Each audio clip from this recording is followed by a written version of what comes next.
Mohammad Javed Malik. Bisma, you have the coin. Head is the call. It's a head. Stefan, you would have you decided. We'll have a bat. What do you make of the wicket? I think the wicket is pretty good. Just make use of the, condition. Batters, giving the batters a chance to just, go out there, apply yourself and put some runs on the board and, put the Pakistani under pressure. And what target are you looking for today? Well, we're hoping for 250 plus. Seeing that, the Pakistani made 240, they're very much capable of, repeating that. So, I believe a 250 plus would be a good target. Any changes? Just one change. Anisa's out and Ramarak is in. All the best. Thank you. Bisma, you're going to bowl. What mind you have? What target do you want to restrict? I think we like to restrict them under 220, and I think it's a good wicket, and we like to take advantage of the 10 or 12 overs. You have been leaking some runs in the later overs. How do you plan to rectify on them? Yeah, I think we have not finished well in the last game. It's just we need to see what we have done wrong, just to finish our job, and we all are pumped up today. Any changes? I know it's the same side. All the best. So that's the news from the middle. Pakistan. West Indies has won the toss and decided to bat first. Well, Marina, will be joining you here for the pitch reports.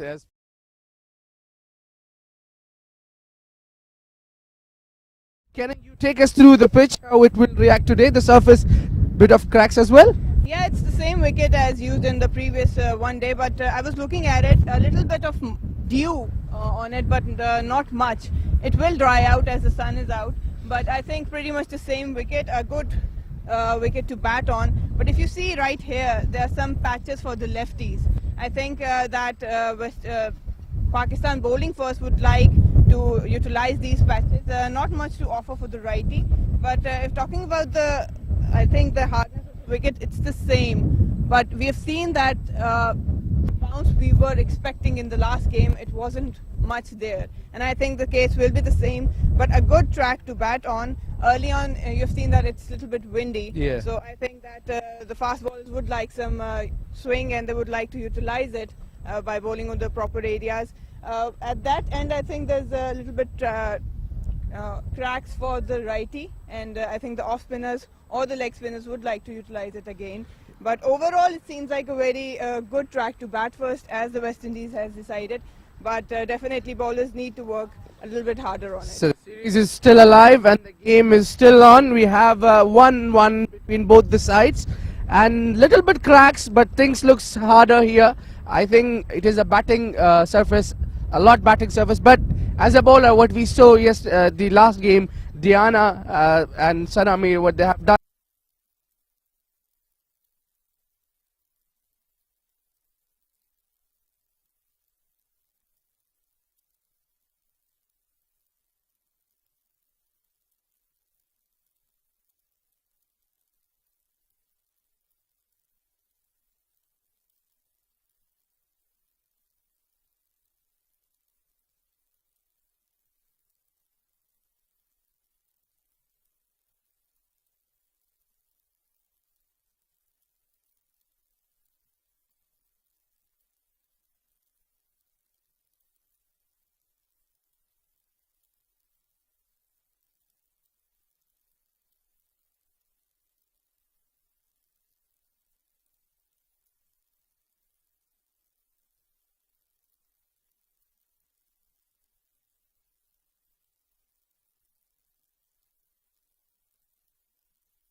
Slight control there of the wind. This is going to be a bit of a challenge here, Kamran and Nabil, for the Pacers. How are they going to control the ball? It's a strong wind. How they're going to use the wind to their advantage? And I think this is going to be a good match. It's a decider. The series is level 1-1.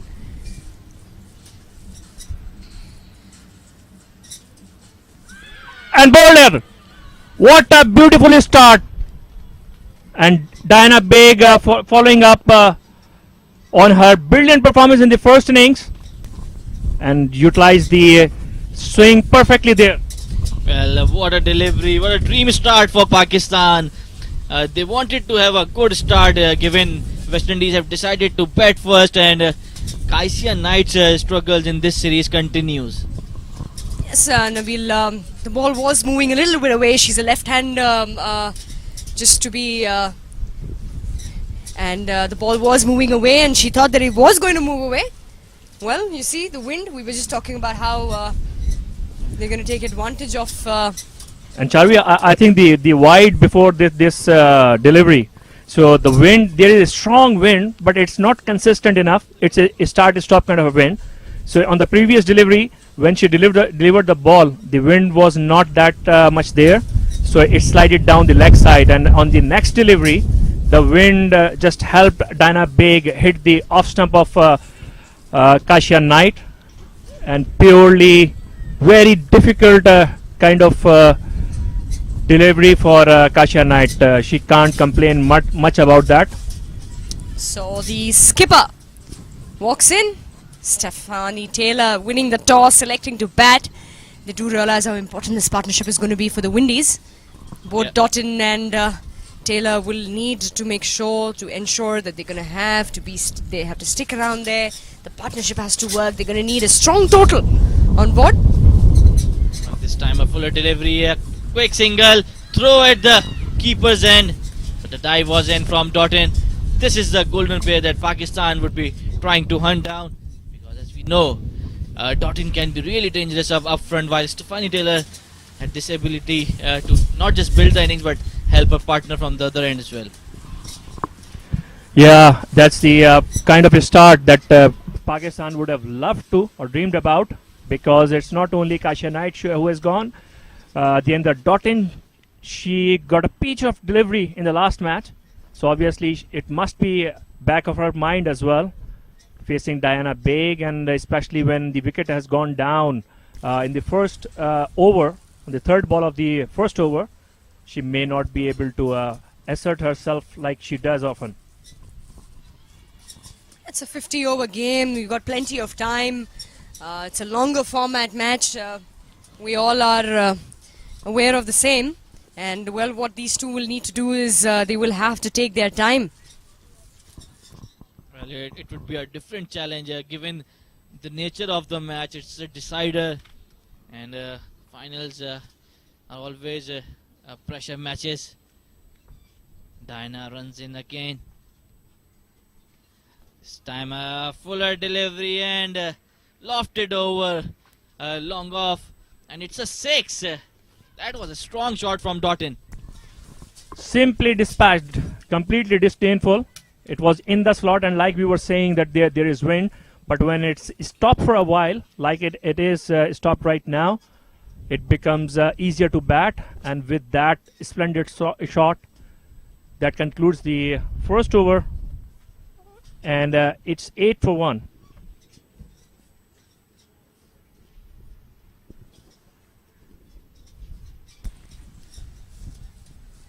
So a mixed start for Windies, losing Kaisia Knight on the third delivery, and Doughton getting a splendid 6 at the last ball of the first over. Well, Pakistan shouldn't mind Doughton going after the bowlers, because it will only create more opportunities for them to go through her defense. Sanamir is going to bowl from the nets area, and we have seen throughout this Charvi that Pakistan have operated with a medium pacer at one end and a spinner from the other. Sanamir always bowling in with the new ball. She comes in the second over. Very beneficial she is with the new ball. She's got the variations that we need, and I think it's a perfect weather here for the former captain. That's played well, and very important this partnership for the Windies. Yeah, but the kind of environment at the ground, it can be a double-edged sword for Pakistan as well, because it's too windy, and we will have to see how much control Sanamir manages to display here, because it will be very difficult to control the line and length in this much of wind. What usually happens is for the spinners, I mean, unless you're really flighting the ball up in the air, you probably see some movement through the air, but you usually want the pacers to use the wind. Sanamir, on that occasion, I think she will be bowling the slightly quicker ones, flatter ones through the air. This one pitched up. Was a bowler back drive. Costing nothing here. Well, given that the breeze is blowing from all and it's coming from everywhere. Both Kamran, the batters and the bowlers won't be sure. This time she tried to loft it over long on, but it fell short to the mid-on fielder. So Totten is lucky here. And that's the challenge, Nabil, here, because the thing is, it's not that kind of wind which is blowing from one side, a strong wind. It's a swirling kind of wind. So at times, for one delivery, it's blowing from mid-wicket to third man area, and then on the next delivery, it's going from fine leg to a long off area. So it's pretty tough and challenging for both batters and bowlers here. This time Totten wanted to cut it through a backward point, but it was a quicker delivery from Sanamir. So she's mixing up her pace, something she does really well. Yeah, it's going to be a risk for her where she wouldn't probably want to use the flighted one very quickly. She does realize how important her 10 overs are crucial. We saw it in the previous game as well. She was essential, and she was the pick of one of the pick of the bowlers after Diana Baig. Sanamir going into slightly delivery, soft hands, and well, that's the trick. That's what you need to do. You don't need the big shots coming in very quickly through the innings. And that will be the end of the over as well. 2 gone. It's 10 for 1.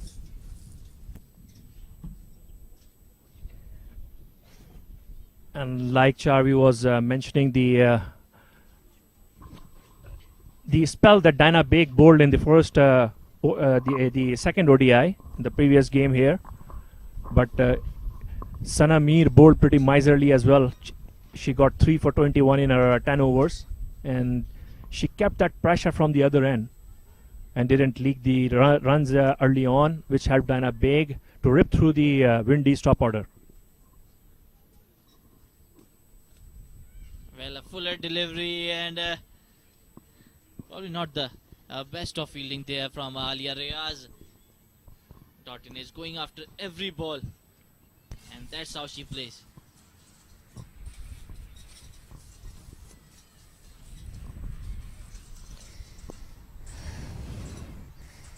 It's very important. This it's a decider, the third and final one-day international between the Windies women, the Pakistan women, and well, 2 eventful games. The first one, Windies taking it away from Pakistan. The second one, Pakistan taking it away from the Windies.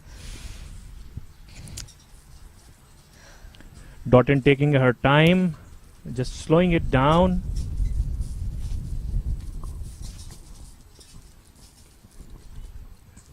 Stephanie Taylor cuts to the point fielder. No run there.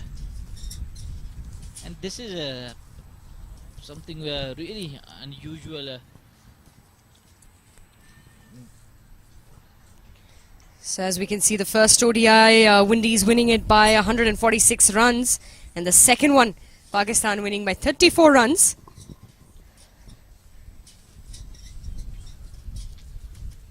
Fuller delivery that by Diana Baig. And Nabil, you were mentioning that Totten has slowed her innings down. She's spacing her innings, and well, you would expect that from any player that's playing an ODI. Well, we saw how Totten played against her nature in the first ODI, and it worked well for the Windies.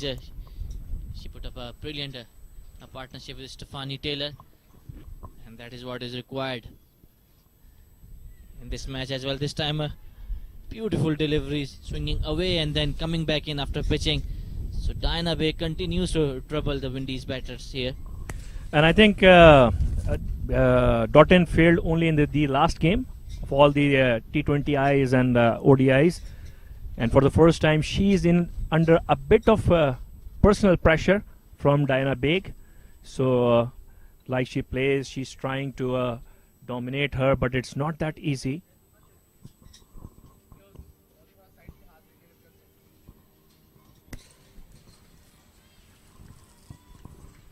Another good ball and pitched right in the slot. And Doughton, after hitting that splendid 6 in the last over, she's just biding her time. I think that was more of a statement from her. Well, that's something that she will do. It's well played as well from Taylor. Good over here from Diana Baig. 3 gone. It's 11 for 1. Nabil, we saw the pitch earlier today, and what you make of this, especially when Windies are batting first, and we saw the first match, so we have seen it's the same strip we are playing again. So what do you think, what could be a good total here, or how would the pitch play here? I think the pitch is played true to the nature, and I think if these two batters can bat a bit long, Windies would easily cross a 250 run mark. But there would be some purchase for the spinners as well, because it's the same pitch where the second one-day international was played. So there would be some purchase for the spinners. Let's see whether Sanamir and Nasha Sandhu would be able to exploit it or not. But they would need to be brave enough to pitch it up to the likes of Doughton and Taylor. There's definitely going to be a challenge, Nabil, to see how some of the other bowlers are going to react to the weather conditions and how are they going to use it to their advantage. Yet again, it's well played by Doughton. This is good chemistry here. This is the kind of rapport you would want to have with your partner. Just soft hands. We could even barely hear the sound of the willow, of the leather hitting the willow. It was just right there, and a quick single. And this is what is something that will build up the innings. In an ODI, it's the singles, it's the 2s, it's the 3s that build up the innings, and that gets you to the massive total. We saw it in the previous game, where Pakistan was very good with that. Well, probably the strategy from the Windies is quite similar to how they played in the first ODI. Excellent delivery from Sanamir. So she is troubling here, and the best thing about Sana has been her consistency with the ball. Especially, it's not easy bowling with a new ball, but Sana is able to deliver for Pakistan. Another good delivery, and like you were mentioning, Chavi, the plan is to play with the soft hands and look for out the singles. I mean, you're not going to get every ball out there to hit out of the park. The singles will build up your innings. They're the ones that are going to get you the runs. So once you get you take your singles, it's a loose delivery, and you go for a good piece of fielding there. Javeda Khan, and a fiercey throw there. Not giving away everything. And yes, both the teams are charged up. They've got a very, very good body language. They've come in with a positive intent. Both determined to win this and take this series home. And well, we're expecting a fantastic game of cricket, all in all. True, and I think the key thing here would be for Pakistan team to assess the pitch and environment correctly and keep their expectations accordingly as well, because it's a much better pitch today. And like we saw the other day, Pakistan were short for 30-40 runs, but they made up for it with their bowling. So tried to sneak another run, but good fielding by Pakistan again. So that's the end of the over. That's fourth over gone. It's 12 for 1.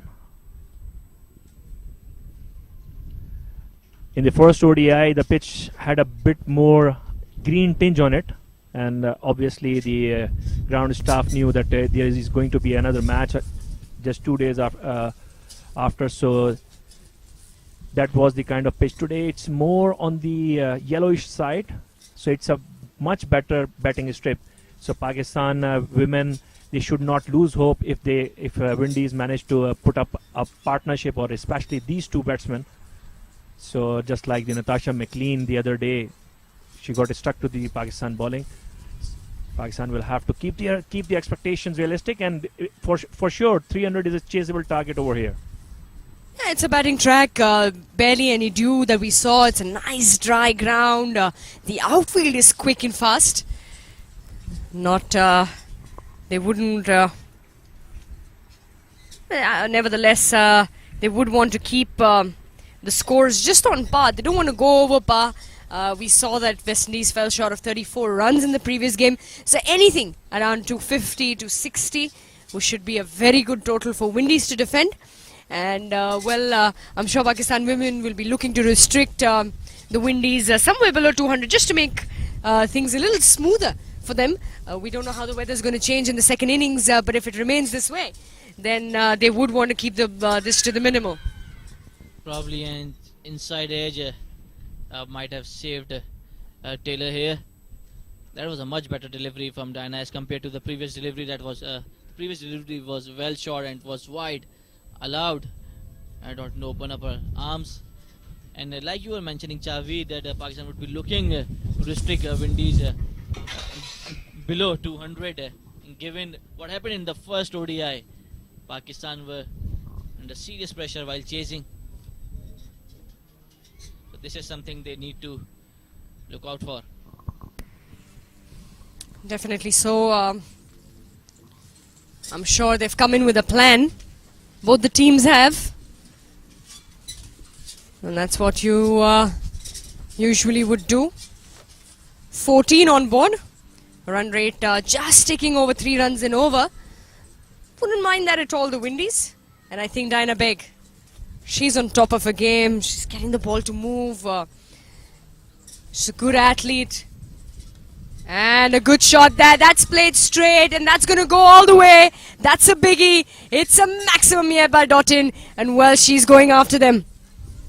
I think she tried a slower one there because the ball just stuck into the pitch and gave enough time to Dottin to line up and play through the line and dispatch it over the infield. So the interesting innings this is, because Pakistan bowlers, they have been keeping it very tight, and there have been only 2 scoring shots, and both of them have been sixes and pretty forceful sixes.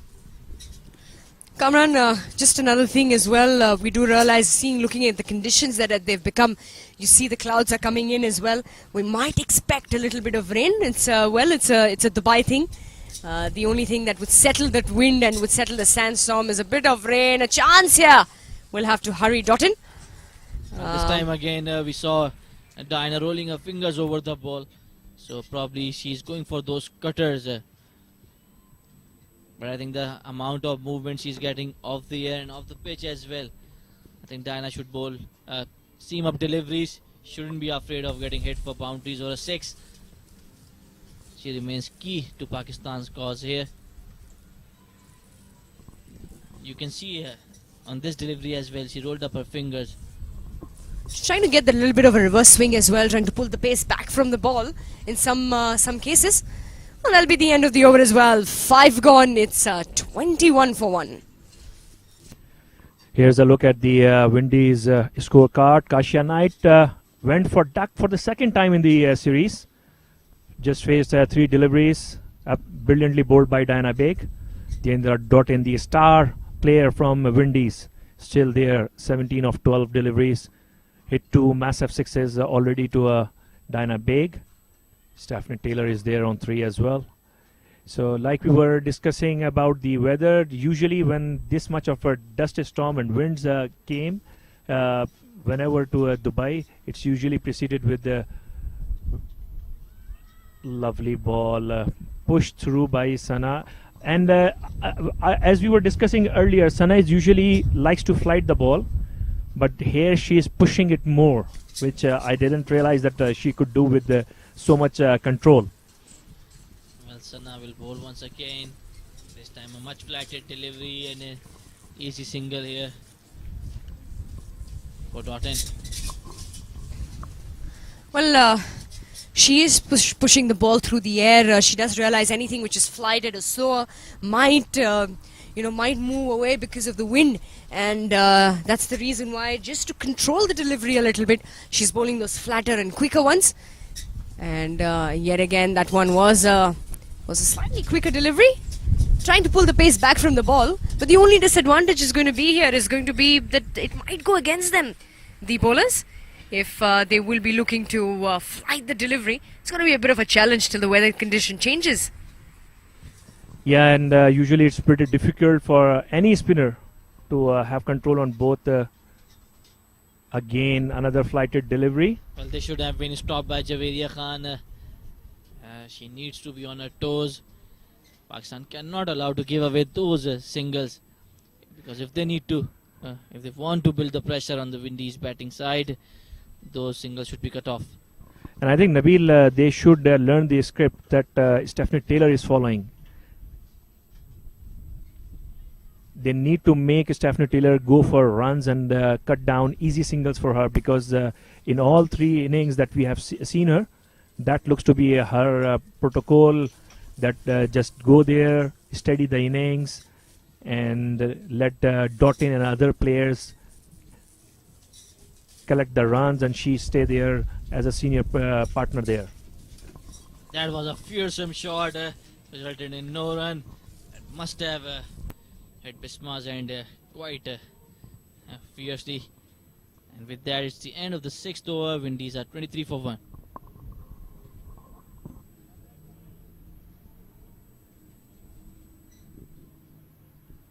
So although Windies have lost Akasia Knight, it's turning out to be a good start for Windies here. 23 for 1 after 6. Both the experienced pros, they are laying down a good solid foundation like they did in the first ODI as well, where they had also lost a wicket there as well. But then these two put on a very long, very patient partnership, and eventually that turned out to be the match-winning partnership for Windies. Yes, of course, they will be looking to do the same here today. They do realize how important this game is. Both the teams playing in for the points. And just to remind you, in the ICC women's rankings at the moment, in terms of the points, the only difference is Pakistan is 1 point behind the Windies. So both of them trying to make a mark, one planning to go ahead of the other.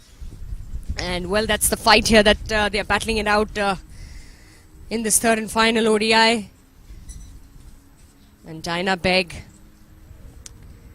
it's going to be essential for her to stick around just to keep things in control. Stephanie Taylor, on the other hand,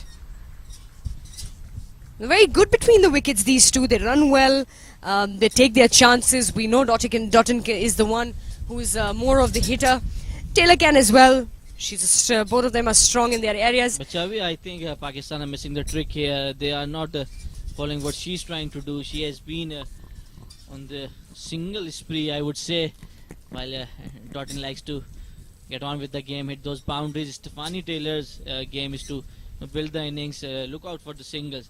So I think if Pakistan can attack more on Stephanie and not give her those singles, that might put pressure on her, and that would force her to do something that she does not want to do at this stage of the match. Well, I think it's couldn't be a better combination for both the players. And a bit of a pause here in the game that we see. It's probably because of the... Probably the field is being adjusted. The short fine leg fielder has been asked to go to deep fine leg, whereas they have taken Nidar Dar on the long on boundary, while third midfielder has been asked to come in the circle. Dinah Begg once again. Fuller delivery, and luckily there's a fielder there. Nidar would cut off this shot and would limit it to 2.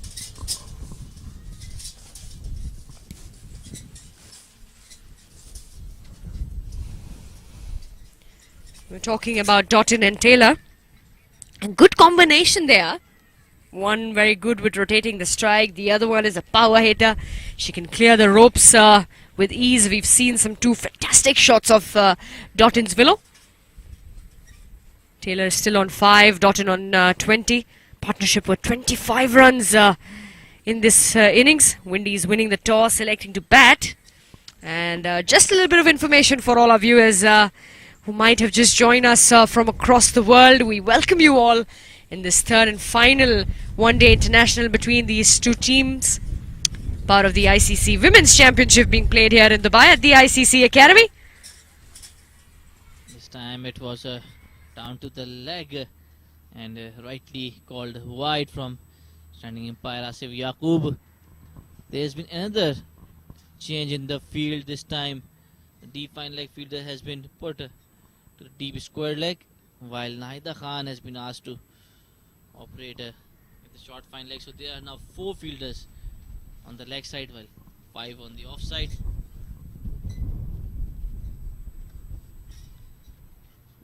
Another slower delivery from Diana Baig. Probably she's taking her chance. She wants Doughton to play a big shot.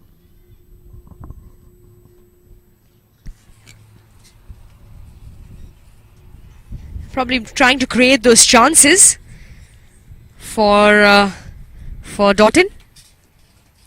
But we well as this, we know that this is good cricket here, and there's no stopping that. That's going to run away to the boundary. And a good-looking shot coming off Doughton's willow.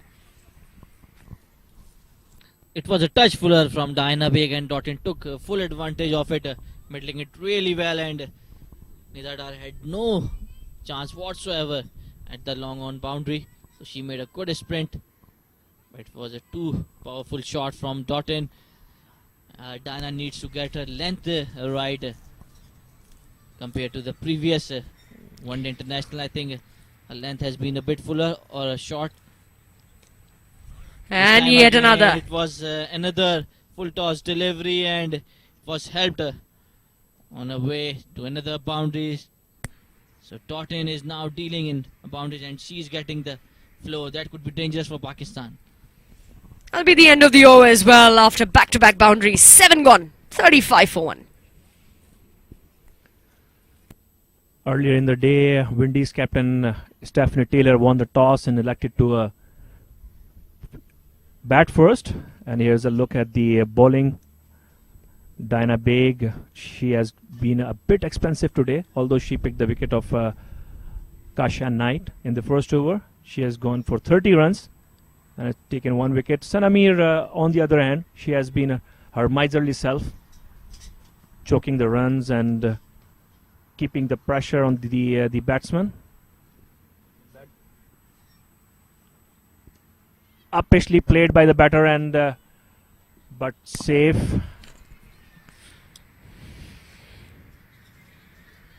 And this is the trick that you do. You see the spells of the bowlers away. You know, the bowlers that are dangerous, they're the ones who are nippy.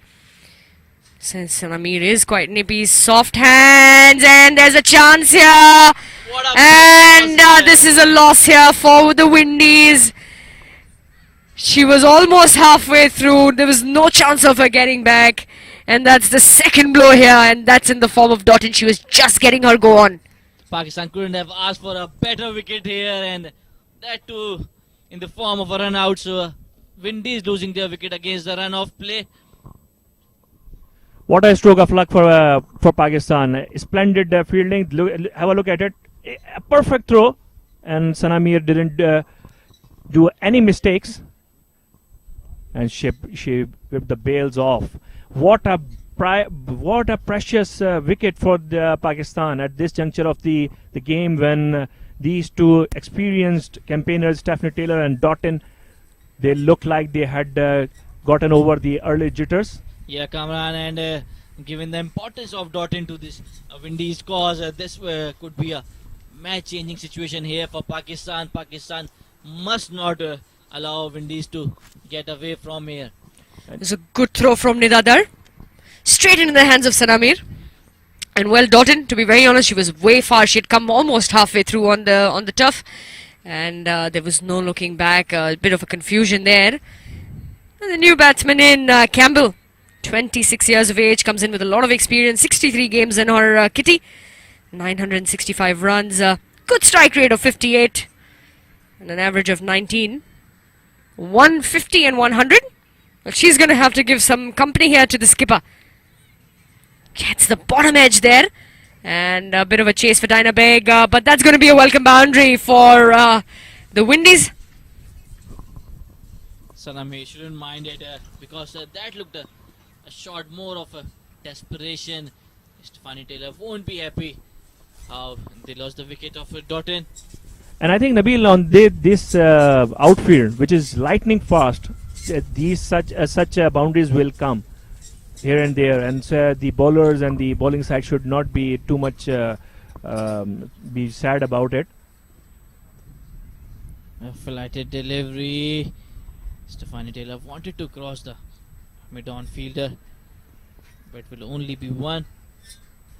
Although Nida Dar was the one who threw to Sana Mir for that very important, and that there's just evaded the slip fielder there, the ball right after.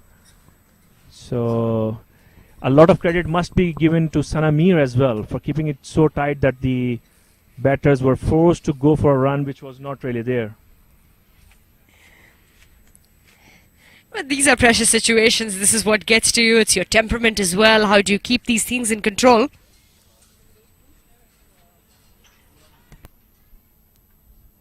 Even with the chancy boundary, it's a good over from Sana Mir till now. Oh, another edge, and again the ball just evaded the slip fielder and it's running down. Oh, and a lovely piece of fielding. Lovely piece of fielding by Dinah Begg, and she has definitely sit. Oh, very close call as well. Brilliant work by Dinah Begg on the boundary. She just not only saved one run, she almost got the wicket for Pakistan as well. So 8 overs gone, it's 43 for 2, and there's a change in the com box. Joining you will be K. Asif, Abid and Marina.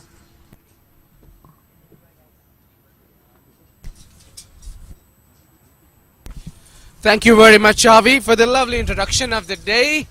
I've been here with Marina. Marina, lots of commentary with you. I'm certainly enjoying it. Look at the field effort there from Diana Begg. Thank you, Abed, and a very good morning to everyone out there with us.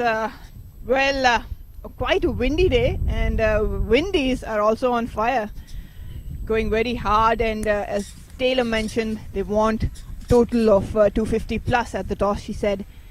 So it looks like they're on to it. Asif, your takes on the quick start, 43 on just 8 overs. Well, of course that's the way they came. Obviously if they're looking 250 plus, 240 plus, they would have to start in the same way. But the bad thing is that they got some early, Pakistan got some wickets, and it's good for the Pakistan that Doughton and Knight, they're back into the pavilion.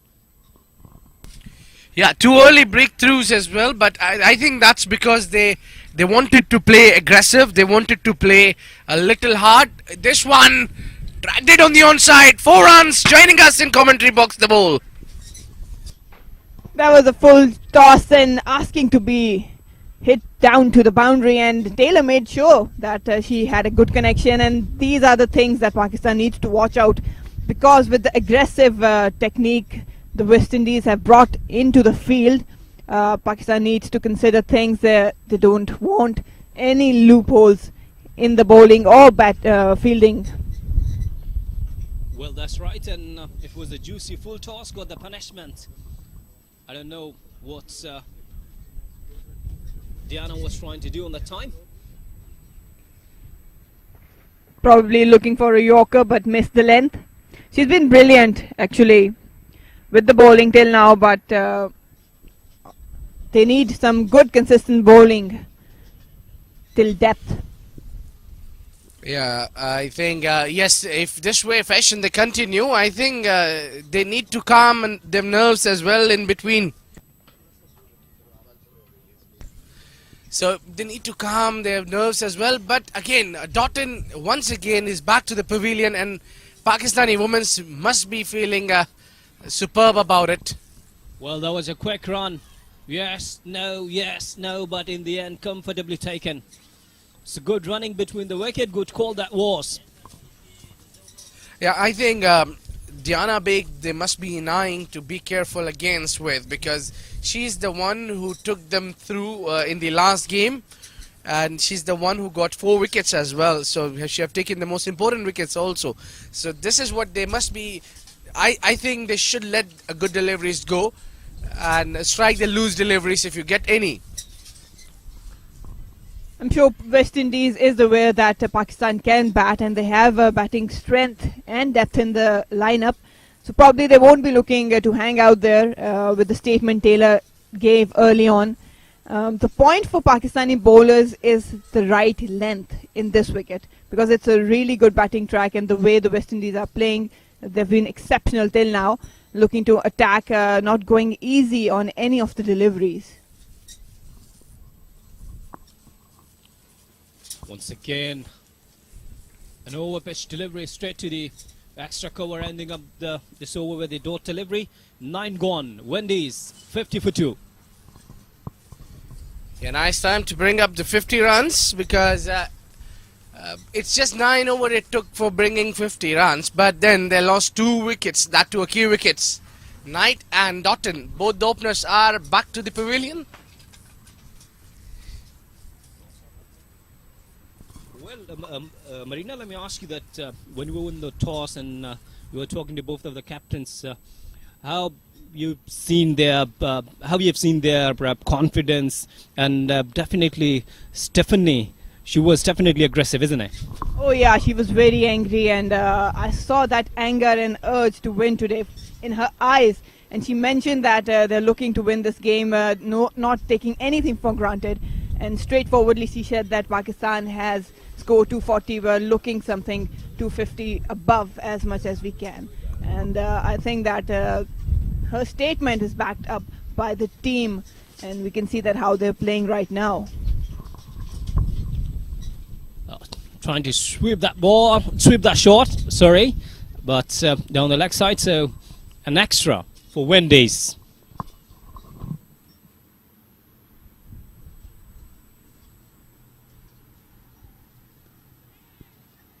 It's now up to this pair to contribute for West Indies. Taylor out there has a huge responsibility.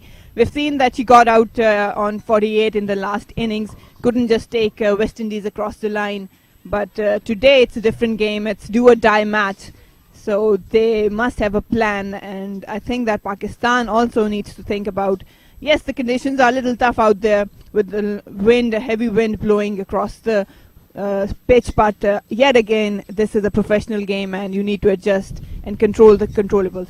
That a beautiful shot, cut away down to the boundary, the chase is on, and a couple for this Windies pair.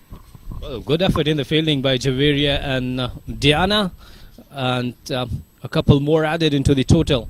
And if we talk about that, after winning the toss, batting in these conditions won't be easy, dear. Well, I think that's some sort of tactic, the way they are going down the track, put it on the onside. Oh, catch going down. Oh, the chances going down won't be easy. Goodness, man, what she was trying to do, it was a simple catch. Oh, that was a regulation catch in the outfield. Sidra Amin, one of the best fielders in this side, put down, and I think we need to see that how costly that chance could turn out for Pakistan. But yes, these are the opportunities Pakistan needs to take today, because it's a do and die match. Well, a simple catch dropped. She was right under there, but I don't think so that the technique was perfect. Well, I think, Asif, from here it looks easy, but it's not there, because the wind, with the wind, it is really difficult to, you know, judge the ball, because the ball always flips away. So she was taking 2 precautions just to go through it, but somehow the chance goes begging, and 55 after 10 overs for the loss of 2 wickets.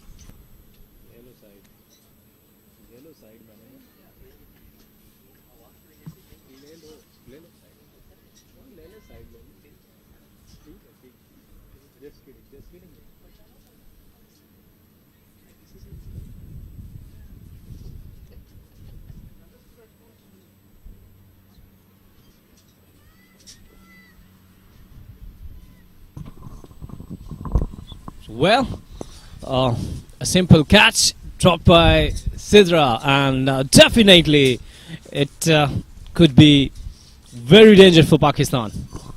Yeah, once again, I mean, as a bowler, it is so frustrating and putting a lot of efforts in the bowl, and you try to create the chances and somebody drops it. It's always frustrating, but at the international level, I am sure they know how to come back out of it. They need to strike again and get these chances will come, because the way flicked it away on the onside and just a one. Oh, they're coming back for two. Once again, the bat throw. It wasn't a couple there. If this throw was straighted, Windies were in trouble. Yeah, that was a definite run-out chance, but probably a very vivid throw. These are the chances, yet again, I have to mention, that Pakistan needs to take on. It's not helping right now, missing run-outs and dropping catches. They don't want Taylor to settle in definitely with Campbell, because they both can bat hard. It looks, if you see the Windies women's, they look total different today than the last game. They look charged, they look, attacking, they are certainly hungry for runs. So that is what they are doing at the moment. Yes, as Marina was discussing earlier, that they came up with an aggressive approach, and yes, it is the way. If you are there to win, you would have to come with an aggressive approach there. Cutting and cutting straight to the sweeper, covers for a single. Yeah, they want to take away the series, and definitely that's the approach you need to have if you're looking for a win, and that too with a good margin, because as I mentioned, West Indies know that Pakistan can bat, yet Pakistan superstars Bismar Maroof and Javeria are due to score. We'll see that in the later innings, but they know that the danger is on to the West Indies, so they want to place a very good score for the Pakistani to operate with. Well, windy condition, like the Windies conditions, the way we are having the game today, there is always advantage along with the disadvantage as well. So if you see today's game, they can use one end, which is in the operation now. They can use and get maximum of it. What they did in Taylor made a mistake in the last ball when it went for the chances. She took the chances from the wrong end. Even the skipper need to be careful by using their bowlers with the ends. She need to be very precautions. She need to know that which leg spinner or off spinner will be used from which end. It's down the track, driven straight to the long on. Diana is there just for a single. So ending up this over, 11 gone, 61 for 2. I agree with utilizing the conditions you have out there. We've seen Doughton hitting a 6, and it was with the wind that went away all the way to the screen and bumped into it. So the confirmation here for the West Indies, Doughton 28 ran out. How crucial that was for Pakistan. Taylor and Campbell out there looking good, but after 11 overs at 61, they're off to a very quick and a very positive start.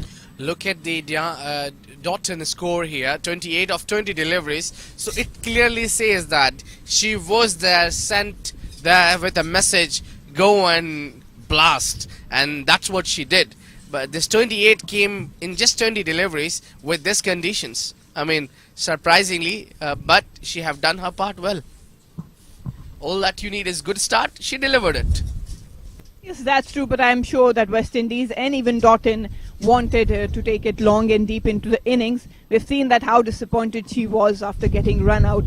And Taylor and Doughton being prolific players for West Indies, they are expected to be out there leading the team. But now it's all on to Taylor and other partners to come along and play for the West Indies. And chasing always is difficult, you know, that in first match we have observed that Pakistan was supposed to chase around 220, 225, but it wasn't easy, and they collapsed on 70 around 80. So the issue is that if you are trying to restrict them around 170, 80 would be, an easy target for you. But if they are crossing 200, 220, 230, won't be easy for you.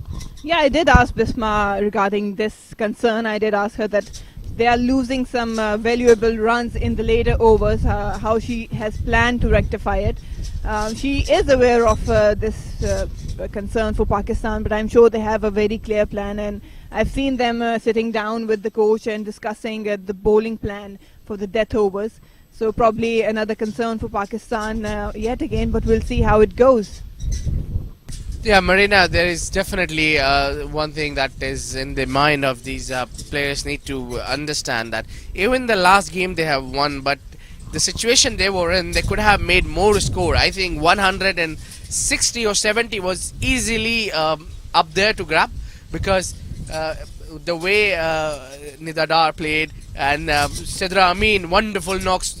I mean, amongst between these two guys, only the score was 150 between shared, more than 150 was shared between those two players only.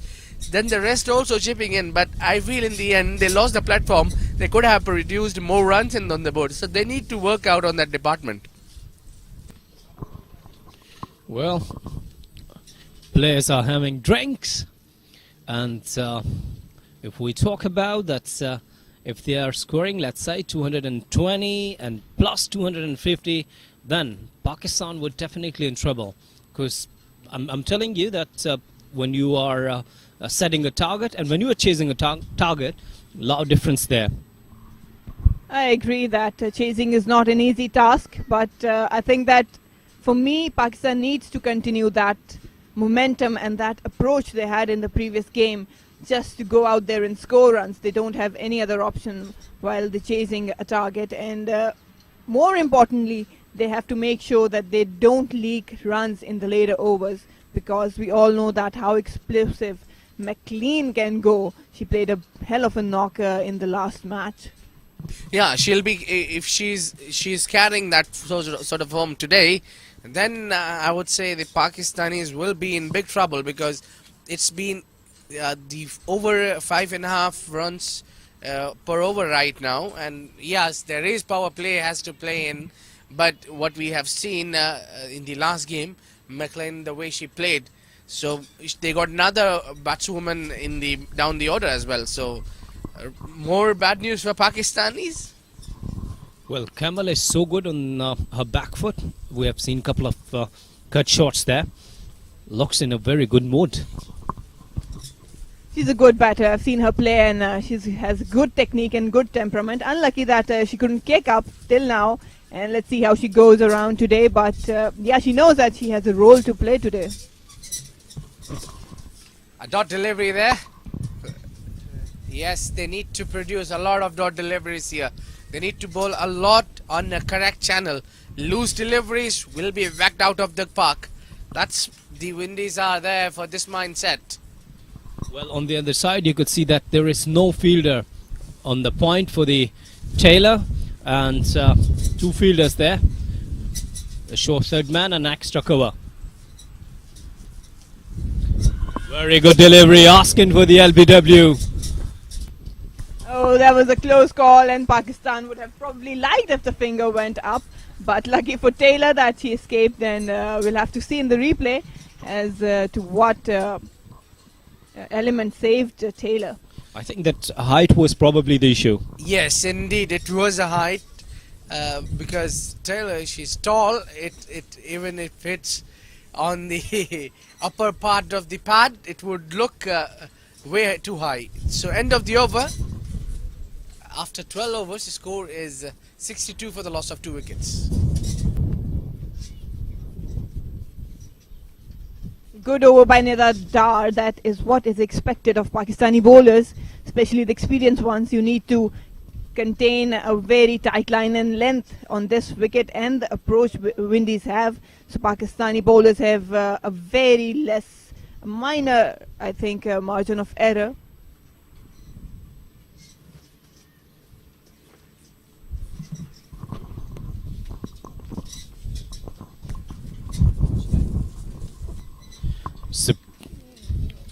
Next over started with a dot delivery.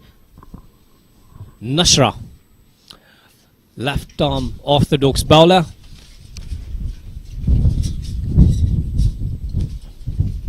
Good delivery. She's using her flight, and she's going more, trying to be more straighter. Nashra has a lot of tricks up her sleeve. She can bowl fast, she can bring ball back into the right-hander, she can break and take off pace as well. So a perfect package as a left-arm spinner for Pakistan. But again, she needs to bowl a very consistent line and length. On the back foot, straight to the sweeper covers for a single. So yes, it's a good strategy for both of the batters that they aren't going, they're not in hurry, they're just waiting for the loose deliveries. And if they made a plan that if they're going above 200, yes, it's a good strategy. I think it always helps if you have a clear mind as a bowler and you discuss it with your captain and attack on one single side of the wicket rather than bowling to the both sides. It always helps. And we've seen that they have packed offside for the tailor because that's her strength. And Nashra is bowling with her feel. That's really important. Worked away to the sweeper cover. A good over. Just 2 from it. 13 gone, 64 for 2. Yeah, this over was a better one, at least in terms of restricting them and not allowing them to score freely. Only a couple coming in this over, couple of runs only. And this is better. That is what the bowling figures. We talk about Diana Baig, 5 overs, 1 wicket, 37 runs. Costly, but with a wicket here. Sana Mir, 4 overs, 13. Nida Dar, 2 overs, 6 only. Nashra Sandhu as well. And we'll talk about this. So look, Diana was expensive, but she's a successful bowler who took her wicket there. But Sana and Nida Dar are helping with the containing. That's what more important is, that your partner should contain and allow you the premium spearhead to go and just attack. Another extra delivery. Wide signal from the umpire. Nida Dar bowling a 3rd over.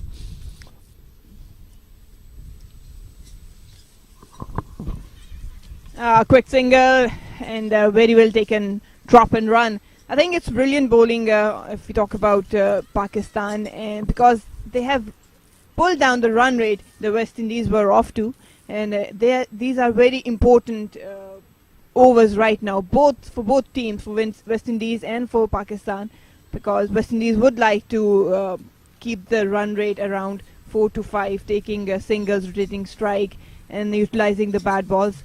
And yet again, Pakistan should contain. Well, if you see and you talk about the run rate, it is perfect, 4.89, around 5 runs in an over.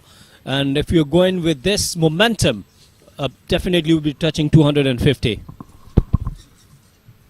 I think 250 would be a huge task for Pakistani women's. But nevertheless, never take things for granted. I think the way the Sidra Amin and Nida Dar batted, Bisma Maroof is yet to fire in this inning. Javeria, all these. Oh, there was a big gauge. I think the slip should be kept in. And a boundary. Oh yeah, that was a definite chance. I think that had it been a slip there, it was a regulation catch for it. Well, some thinking to do yet again. They need wickets. They cannot allow West Indies to settle. Oh, that was a genuine edge. Keeper might have been a little late on it. Could have put a hand to her on the ball. But a lucky boundary for West Indies. Abid, it looks like you're not much of a fond of Pakistani batting lineup. You think that 250 is also difficult for them? It seemed like the batting show we have seen in the last one day.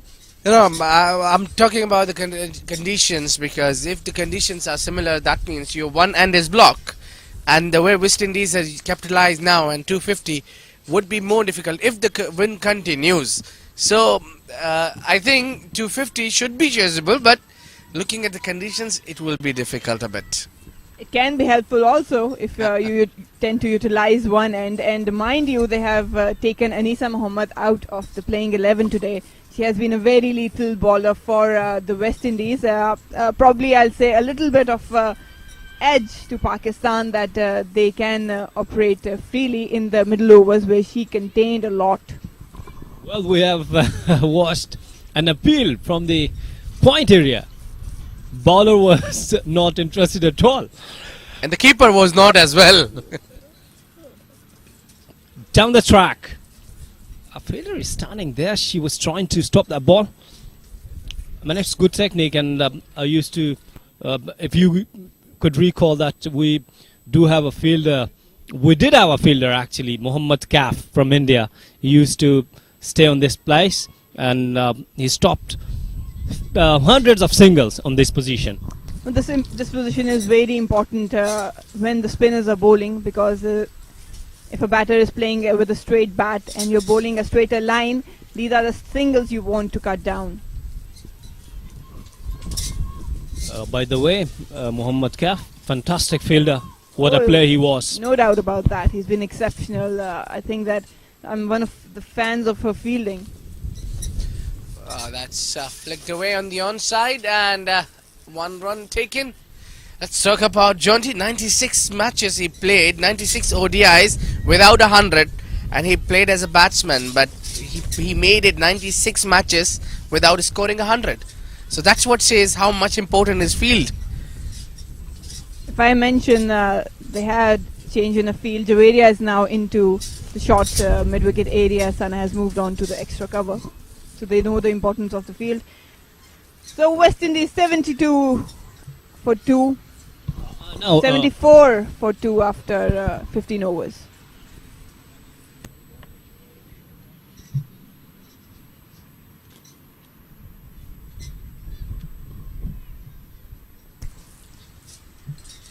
Things look settled now. All they need to do is stop the inning, save your wickets for the end of the innings. They will use this these wickets to, and if they continue in similar fashion with the having 4 or 5 fielders outside the circle, I don't think so they can continue hitting these the way they started. Dar continuing, sweeping, and fielder is there at square leg just for a single. So yes, I agree that if they are playing with 4 or 5, yes, they're quite okay, they're good. And if they're not losing wicket, wow, if they're not losing wicket, then it would be really dangerous for the Pakistan. Marina, how about the attitude and the approach of Windies after the loss, the last game? Didn't they take it personally? Oh yeah, they should have. Obviously, it's a game on every time you move onto this field. And look, to be very honest, it's about points. Points are at stake, and it's about the reputation of a team. You cannot lose any game, either whether it's Pakistan or West Indies. They come onto field to win. So yeah, they have a proved point. That was a wide ball. Dar just trying to fire in, ended up outside leg. So yet again, single extras are coming from Pakistani end. Well, you could see there is the timeline 1.111.11, and then wide delivery. So the good thing is that they are trying to rotate the strike, taking single, twos, and then if they're getting boundaries, increasing there. Once again, an edge there. Diana is behind the ball. Let's see. A very good stop from her. Well done.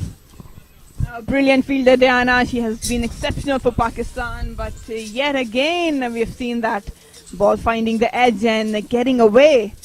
It seems like from this end the batter is having a little bit trouble, but Pakistan needs to stop these runs.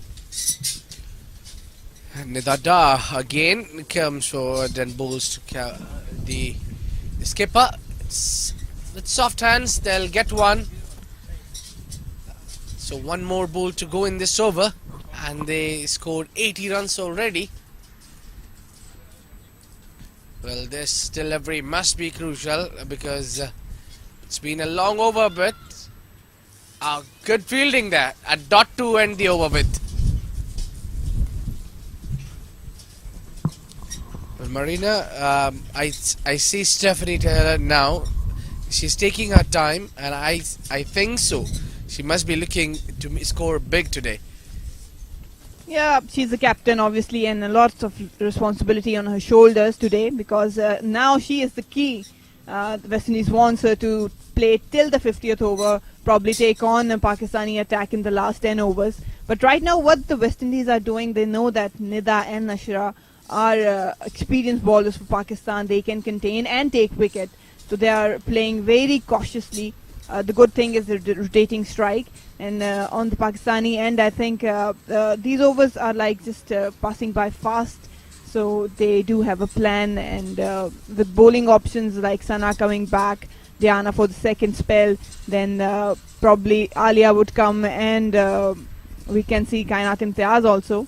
So Pakistan needs to work on a plan in the end overs. We're talking about Kainat Imtiaz. She'd been picked up too many times in the last game.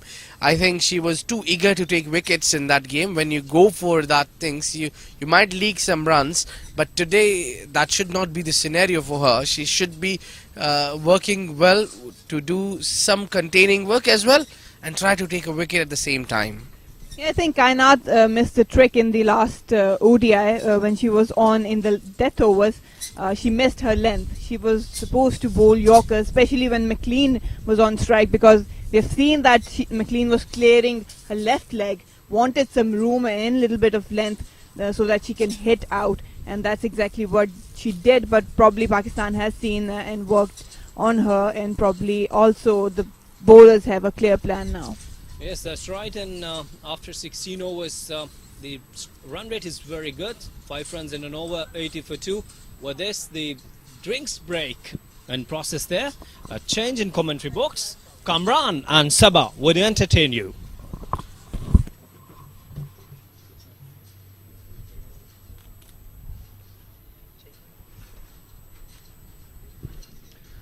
Thank you, Asif, K. Asif. Thank you, Abid and Marina. We had an splendid, very intriguing session of a game. I'm joined by Sabah. Good morning, Sabah. What do you make of the first hour's play? Good morning, Kamran, and we see a really windy day here at the ICC Academy. It is such a windy day. I mean, the bowlers have had a field day. Just 2 wickets taken of 80 runs from the Pakistani side. The wind has been so strong that it's even affecting the way we talk today, Kamran. We have to keep the pitches really high. Yeah, true that, and it's been a good, intriguing start. Here's a look at the Windies scorecard. Kasia Knight went early in the first over without scoring any runs. Then the Doughton got run out as a result of a mix-up. She was going great guns, 28 of 20. She hit 2 sixes and 2 fours. Stephanie Taylor riding her luck. Got dropped by Sidra Amin. She's there. The linchpin of the whole innings, 24 of 44, and then Campbell. She has been the aggressor. 23 of 29. So at the end of the 16 overs, it's 80 for 2. Windies with the run rate of exactly 5 and over. So a good start by Windies. It was an absolute trouble time for them to lose a couple of wickets so early in the game today. But Dinah has had her luck. If you see, she's taken Kasia Knight again today. And she was definitely looking to take more wickets. But it seems that the Windies are in action. They're playing really carefully. As long as Stephanie Taylor remains on the pitch, I have a feeling that we are going to see not such a bad total if these two stick around and build a strong partnership. Yeah, Kainat Imtiaz, who had a horrid game 2 days back. So she is starting with a good line and length. She must be under pressure. Yeah, that's true. And this pitch looks much better for batting than the one we had 2 days back. So, and Pakistan after the another good delivery, edged ball rolled to the third woman area, and another runs collected by Campbell. So they must be looking, if Pakistan, they must back themselves to chase down something around 270, 280 here. It must be a tall ask, but the way Pakistani women batted 2 days back. But I tell you, Kamran, that with the dangerous Dottin out of the game already, it's not going to be such an easy task for them to reach a total of 270 or 280. I mean, we still have a really good line of bowling attack out there. Yeah, and the thing is that the 2 early wickets Pakistan got, they need to keep taking wickets, especially Stephanie Taylor. As long as Stephanie Taylor is there, Windies is in this game. Another good delivery, tailing back in a bit, and she hurried Campbell a bit and played masterly in the end. So Taylor is there. Campbell is not a bad batter as well. Then Nation, and then Natasha McLean, who hit 82 in the last game. What a great performance that was. I mean, she did not let the team down at all. Kainat Imtiaz to Shaiman Campbell. And it seems that they're going to take a comfortable 2. Yep. If you look at it, Kainat Imtiaz, I mean, the other day when she came in and she had Taylor just hauling out to Sidra Amin in the 40th over for about 97 ball 58. Yeah, and she was a little expensive the other day. Yeah, a bit expensive because at the time when she came on to bowl, Stephanie Taylor and Nation had put in a partnership there, and they were trying to get on with the game, and Taylor took her for a 6 and a 4. That's the bowling card for Pakistan from today. Dinah Baig 1 for 37, a bit expensive today. Sana Mir, miserly 4 overs for 13. Nida Dar, unlucky. She got one chance dropped off her bowling, 4 for 18. Nashra Sandhu, 3 for 12. And Kainat Imtiaz just bowled her first over for 3 runs. It's interesting to see, Kamran, today that we haven't had any maiden overs as yet. I mean, the other day when at the second ODI, we saw quite a few maiden overs, and I think that really came in handy for the Pakistani team, which kind of helped them in winning the match as well. The bowling attack was absolutely stellar. In the meantime, Nida Dar is continuing. Sana Mir has been brought back in. She bowled 4 overs at the top, and now she's keeping tight line and trying to dry up the runs. I tell you, I'm such a fan, Kamran. I'm such a fan for Sana Mir. She's an absolute star. What a performer! She's an all-rounder. She's made it to top rankings in all of the ICC charts, and if you look at her work, the way she bowls, even at the summary when we were just looking at right now, you could tell that this girl has some power in her toes. I mean, she picks it up like nobody else. She really does confine the player. I mean, whenever you see a player playing against Sana Mir, they seem to be in a bit of a struggle. Yeah, and just right after the Dottin got run out, on the very next ball, she managed to get an edge from Taylor as well. That evaded, in fact, couple of deliveries evaded the slipper there. Had that been taken, it would have been almost curtains for Windies, because these are 2 very experienced players, and especially Stephanie Taylor is very critical for Windies batting here. Sana Mir to Shaiman Campbell, and that was a dot ball. A very good over. That's 18 overs down, and 83 for 2 West Indies. They have a run rate of 4.61 so far. Having a bit of a chat right now at the crease, and they're definitely saying that we can do this. We can do this. As long as you're here, Captain, I am willing to do this game. Yeah, and I think they must be eyeing to play out. These two must be playing planning to play out at least till 30 to 35 over mark, and put up a good partnership, play the foundation for the batters to come, Nation and McLean especially. Kainat continues from the football field end, and she is looking much better today as compared to the way she bowled in the second ODI.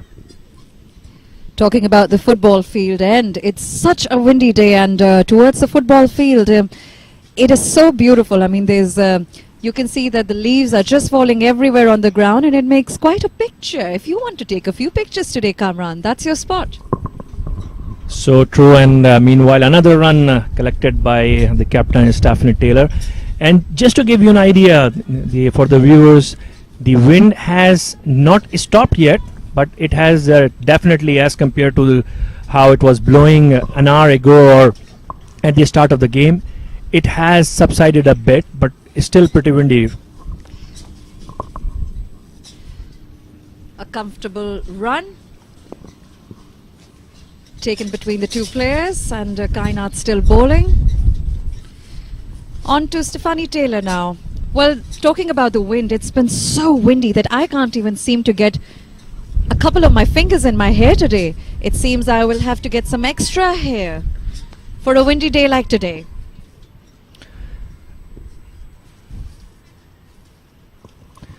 And that wind must have caused a lot of problems and challenges for the bowlers, especially at the beginning of this innings, because at that time it was completely swirling. The wind was coming in from all directions. It was pretty difficult to maintain line and length in such a condition when you are either running into the wind.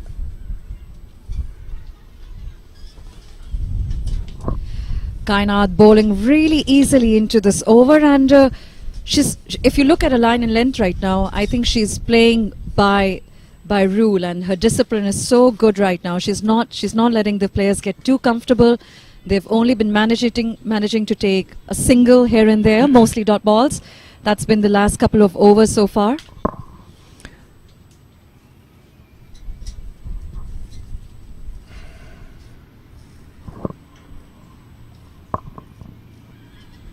Another one close call, but definitely an inside edge onto the pad. So another good over by Kainat, and by the looks of it, it looks like the pitch that had much better bounce 2 days ago, where Sidra Amin, Nidar Dar played themselves in pretty well. Here's another look at the delivery. It moved in a bit, but obviously both she had a bit of inside edge, and she was outside the off stump line as well. So that concludes the 19th over. It's 86 for 2. Kamran, the way the West Indies team has the capacity to build up a strong partnership, and the way that even if the wickets are falling down, they don't let the spirit get out of hand, and they let the team feel that as long as a batswoman is there, they are not going to let the team down at all. Their partnerships really seem to bring in the spirit. You can see it on their faces, you can see it in their body language. They go aggressive. The way McLean played the other day, she was such a treat to watch. I mean, just look at the way she went on till the end. She did not let their hopes get down at all. So Nashra Sandhu replacing Sanamir, who was brought in just for 1 over, and Nashra has been brought back in from the nets end. The famous nets where most of the PSL franchises come for the practice during the whole PSL season, and if you are lucky during this broadcast as well, you might catch a glimpse of a few as well. And that's gone. Beautifully bowled by Nashra, enticing the batter to come out of the crease and for the drive, and nicely done by the very neat, very brilliant keeper Sidra Nawaz, who is definitely the live wire in the field, and a very good wicket of Shimane Campbell at this juncture when Here's another look. She just literally passed by the ball, and it was just a regulation. Another look at it, and it definitely it turned big time. So Nashra putting extra revolutions on the delivery, getting the purchase of the out of the pitch, and nicely collected by Sidra Nawaz. It was a big turner, and she whipped the Wales within no time. So after a good partnership, Shemaine Campbell is gone for 26, and Nashra Sandhu gets her first wicket. It's 87 for 3. I mean, if you look at it, what a great idea it was. It was a good game plan to bring in a change at this point, and instead of Sanamir, Cheetah Nation is coming in next as a right-handed player, and at the age of 32 she has scored really well. She has 389 runs under her belt, and no 50s so far, no centuries so far, but you never know. On a day like today, if the team is going, if the game's going, and she has her mindset, Nation can really turn the game around as well. But as I was saying earlier, if you look at it, it was a brilliant strategy to bring Nashra in at this point, change in attack, and Nashra bowls her first ball to Nation, who's taken a comfortable run. Partnerships are what is needed at this point. They must not lose any more wickets. That's what West Indies women's team is thinking right now, and they're on 88 for 3 so far. Nashra still bowling well, and I love that cheery side that the Pakistani side has with the wicket keeper. I think Sidra is just so cheery. Every time she takes a wicket, she gets very comfortable, even though she missed one earlier, I'm sure, which she regrets so far. But I think she's an excellent wicket keeper so far, every time you look at her. Definitely, and she has been the one pumping up at the every field, pretty chirpy, keeping the, you can say she is the energy leader in the field for Pakistan. Another good delivery, and easy single to Nida Dar. She's a good cheerleader for the group, you would say. For sure. And that concludes the 20th over. It's 89 for 3. So Stephanie Taylor has been joined by Cheetah Nation, who made her debut back in 2008. But unlike other Windies players in this side, she hasn't been that regular in the side, and it's just playing her 31st match here. Hailing from Jamaica. Here's another look at the beautiful stumping by Sidra Nawaz. She whipped the Wales within no time, and Kainat continues from the football field end. If you look at the innings from the other day, Stephanie Taylor and Doughton, they really did attack the off spinners Nida Dar and left arm spinner Nashra Sandhu in the 37 and 38 overs. They did put on a good partnership and gave these bowlers a tough time. But not today. The bowlers are saying not today. As you were talking, this was the perfect time for Pakistan to grab another wicket, because that partnership was building up. And here's a look at the Windies card. Sukasha Knight went for duck. Doughton was run out by a combination of Nida Dar and Sanamir. She went pretty early for 28, and then the captain Campbell is still there, and the last one to go, Campbell, she went for 28 as well. So it's a critical partnership for Windies, and if Pakistan manages to get this wicket in the next 3 or 4 overs, Pakistan will definitely have an upper edge on this game. I'm really happy to see how Kainat is bowling today. You can see in the last couple of recent overs, we saw a wicket being taken, and there have been just dot balls and a few singles, but Kainat is definitely getting it straight for this game today. And she's bowling to Stephanie Taylor, and there's a huge appeal, but not so much there. Very loud appeal by the keeper and close-in fielders, and umpire has given this a leg by, so definitely it hit the legs, and especially Bisma Maroof, she's questioning, looking to know exactly what saved the batter there, and it was the very important wicket of here's a look at it. Oh yes, sliding down the leg side, it moved pretty viciously, and that in fact saved her. There have been quite a few appeals now from Kainat Imtiaz so far in the last over and in the over now. She's at least given the women some trouble there, and she's had a couple of appeals. Not so much in her favour, but it does put a bit of stress on the player, because if you keep stopping yourself, there is a chance that the wicket might just go. And here's a summary from the Pakistani bowling side. Dinah Baig, who's done 5 overs so far, has managed to take 1 wicket. But as Kamran pointed out earlier, a little expensive today with 37 runs. Sanamir, brilliant performance, 5 overs with 1 maiden, no wickets. Nidadar, 4 overs down and has given 18 runs. Nashra Sandhu with 4 overs down and 15 runs has also managed to take 1 wicket. Kainat Imtiaz is only on 3 overs so far and no maidens as yet. But good dot balls, good dot balls. That's what the Pakistani side needs to keep up. And Nashra Sandhu will continue from the ICC nets end. She got the wicket of Campbell in the previous over. Another one well-flighted delivery. Nation watchfully playing, and she can afford to play a few dot balls and play herself in on this pitch. Nation is no less of a danger than the other players, Kamran. She has managed to do some really good scores back in the T20s in Karachi as well. She gave some really good performances, and if you look at it, in the T20s she was quite the star.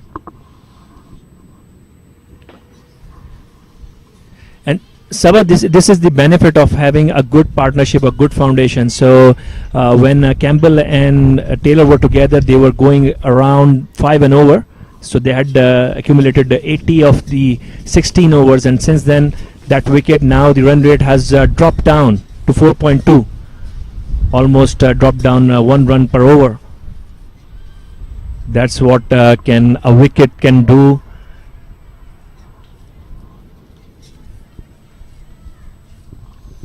Partnerships are so important at this point, and as you were saying earlier, Nation can really do some damage to the Pakistan side, and if she manages to get just a couple of, oh, there's an appeal, but nope, not in there quite yet.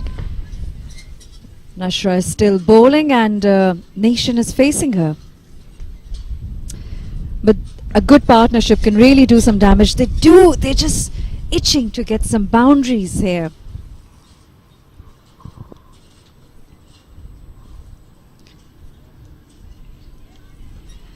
Just some dot balls. Another dot ball to end the over. Another nice over from Nashra Sandhu. It's 91 for 3 Windies. And like we were saying in the first match, because this match is happening at the same strip that was used for the second ODI. So from the good length, from where Nashra Sandhu is bowling from that end, where good length for the batters, right-hand batters, there was a bit of a barren patch, which sometimes help bowlers get unpredictable bounce or even spin as well, which probably happened with Campbell as well, because that delivery, the amount that delivery spun, we haven't seen that much of a spin throughout this innings. Kainat continuing playing just her 10th match. She debuted in 2011 against Ireland, and one aspect is that Pakistan doesn't play that much matches, and Kainat hasn't been that regular in Pakistan lineup, so it's just her 11th ODI. She's managed to do a good performance today. She's been giving some trouble to the players there on the crease, and they can't seem to make any boundaries so far, which is not quite like the West Indies team. They do manage to take a couple of singles, they do play a couple of dot balls, but here and there they will manage to always strike a few boundaries. But that is not the case today, Kamran. It seems that they are in a bit of a fit at the moment. They don't want to lose any more wickets, and Kainat is bowling to Stephanie Taylor. And it's good that they are keeping very tight. Especially Kainat has been very economical, and she's bowling good line, and she's getting a bit of an in swing, which is not allowing the Windies batters to play their natural flamboyant drives. Again, force the batter, and a quick run. There could be trouble, but Stephanie Taylor was safely in. This is what they need right now. They need singles. They cannot afford to play a lot of dot balls that will not contribute in making a good total for today. If they are to beat this Pakistani side, who seem to be in confidence, I mean, if you look at their body language, they're playing aggressive today. They're saying we're going for the kill. They're not going to let them get too comfortable. Kainat's over continues, and Nation managed to just stay put. Not even a single. But that is what they will need. If they need to put up a good total in for today, they will need to take more singles. That is the need of the hour.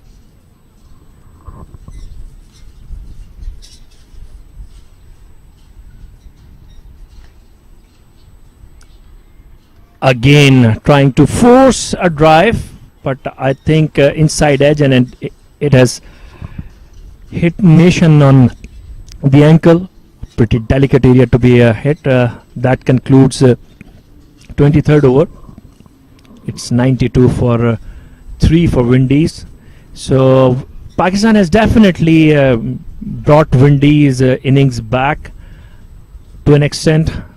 They were 80 for 5 at 80 for 2 at the end of 16 overs. So since then, in 7 overs, Pakistan has just conceded. Here's another look at again swinging in and right on the toe. Very painful. Ouch. That's what she would be saying right now, and I really hope, we're praying that she gets better quickly and there's not much of a loss, since West Indies would not like to see one of their players, a major player, go down at this point. Very crucial for them to have their players in top order, top strength, top fitness right now. And Pakistan in last 7 overs has conceded only 12 runs and got the wicket of Campbell as well. So a good passage of play for Pakistan since the last drink. And it looks like whatever Pakistan decided, they got the opportunity to have a bit of a break, freshen up and hydrate themselves, and they made a plan. They have come back with a much better plan, much more focus, and drawing out the runs have definitely gone to Pakistan's benefit. And if we say, it's still a very, very good batting pitch. Very good batting pitch, and especially Windies captain Stephanie Taylor earlier in the day, she won the toss and had no hesitation in batting first on this surface.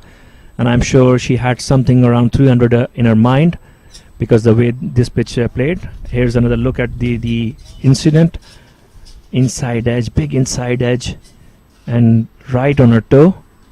So it looks like she's back and ready to continue. Yeah. So she just wants some assistance with her gear. Kamran, if you look at it, it's so interesting. The way these ODIs have played so far, we've seen quite a few injuries. I mean, this is not the first one that we have seen today. The first ODI that was played at the Dubai International Stadium, we saw the Pakistani side go down very quickly. We lost some major players. There was some muscle cramps. Then there was a hit over the helmet, which kind of seemed serious, but thankfully it wasn't, and the players came back. Javeria was gone early and due to a muscle cramp, but then she came back again. And here's another one for the day today, and it's just the start of the day. Yeah, I think it's all part of the game, first of all, and then all this traveling and back-to-back matches, they don't help that much. And Javeria the other day, traveling, especially when you are traveling, and then you have to play the first match. Sometimes you don't take care of your hydration and all.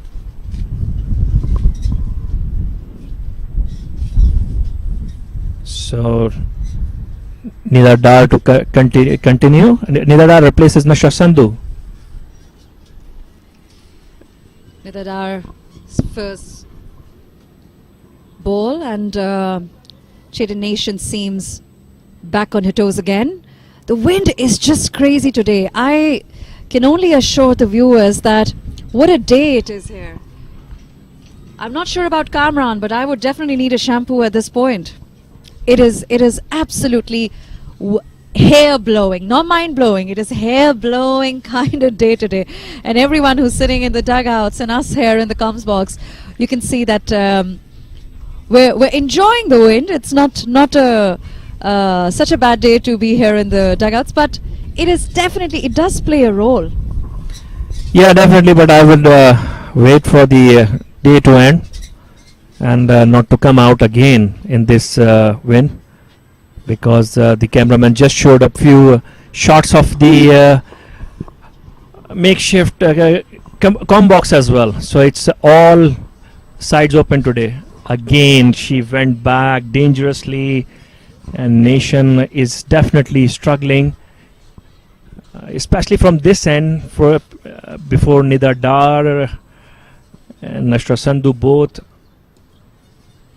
And this time a bit of hesitation, but Javeria couldn't collect it in time. She's an excellent bowler, and what a performer she is. She's an all-rounder and made a stunning inning the other day over the second ODI. She partnered beautifully with Sidra and managed to give them. So if you can look in the background, that's Multan Sultan's unit. And again, a dot ball to end the over. So that's 24 gone. It's 94 for 3. And with that, a change in the comms box, and handing out to Abid and Marina.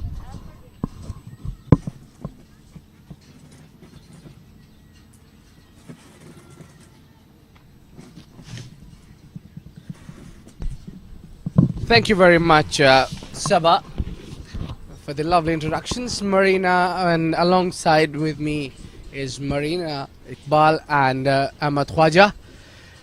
So things looks pretty in control for Pakistanis now. They bounce back after taking a wicket of the last batter, Campbell. Oh, flicked it in the onside. Chance for a catch. Nida Dar getting underneath it. Taken! Oh, the moment we arrived in the comm box, we saw action. Oh, that's a good wicket for Pakistan. Yes, there were trouble with the West Indies, bringing down the run rate, and now another wicket wanted to flick with the wind, but Nida Dar, a good calm catch, and then the Afridi style celebrations. Well, Pakistan is all on to West Indies right now. You can see that the ball was there, but they couldn't get enough of it. An easy catch, and the lady Lala there for Pakistan. Good morning, Asif, and good morning, Marina. Brilliant catch taken there by Nida Dar at the square leg boundary. And right now it's once again the Windies captain Stefanie Taylor standing between Pakistan, taking complete control of the innings.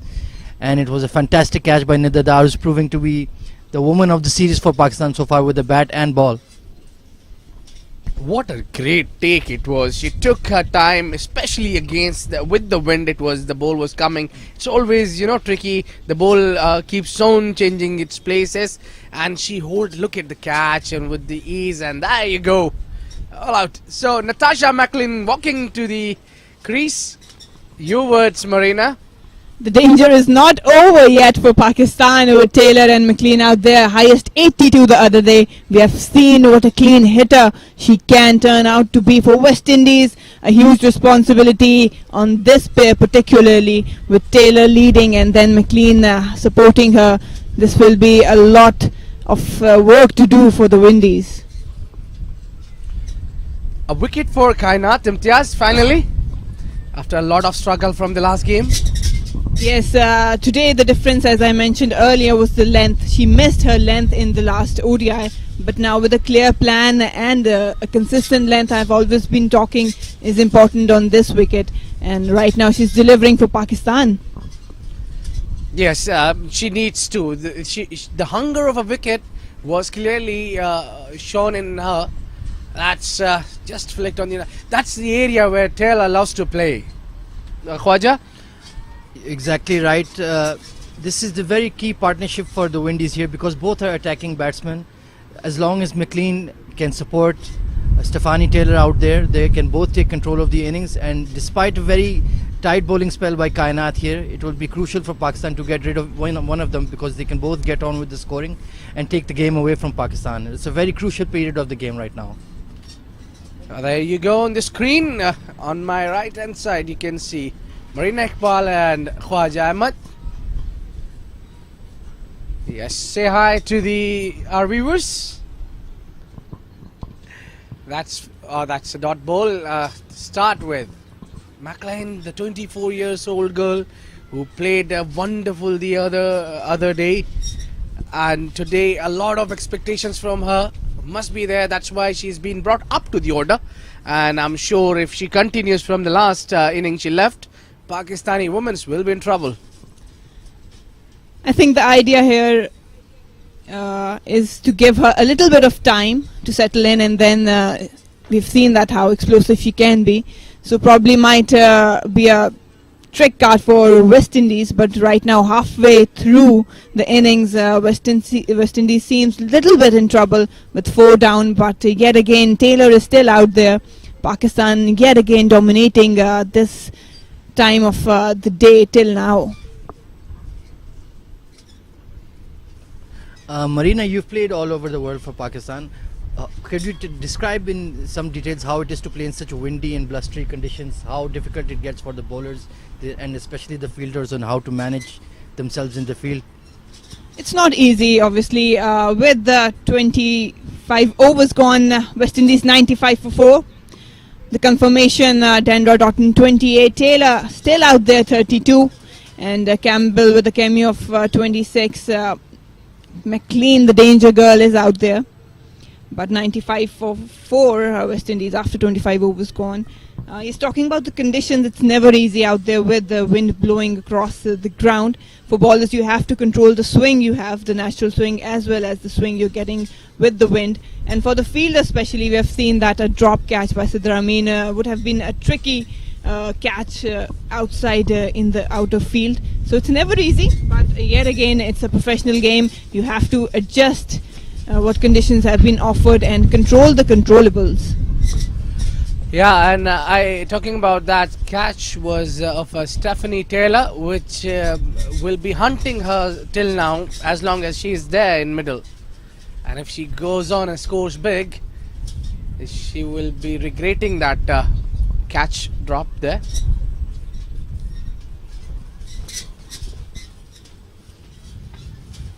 I've seen that Nida Dar is bowling from this end, and this end particularly has troubled the batter a little bit.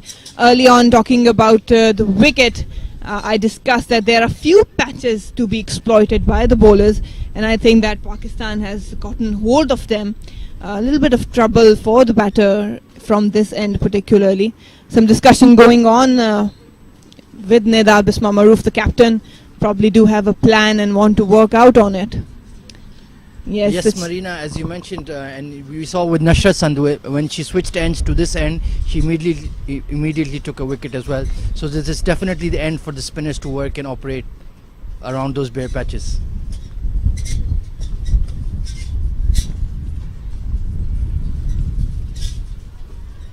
As a batter, you also have to take in consider the wind factor yet again, because it's never easy hitting across the wind, into the wind, and that's what probably West Indies have to think now.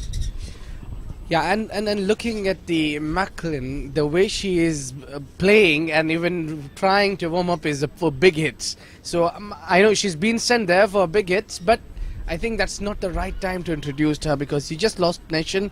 You should have sent somebody who can stable the inning in between. She would be perfect for the last 10 overs in the end. So if she survives till then it's good luck for Windies, but things looks difficult from here. Looking at the Pakistani women's bowling, superb. So it's 26 overs gone, West Indies 4 down for 96. I think McLean played a very good innings the other day. Yes, Marina, as you've described, she's punching the ball very nicely. She's timing it well. So on this wicket, I think that's the best approach. You just take the attack to the bowling, and then let's see how it goes, because the Pakistani bowling, it is kind of similar in both regards. There's off spin and there are medium pacers. So once you get used to the conditions, it's a good idea to take the attack to the bowling, and let's see how they respond in these difficult conditions. Indeed, Taylor is she's fighting like a lone warrior, sticking her one end, not giving away her wicket. So that's what you need to do. I have seen many batsmen or batters bat along the whole inning away, and the other end you don't get support enough to at least get going, which is very important for the game. So somebody should stick around with her. Taylor has delivered this kind of role plenty of time for West Indies, so she exactly knows what she's doing. And for West Indies, it is really important for Taylor to be out there and bat through the innings, and I'm sure that she knows the value of her wicket.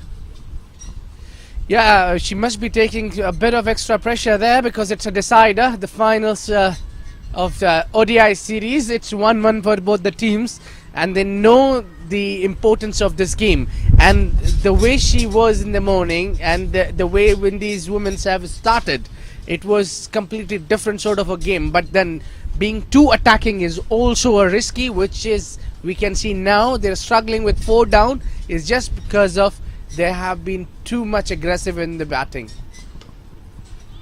Like the way, a good looking shot, but just for the single. The fielder was there at the boundary. Talking about importance of this game, if West Indies loses this and Pakistan wins, it's not just a series win for Pakistan, but also Pakistan will climb up West Indies in the ICC table. So it's really important for the both of the teams. Yeah, from 6 to 4, there is 2 rankings. They will go up, and Windies will come to 6 if Windies loses here. Well, it's in a way a history in a making. That series has been between both these teams in Dubai for the first time. Women are playing, and if they win here, so these are the 2 games that been between these 2 nations. Windies winning the first game with very big margin of 146, and the second, Pakistani women coming back and coming strongly at ICC Academy, winning from 34 bowls. Soft hands and quick running. Yes, Abid, as we've seen throughout this tour, it's been the Windies women who have taken the initiative in the series first up, winning the first game, then Pakistan would fight back. And it's a nice climax coming out here, that both teams are very closely fighting together in a very tough contest. And so far it's on the brink who will decide who will be the winner and who will be the loser of the series. Again, nicely worked towards onside and a single. So steady proceeding for West Indies. You've seen the timeline there, just singles, 4 of them. So good bowling and good attack by Pakistan. 100 up for the West Indies in 28th over. And sorry, confirmation, I think it's... Well, this has been the crowd, and you can see the teams coming in. The senior team players from Lahore Qalandar are here for the game. A practice game for them. You can see Mohammad Irfan stands tall. It's his Sultans here. Well, it's good for them. The men's team have come also to enjoy the game. I'm sure they wanted to see how the women's goes. Well, it's 100 up after 4 wickets down after 27 overs. It was very quick start, but they could not continue. So 100 taking little time to come up. These 20 runs have been very slow. The reason being that Pakistan has been taking wickets with close intervals, and that has been Pakistan's strength till now. But yet again, this partnership is very crucial. That's a genuine edge and a good catch at slip. Naida Khan, cool and calm, and another breakthrough. We've seen McLean, the danger woman, gotten out. And as I mentioned, this end is definitely troubling the batter. Excellent bowling by Pakistan. 100 mark was not the lucky for Windies women's. McLean again departing here, keeping Stephanie Taylor alone. That was a genuine age. I don't know what she was waiting for. And she was even disappointed with the decision of the umpire. Probably she was disappointed in herself, and we've seen that the reaction from Taylor. She wants someone out there at the other end. Comments. Marina, the one thing I would like to say, it was brilliant captaincy by Bisma Maroof. She knew it was the new batsman on strike. She kept her first slip there, and immediately Nashra Sandhu with some brilliant bowling, brilliant flight, and produced the edge, and that was a sharp catch at first slip. Yeah, good ball to tackle with a tail ender, tossed up, and a genuine edge. Good catch. Overall, that was a good wicket for Pakistan. Again, Pakistan just tightening the screws against West Indies. Chanel Henry now walks in, just 4 matches, youngster, but a huge role to play with Taylor. Yes, Marina, it will be quite a test of her in just her second series to cope with the pressure of being in a decider. She's just 23 years of age, so it will be quite a stiff test, and she has to stand there and support her captain Stephanie Taylor and bat through 50 overs. Yeah, and just 4 innings she has played in the international level, so that is also in a way inexperience better, an average of 11 only, but that can't be said in just 4 innings, but only having 35 runs under her belt in 4 games. Well, she has a huge task ahead, as huge she is, a tall batter there.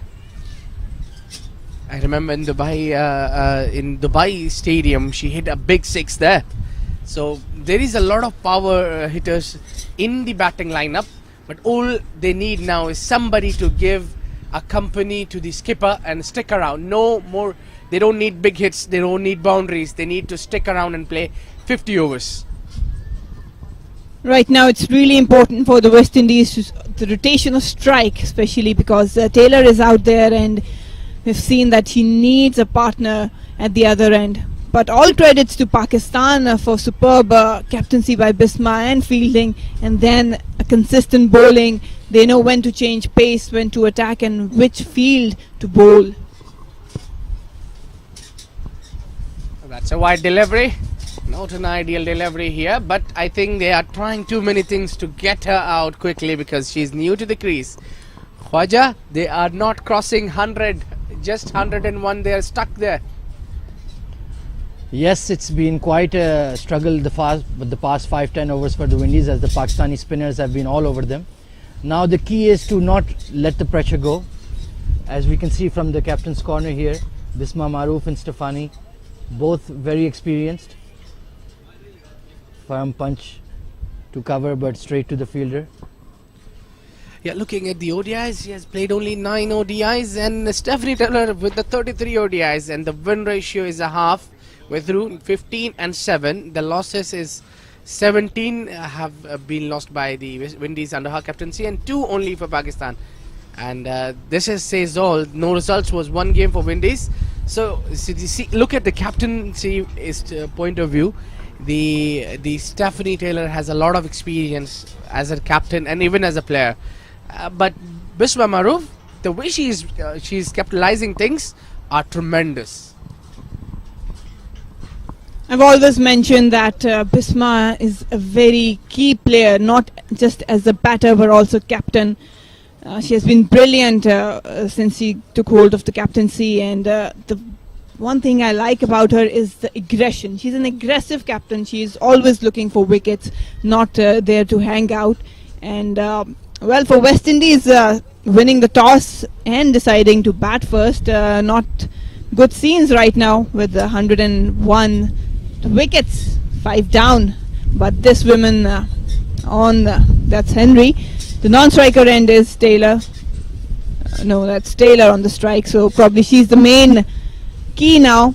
And as Khwaja said, the difference between the two sides. Well, it's new bowler. It's Alia Riaz, who is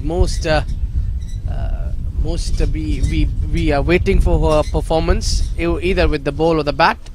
She gets introduced after 28 overs. Yeah, she's a good bowler with the older ball. We've seen her bowl in first ODI. Got a little expensive, but in the second ODI, she contained a lot. She has a very good action, smooth action, but the thing about her is that her ball skids on. So it's never easy to play her all to take her on. So probably that's the trick right now, because they know how important Taylor's wicket is. Yeah, they are trying to get a wicket here, and I think it is a good time to introduce her, and using Kainat Imtiaz earlier have worked out. I mean, she have got you a wicket, and so far the start, Alia Riaz is very accurate to her line and length, and she's little more pacey than Kainat Imtiaz, and skids also, so that is the best thing. I think this is what they wanted. Marina, as you pointed out about Bisma's captaincy, one thing I have been really impressed have been the attacking bowling changes. It was always going to be a tough task for Pakistan to be chasing, so she knew she had to take wickets and consistently take them. So she kept pressing with her attacking options, and they have been consistently taking wickets for her, and so far that is the reason why Pakistan have control of the game now. Right now, if they break this partnership and they get the big wicket of Stefani Taylor, then it is their game to lose, I believe. Yeah, I do agree with him. It's really they must be eyeing the wicket of the skipper.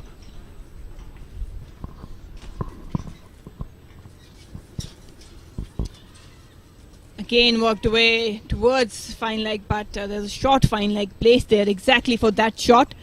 Alia skids on, so it's not easy to take her on. I agree with you, Khwaja, that Bisma has very smartly operated with her bowlers, not allowing any batter to settle in. The right choice of right bowler, right time is very crucial when you're trying to restrict a side like West Indies.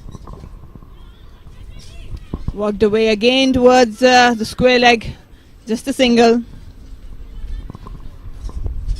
They haven't been tested with the short deliveries so far, the Windies women's, I think. Pakistanis doesn't have that quick bowler who can really does, but I think Alia can do that. A little short deliveries, can test the batters. Yeah, Alia can be a little tricky with it, but probably for me, Diana Baig has some slower bouncers and a quicker one also. So I think that it's not actually needed right now, because West Indies are really strong with the shorter ball. So probably Pakistani bowlers' success lies in bowling to their strengths. And with this wicket, we've seen that we expected a lot of bounce, but it has been the other way around. Yeah, true. When things are going okay, you should not try new things, I think. I would agree here with someone who played at international level. I will take everything you gives me, Marina, as a lesson for me.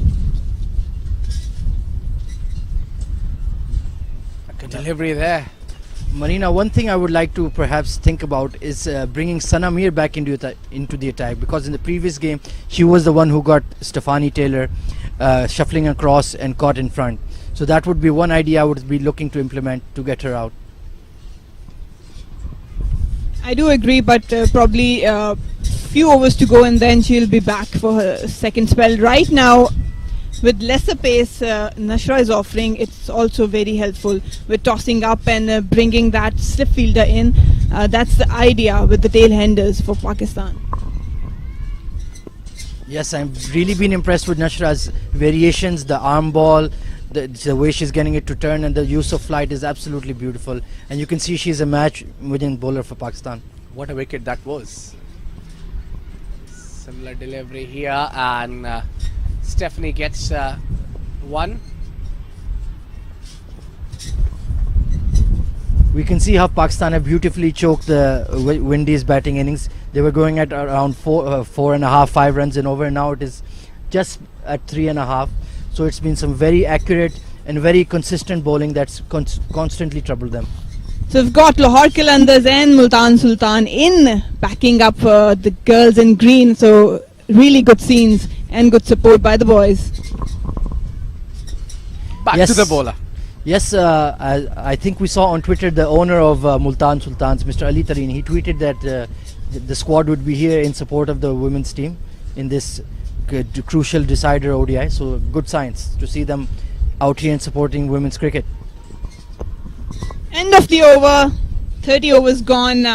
West Indies 104 for the loss of 5. Yeah, there's some drinks there for the bowlers, and I think we are 30 overs past now. There is 20 more overs to go. They need to sustain and play 10 overs defensively. Last 10 overs, if they don't lose any wicket from here, because they've been half team back to the dugout, and if they have still this wicket on till the 40th over, till the last 10 overs, they can capitalize this, and then they can go for the big hits as well. So, but at one point of a time, it looked 260 to 70 on board the way they started. But hats off to the Pakistani women, the way they have come back. Alia Riaz once again with the good land delivery, going little bit into the batter, and that's a dot ball. Marina, what score do you think Pakistan would be comfortable in chasing in the second innings? I think restricting them around 160, 170 mark would do it. But anything above them would be challenging. But I think in what sort of position West Indies is, and Pakistan has all the momentum with them. That was driven beautifully. Lucky that the non-striker and batter Taylor just tucked it in time, but a good looking shot by Henry. This is why Stefani is wearing a helmet, not for the bowling itself, but the straight drives from her opposing batsman. Yes. She got danger from her own teammates. Yeah. I wonder how is it batting against Doughton. That's hazardous for sure. Very good delivery there, cuts it off, but I think that's gone into the gap, and 4 runs for Windies. Stephanie Taylor moves to 40 with that blow. Talk about timing, just utilizing the width and pace given by Alia. Superb timing and placement also. 4 runs, a lucky boundary for West Indies and Taylor. Some relief to her. You can see it was short and wide. Coming in, but well managed by Taylor. Well, we all know that she's very strong to that area, and there is not enough protection, I would say, for the seamers like someone like Alia Riaz. She's bowling it perfectly well. It just need a little bit guidance from the fielder. I think that all credit goes to Stefani, because the third man is placed according to Alia's bowling. It is snipping back in, so that was well adjusted and well placed by Taylor. Not a bowler's fault. That was a good shot. Yes, she showed her class and ability on that shot, just leaning back, using her wrist to find the gap between deep point and third man. That's a beautiful shot, and that shows her class and experience to manage any kind of situation. And it will be up to Pakistan to find out a way to dismiss her. Yeah, and it does look risky to play that kind of a shot against someone who's nipping in and skitting. A dot ball, and last ball from 31st over. Alia Riaz is yet to get a wicket here. She's only on her second over. She's been introduced late, but I think a very good decision there by Bisma Maroof.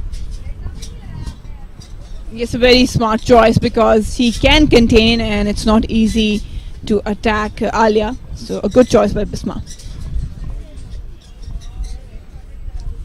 Drop and run by Henry. That smart cricket, just helping her captain on the other end. That's all Taylor needed. End of the over now, 31 gone. West Indies 111 for the loss of 5. It's the unlucky or perhaps lucky for Pakistan Nelson on the board. So this might prove to be a very important over. After the drinks break, of course. Yes, Khwaja, trust me, I've seen a lot of wickets falling on Nelson. Yeah, very dangerous figure. Well, probably, I think to break the curse, you have to lift up your feet. I heard somewhere. We'll have to I see, think wait and watch. We should do that in the commentary box as we speak. Yes, I think there is a drinks break that will take off now after 31st over. And there will be a change in com box as well. K. Asif and Kamran taking over.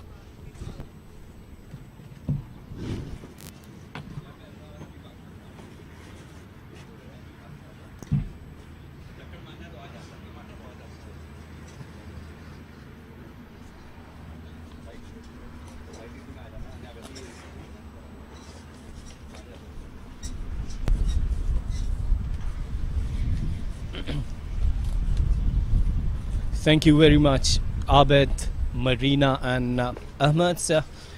Interesting situation. Pakistan, they're bowling really nicely.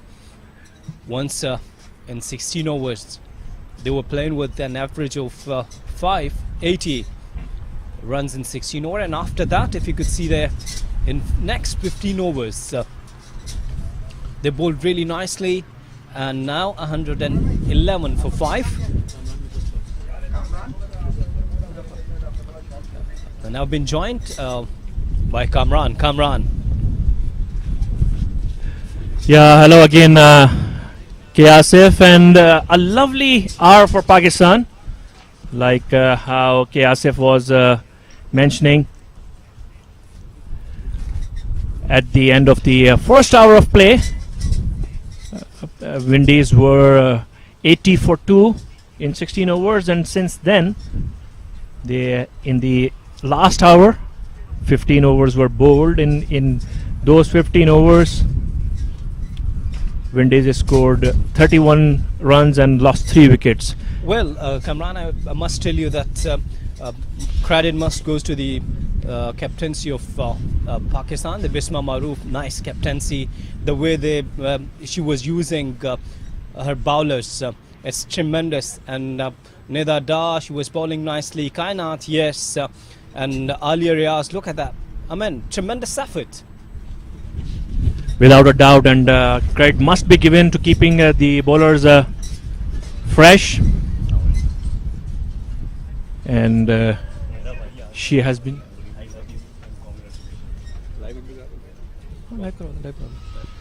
So this is what the situation is right now. Pakistan have a stranglehold around Windies innings right now, and although the captain Stephanie Taylor is there, but she hasn't found the life easy, which is a bit strange on this apparently batting surface, and a lot of credit must be given to Pakistan bowlers for keeping that tight. Mir, continuing. Good delivery that was driven towards cover just for a single. And so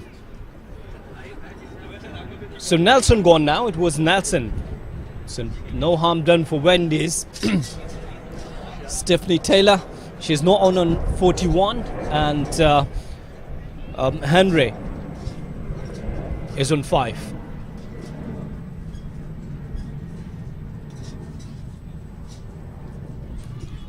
Again, very good delivery. I must talk about Kamran that today Dar and Mir, they're bowling on a nice line, not giving so much width, especially to the Taylor. You know that when she goes against spinners, she is very good. Yeah, and lofted played uppishly, but it fell agonizingly short of Javeria Khan at short mid-wicket. Sana Mir has been at her brilliant best today. Once again, good delivery. Placed on the onside. Looking, yeah, just for a single. So comfortably taken there. Look at the recent timeline there. 141.11. Then 2.1. So overall, I mean, it's good effort. Sana Mir in her sixth over here. And again, it is just being very difficult for the Windies batters here to get Sana Mir or Nida Dar away from the square even. Again, good delivery. A very good over for Sana Mir, ending up this over with this dot delivery. So 32 overs gone now. Windies 113 for 5. Yeah, Asif, and that's the situation. And only 18 overs to go, but half of the Windies team has gone back to Hutch. So the best person to be on the pitch for Windies, their captain Stephanie Taylor. So she must be thinking what could be a good score on this pitch and when to launch the assault. So she cannot do it too early because she does not have too many batsmen or wickets left, and neither she can leave it till too late. A very good delivery, played with a straight bat towards long on, just for a single. Yes, you're right that, but do remember that if you wanted to set a target around 200 and 220, you must go on with your 4 or 5, and you would have to save the wickets as well.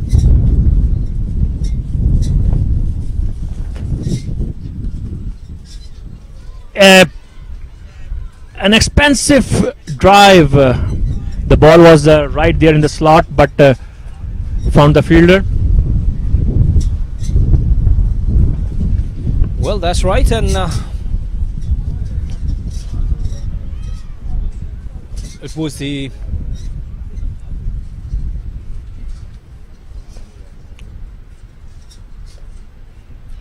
good delivery, placed it towards sweeper covers just for a single.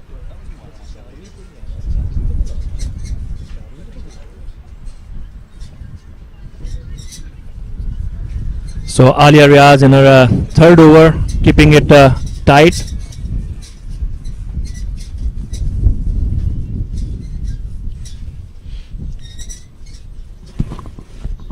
And back on the pads and clearly sliding down the leg side.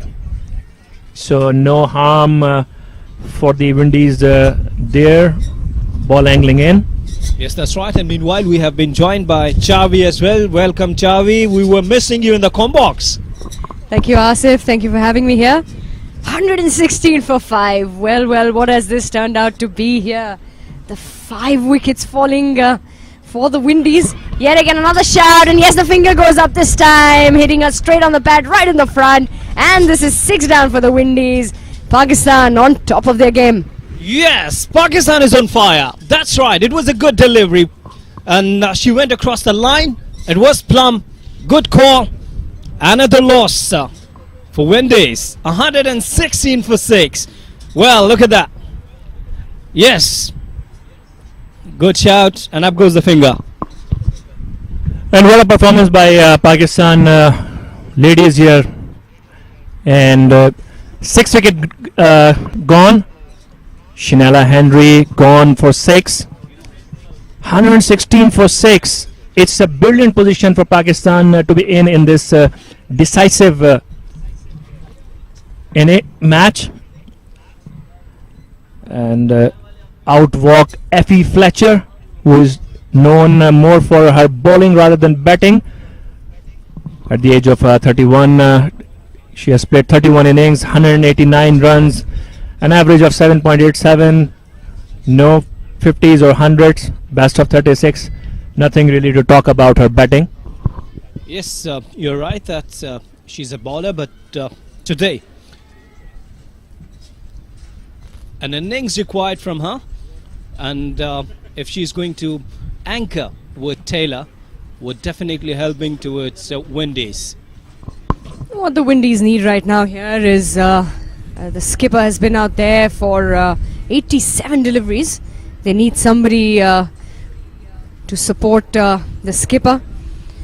Somebody who will stay out there through the 50 overs. They would want to look to play the 50 overs. A good looking shot there to start off. She gets off the mark right away. That's what we'll need to do. Take the singles, get the doubles in, give the skipper the strike. She can go for the big one. She's been there for a while. That'll be the end of the over as well. 33 gone. It's 117 for 6. And just one more qualification, just to qualify what Asif said earlier. He welcomed Chavi to Com Box. There is no box today. It's a Com tent like you saw a while ago on your screens. Here's another look of it.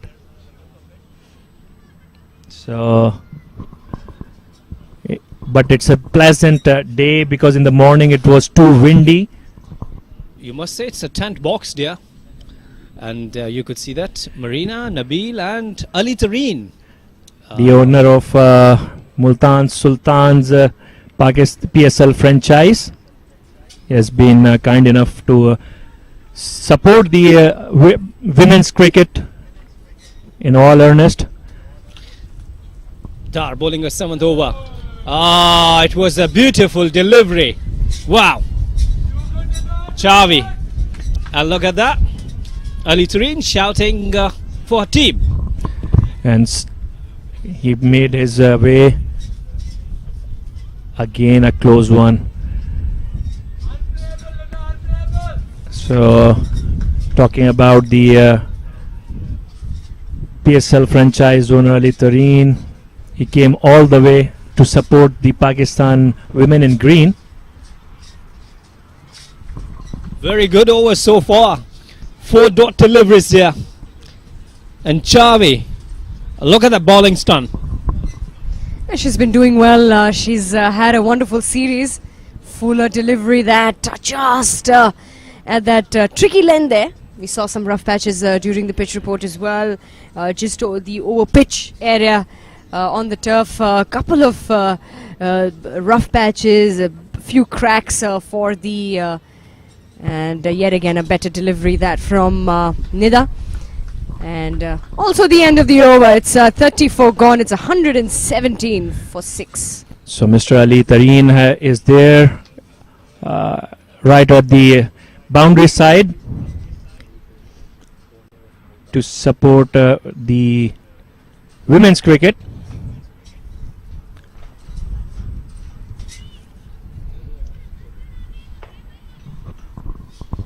Well, a very good over for Pakistan, and now it's 117 for 6 after 34, and let's say next 16 overs, if they could manage to get 70-80 runs, and if they could get closer to 200. There was almost a chance there. Drop chance. Couldn't get the grip on it. Alia Riaz, she's will be a little disappointed there. Nonetheless, she's got the team to back up with, and that was a welcome boundary for Stephanie Taylor. Quick outfield this, the slopes at the right areas. All you need to do is minimal effort, just place the ball in the gaps, and off she goes. Look at the strike rate for Stephanie Taylor, almost 50. 48 on 83 deliveries. Cutting and cutting nicely. Locking for couple, taken one first run fastly, but just for a single. It's a commendable job. I think the Pakistan women have done well out there in the field. It's a lot of hard work. They've run well, they've fielded well, they've picked up the wickets at the right times. 6 down already for 122. We're expecting for the Windies to come in a bit stronger, winning the toss, electing to bat first. We're expecting the total to go up. However, got another 15 overs to go past, and it's going to be a sight to see where the Windies end up at. But they should be looking to something close to 180, probably 200 runs in the next to get to another 200 runs in the next 15 overs or so. Probably a little more over that if possible. But it's going to be key for the skipper to still stick around out there and play through play through the 50 overs. Just stick around over there. You've been there for a long time already. You've come in very early in the innings today. Just stick it out there, stay there. It's very important for your team. You lead from the front, and that is what is going to be expected of Stephanie Taylor today.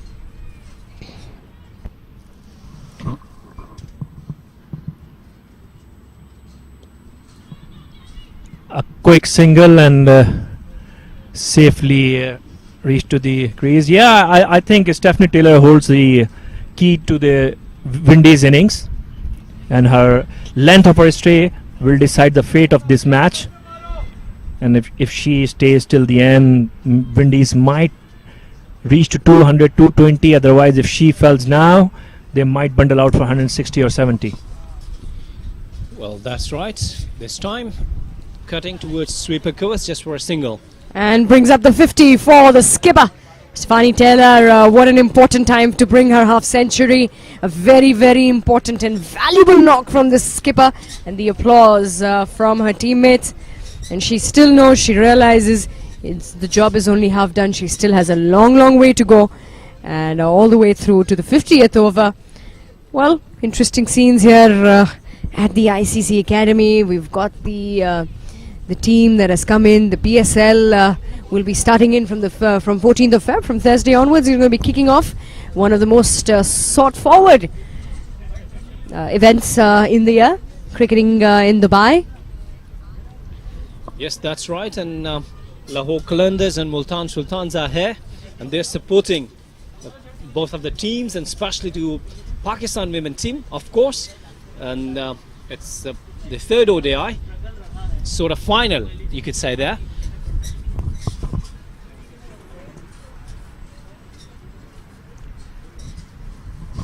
What a superb knock by the skipper, Stephanie Taylor, not out on 50. And yes, we have seen that there were no batter who support Taylor, and she is struggling alone there. I think the easy singles will probably do the trick for the time being. Lesser risks would help the Windies go forward on.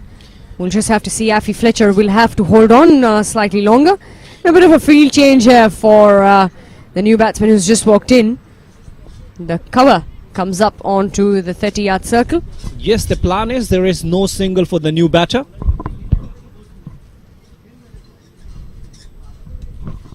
As I was telling you that, that you could see that the 4 feeders inside the circle on the offside. And I mean, it's good technique that you're not giving chance to the new batter to go for the singers and give chance to the Taylor. Cutting but straight to the fielder. Usually this is what happens. This is what you need to do once you have somebody who's the wicket has just fallen. You bring in the pressure, you bring in your players a little bit. You don't want to give away too much. You want to ensure that the settled batter you don't want her to take the chances. Bit of an outside edge there. The ball is running away, and well, there's no stopping that. That's a boundary here, and the bye signal from the umpire. And we know how quick this outfield is, Kamran, and we've seen how quickly the ball reaches the ropes. Yeah, it turned viciously, one of those deliveries, and on this surface, this outfield, anything that evades the infielders, it's very tough to chase down before the boundary line. Considering that fact, again Nida Dar flighting it up, enticing the batsman to go for the drive, and it's the lower order batter, so she can't be that fluent with the driving or playing a spin that well. Well, good over for Windies, 5 runs from it, and 36 gone, 129 for 6.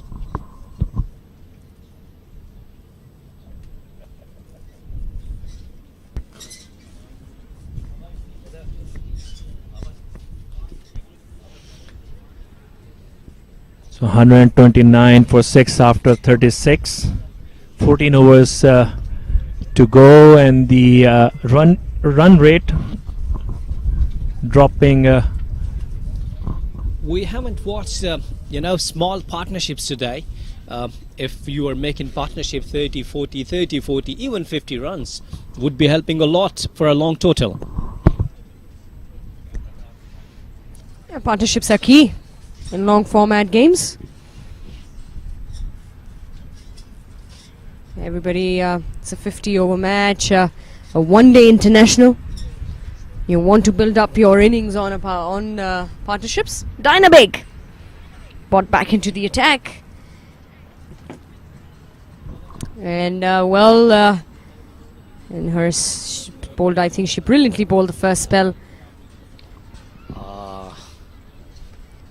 I think there was a fleck with the hand or not? Yeah, it was. Slight angling touch there by Dynabig. Did well. We'll have to keep patience, Stefanie Taylor. She's been playing well. She's been looking in good touch. Good form she's in. We'll have to continue all the way to the end of the innings. A good skipper's knock and pressure game. A good delivery. Trevor just for a single.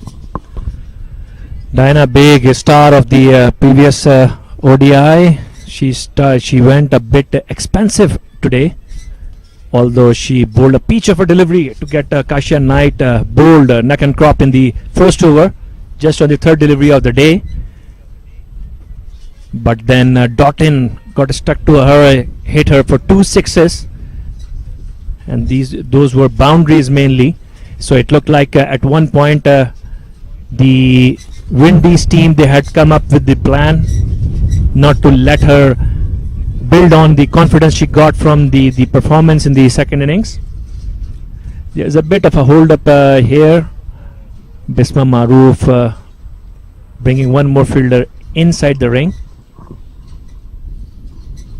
Asking for the LBW, but I think height might be the issue. Chavi. Yes, of course, just the ball leaping up, getting a bit of that odd bounce there, Dynabig. Hitting her just above the knee, Affy Fletcher.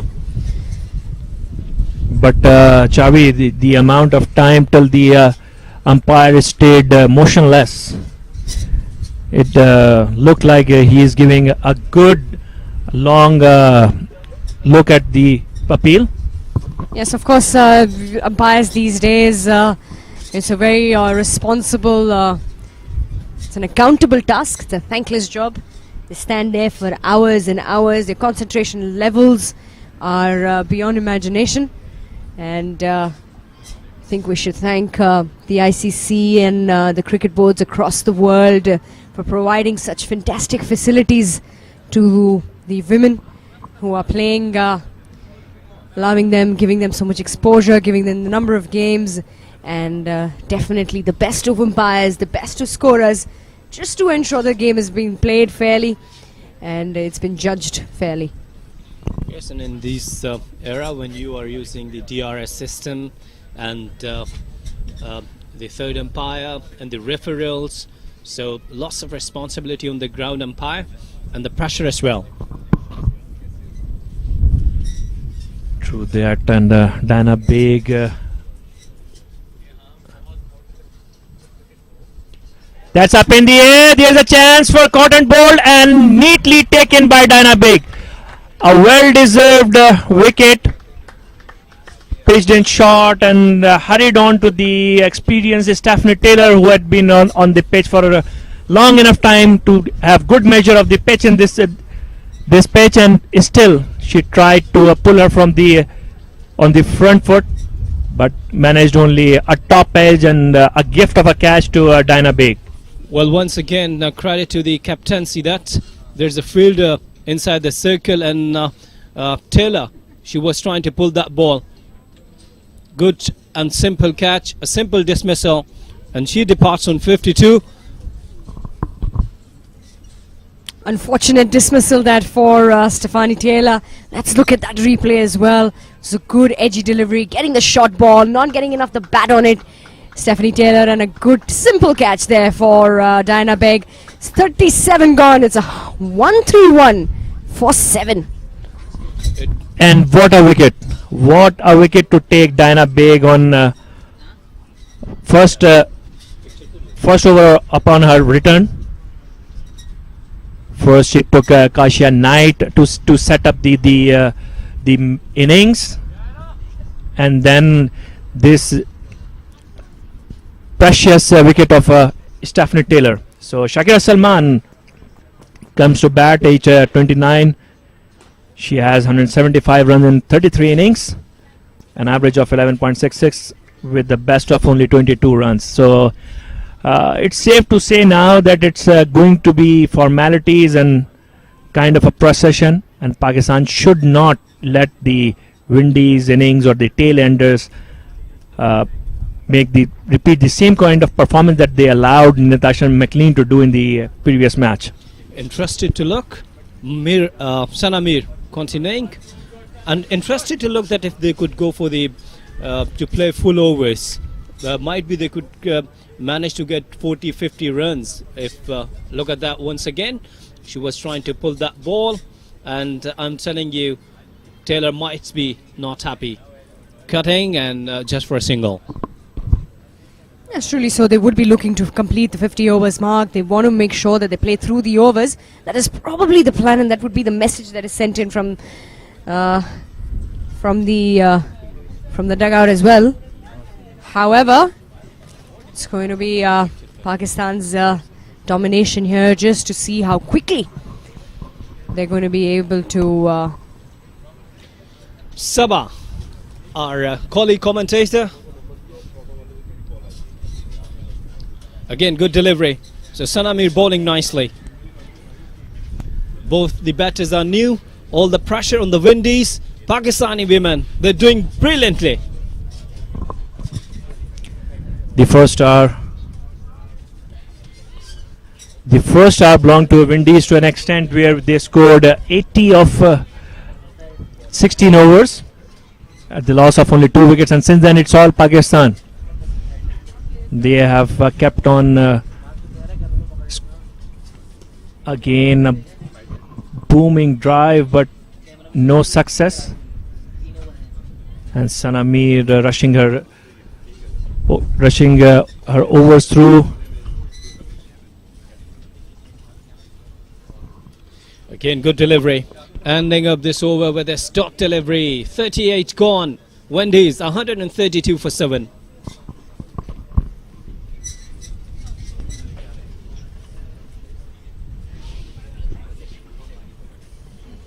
So 12 more overs to go, and only 3 of the tail end wickets of Windies are left. So it has been an excellent performance by Pakistan bowlers. Diana Baig again among the wickets, 2 for 39 in 6 overs. Sana Mir 16 of 7 without taking any wicket, but doing her typical work of squeezing the runs. Nida Dar 8 overs for 22 runs, and then Nashra Sandhu, she chipped in as well, 2 for 17, and Kainat Imtiaz 1 for 13 in 6. Alia Riaz 1 for 20 in 4. Well, there's the time for the Pakistan. If they're restricting 100 under 170, I think would be a better chance for Pakistan. While you are chasing 160, 70, could be an easier target in 50 overs. Down the leg sides, was asking for the LBW, no chance there. It's hitting her on the pad. This is pressure situations here for the Windies, going down leg side on this occasion. What the Windies would want to do is to put up another 50-60 runs on board, just to give them something to defend. However, we do know that they have the bowling as well. They've got the bowling attack. It's going to be very interesting to see how aggressively they're going to come back on the Pakistanis. But at the moment, Pakistan on top of their game. They've done well. Once again, I think an inside edge there was. Slide inside edge. They're getting a little bit of movement there, Diana Baig, using the wind very well. And I think she's a thinking bowler. I like your style, Chavi, the way you were telling the movement with your hands. It's nice, Kamran. And Chavi, like they always say, never judge a pitch until both sides have batted on it. So it does look like a good performance from Pakistan. A quick single again, and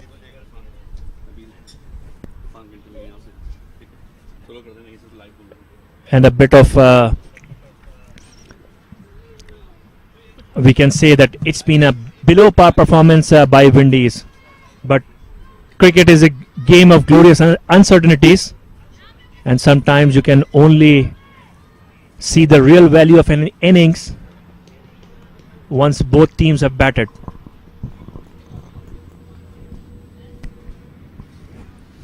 The turf changes a little bit. The Asian conditions, usually you don't see so much of a change in the turf, but we've seen the different weather conditions right from the start of this series, this ODI series. The first game to the second and now the third, very different the conditions. Well, that's right, but then an important and good thing is that the Pakistani women they're struggling hard and not taking it easy. They're in good position and they want to dominate till the end of the game. Looks like that. A no pitch delivery. Was trying to drive that ball just for a single. And end of the over. 39 gone, 134 for 7. And KSF, in the previous matches as well, we saw in both the ODIs, Pakistan bowlers were very tight till the 30th over mark, and they just seem to have lost it in the last 20 overs. So the good thing is, here they have wrapped up the game, or taken the sting out the Windies innings here within the 30 overs. So even if they relax a bit in the last few overs, which they shouldn't, because this is an all to play for game and only 11 overs more of fielding left in this series. Well, that's right. And Sanamir continuing. Good delivery. She bowled nicely today. What's going to be interesting to see here is Kamran and Asif, whether the 50 overs come up first, or is it going to be the 3 wickets that are going to go down quickly? This is what I was asking to you guys earlier. Well, it's going to be an interesting trivia here. What's going to come first? But I'm guessing by the way that we're seeing the bowlers bowling, probably the 3 wickets will come down earlier. One thing is for sure, that 11 overs are there, unlike in the previous match. It doesn't matter if Windies play all the overs, they will have to score runs. Well, I think if they're going to play for the 50 overs, they could add 40-50 runs in the total, because there's no chance.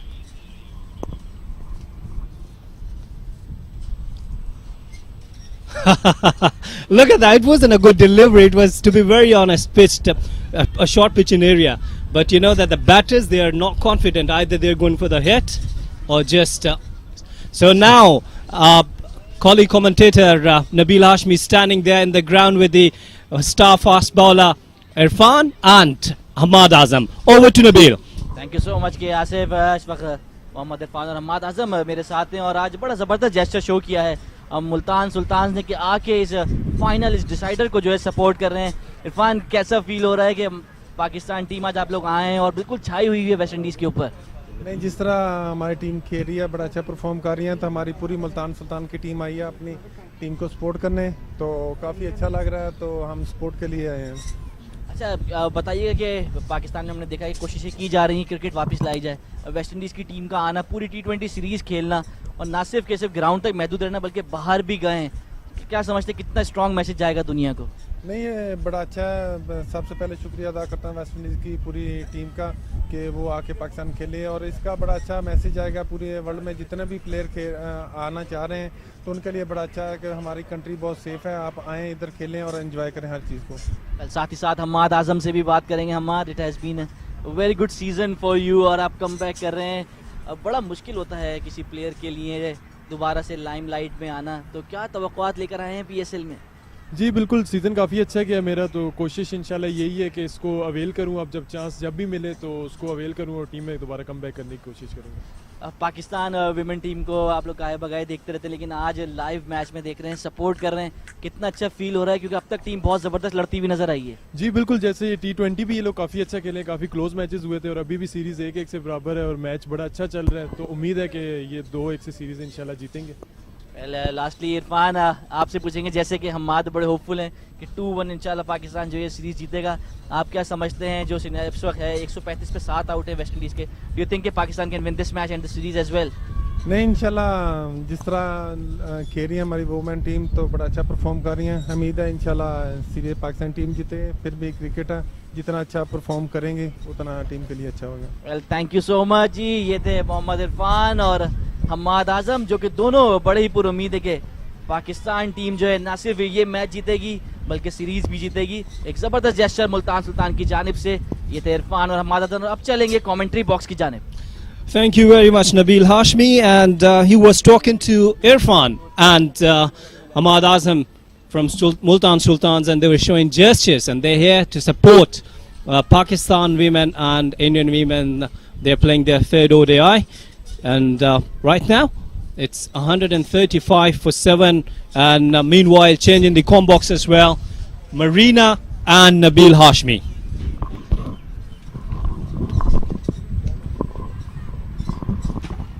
Thank you so much, K. Asif.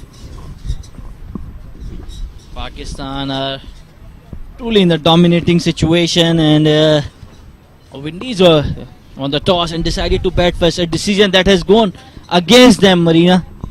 Definitely, Taylor giving a very bold statement that she wanted to go above 250. But all credits to Pakistan and their bowlers, especially a great captaincy by Bisma Maroof, rotating their bowlers on time and at the right place. So West Indies in all sort of trouble. Well, just like Marina was saying, Bisma has been spot on with the changes she had made throughout the 2 matches she has taken in charge of, and this is something that is really heartening for Pakistan. And the call is for 2. They would easily make it. Whenever there's a change of leadership at any organization, any team, it's a difficult period, but the brilliance shown by Bisma has been simply heartening. She's a smart operator and has been around for Pakistan quite a while now. So she understands every point of a match and knows what exactly the requirement is. A good looking shot down the ground.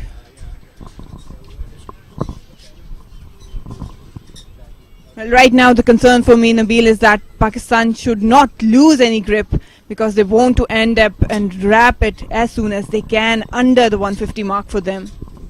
Yeah, definitely. With that, it's the end of the 41st over. Windies 139-7.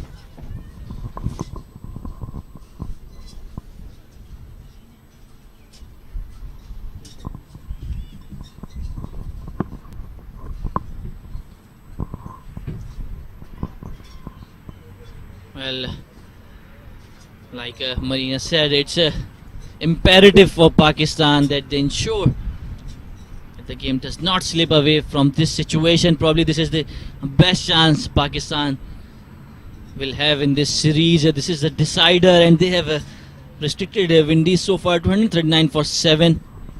Yeah, with the start West Indies had, it looked like that 250 plus was an easy task for them. But yet again, all credit to Pakistan. Nabil, points are at stake, so no easy going for both of the teams. But yeah, with Taylor gone now, that's a huge difference for the Pakistan and West Indies also. And yet again, as I mentioned, that Diana has a good short ball, and that really surprised Taylor, ending up in Pakistan getting her wicket. That was a good shot down the cover area. Right now, making sure that Nashra is containing a tight line. Like you mentioned, Diana's short pitch stuff. I think it was the fierce wind that was blowing in the morning that was making life difficult for her. And the wind has slowed down as compared to the morning, and that is why I think Diana was able to put in more energy while bowling to Taylor. Nashra Sandhu continues her good spell here.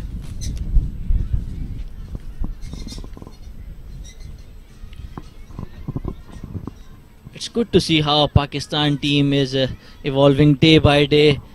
The outfield fielding has improved a lot. We have seen not just one or two girls putting in the effort. We have seen at least 5 or 6 very good fielders out there.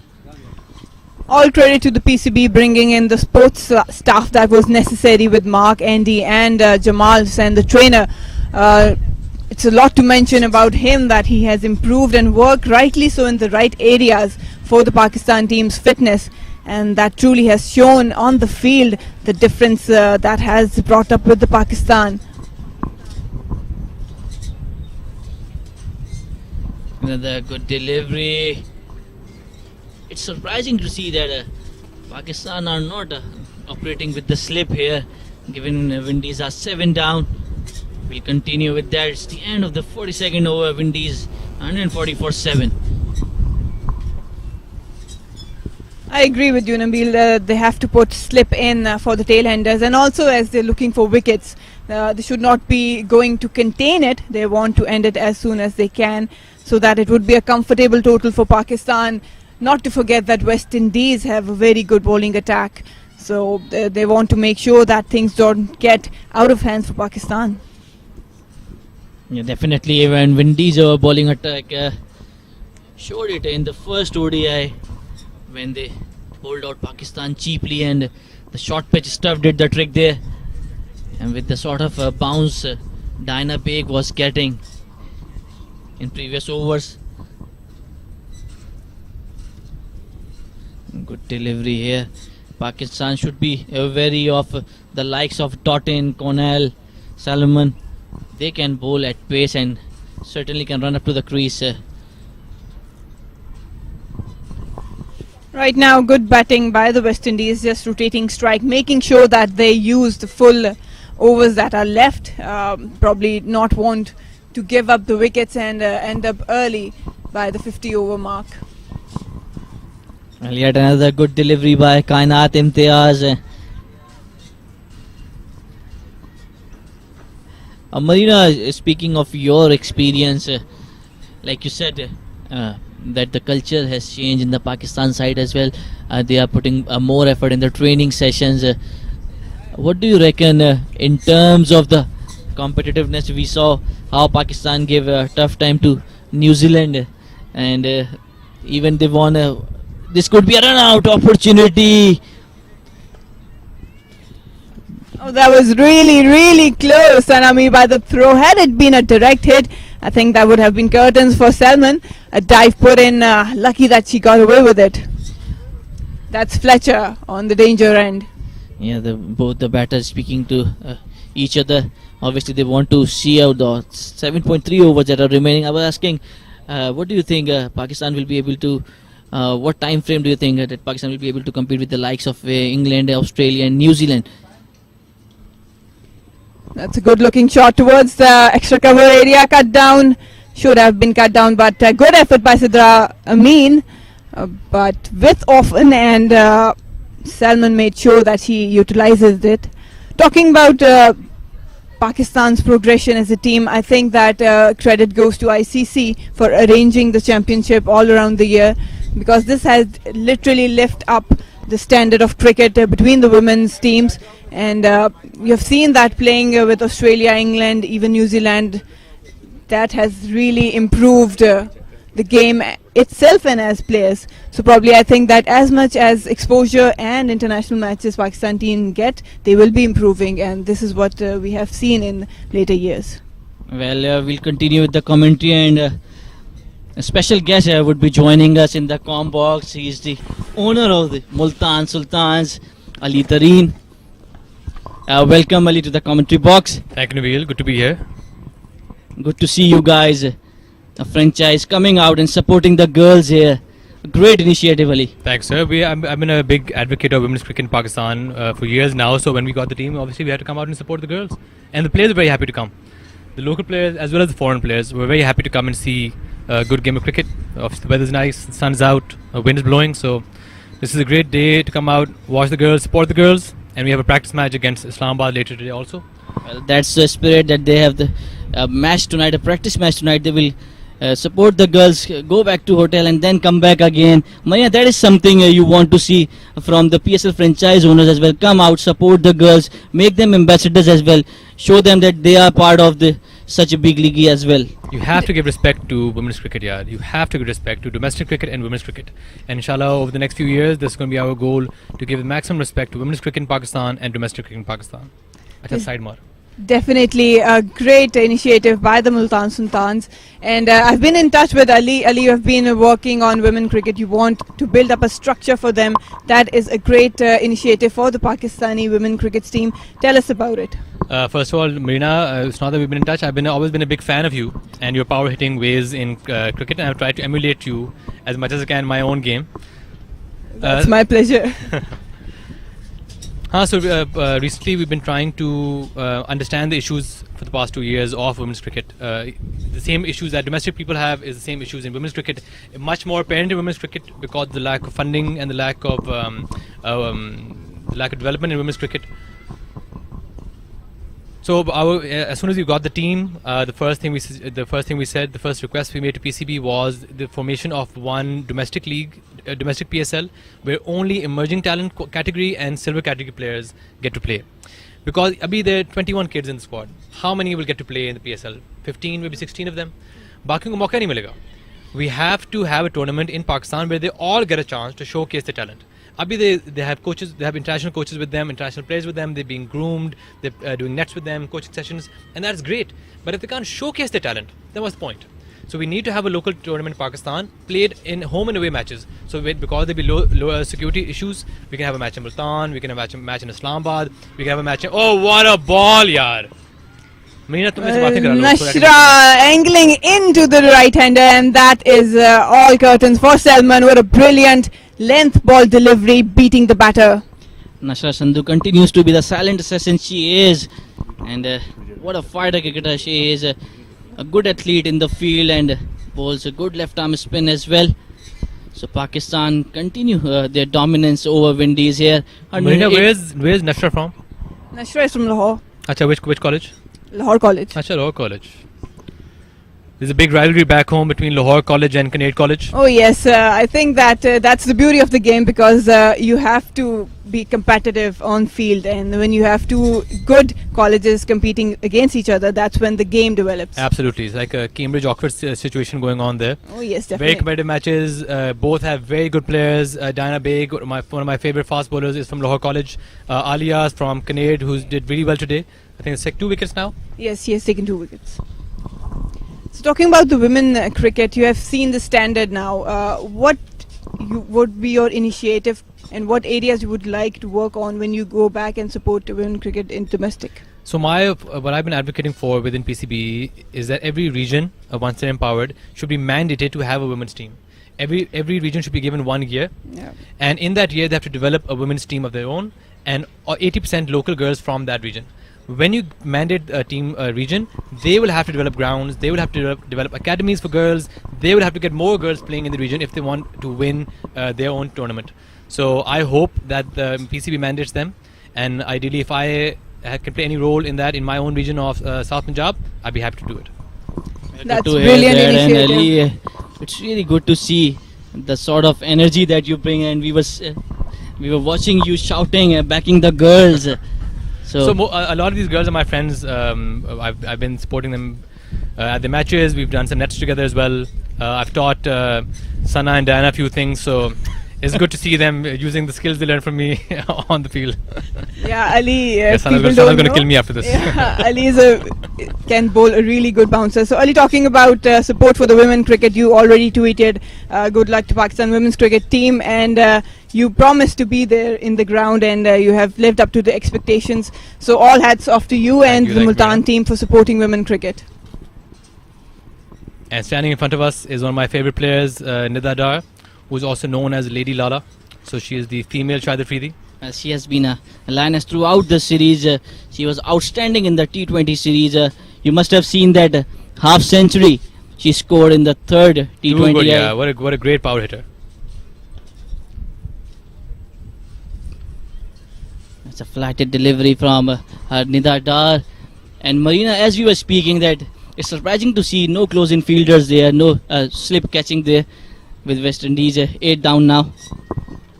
Yeah, probably maybe Cornell has a huge structure. So, but I think that they should put a slip or one in and try to cover a little bit singles, because that's all West Indies would like to go after. But I think that Cornell has some strength to clear the boundary.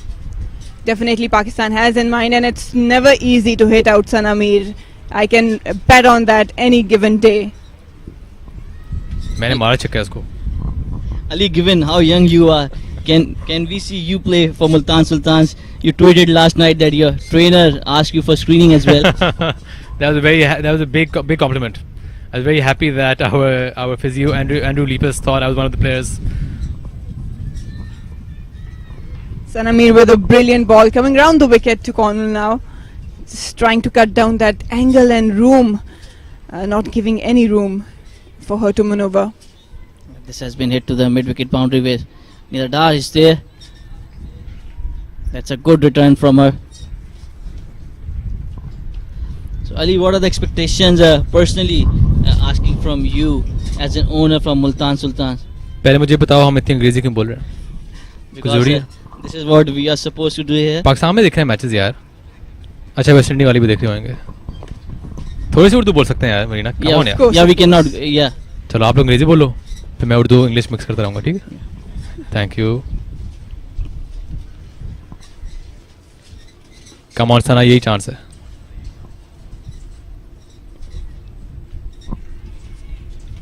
That has been cut away to a backward point. Two fielders running to cut it out. Good effort, girls. Good effort. Good effort. Brilliant effort by Sidra Amin. She's an exceptional fielder for Pakistan, but couldn't cut that down. A little bit was offered, and Cornell make sure that she got hold of it. So 46 overs gone now. West Indies 155 for 8. Sidra Amin played an amazing innings in the last match. Almost got to 100. Very unfortunate to get run out before she got to her century. Yes, that was disappointing. That just falling short 4 runs, and that was to a run out. But brilliantly played.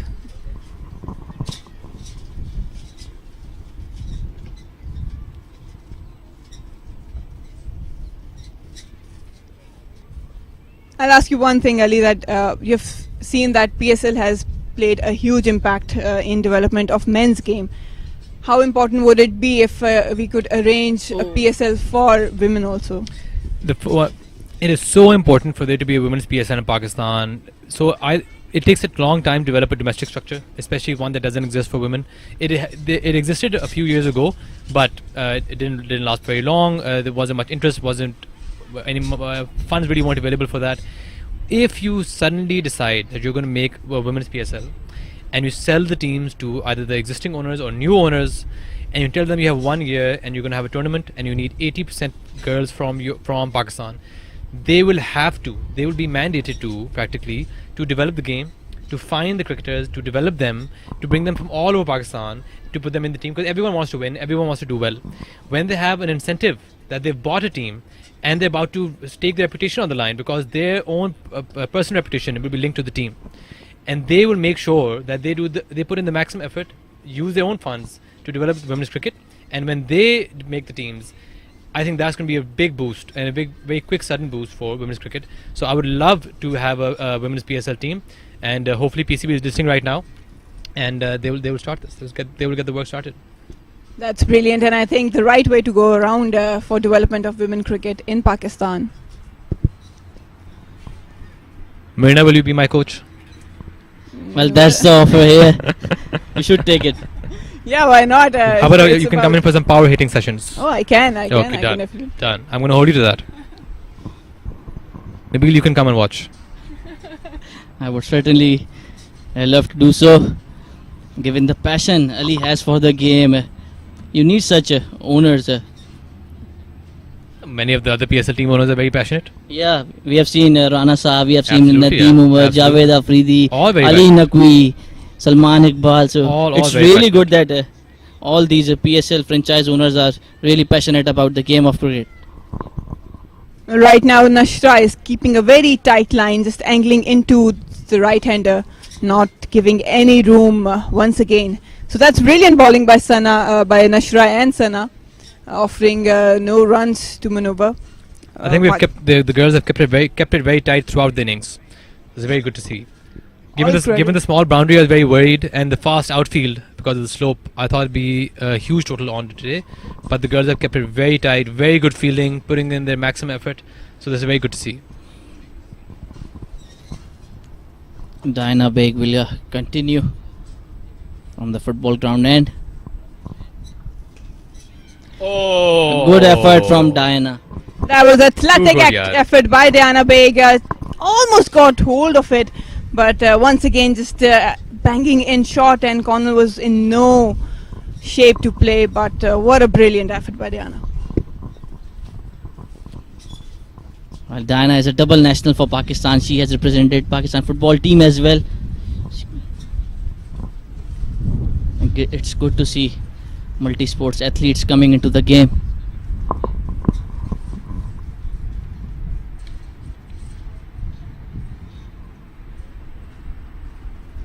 Fielding has been spot on today for Pakistan, and probably that's the difference in containing West Indies under around 170 mark, because the way they started, it was looking like they would cross 260 to 70, as Taylor mentioned at the toss.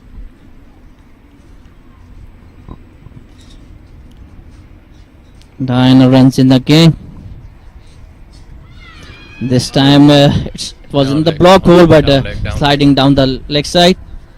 Smart bowling by Diana, mixing it up the length, just banging in short the first one, then a little bit slow, and now a Yorker. So all tricks up her sleeve, looking for a wicket and wrap it up.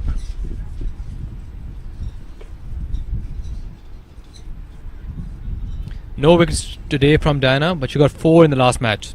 So we're hoping she can wrap it up now with 2 more.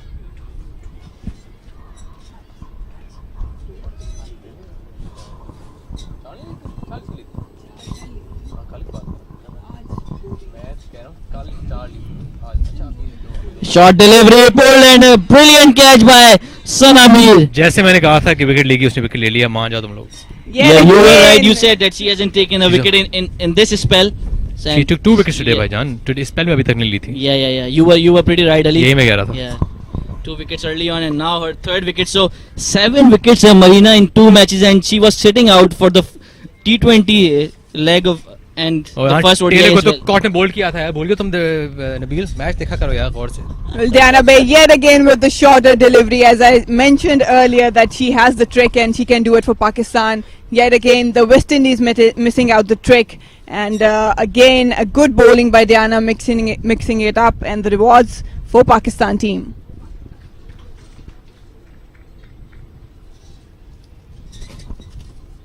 I'll bat it out for you, Ali. क्या? Don't worry, I'll bat it out for you. किस बात? I know the circumstances are difficult. The pitch is not helping you out, so I'll lend you the helping hand. So we have a debutant today for the West Indies, Karishma Ramrahak.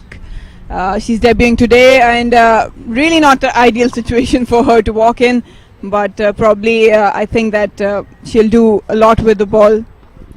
I wouldn't want to face Diana Baig as my first ball in on my debut.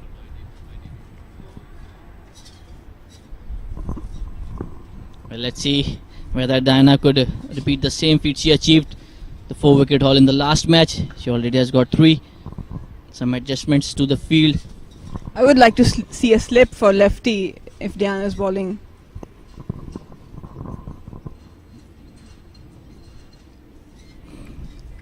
That one kept a bit low, Marina. That's not good signs for Pakistan. Previously we saw purchase for spinner. This was this short delivery pulled fiercely by Connell straight into the hands of Sanamir, and there's the send-off. Yeah, that was a good ball. Talking about the bounce, Nabila, I mentioned at the pitch report that we expected a lot of bounce by this wicket in the first ODI, in the second ODI as well, but it went other way around. It's not much bounce to offer. And there's this edge, and Marina was just talking about having a slip there. Surprise from Pakistan. They have operated without the slipper for the last couple of overs. And with that, it's the end of the 47th over. Windies are 156 for 9. What do you guys think? What's going to be the total score for the Windies today? Probably around 160, 165. नहीं boy एक number guess करना है. I'll go with 160. Marina? I'll go with 158. Very nice, very confident. Your turn, Ali. 165. So you wanted that number. 65.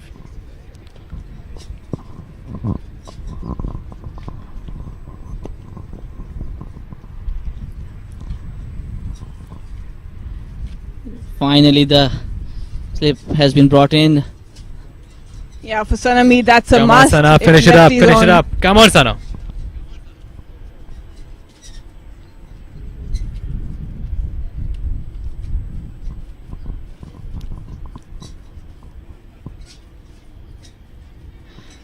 Oh, just a wide ball to start off. A little loosener by Sana, but definitely she would like to take that slip fielder into consideration.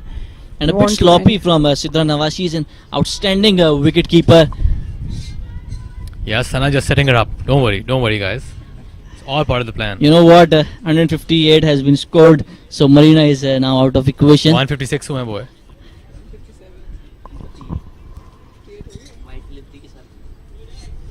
No, हाँ, you are अभी still in the अगला- game. हाँ, It's अगला ball out करेगी Sana. 158. Yes, अभी I'm अगला still ball in out the करेगी game. Sana. My bad. Sana Amir adjusting the field again and no slip this time.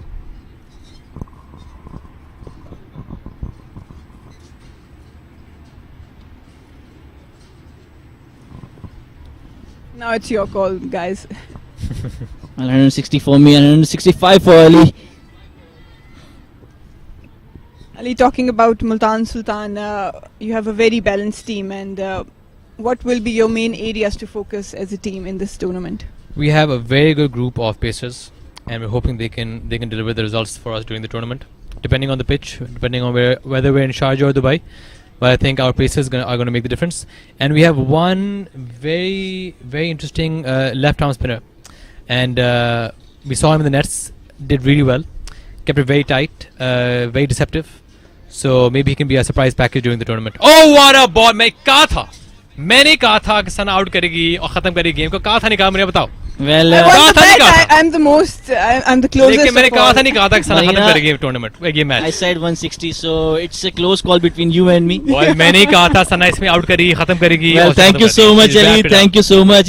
You predicted it, and Sana did it as well. So it's a wrap up of the Windies Hey guys, inning. big pleasure to be with you guys. Nabil, not so much. Marina, with you especially.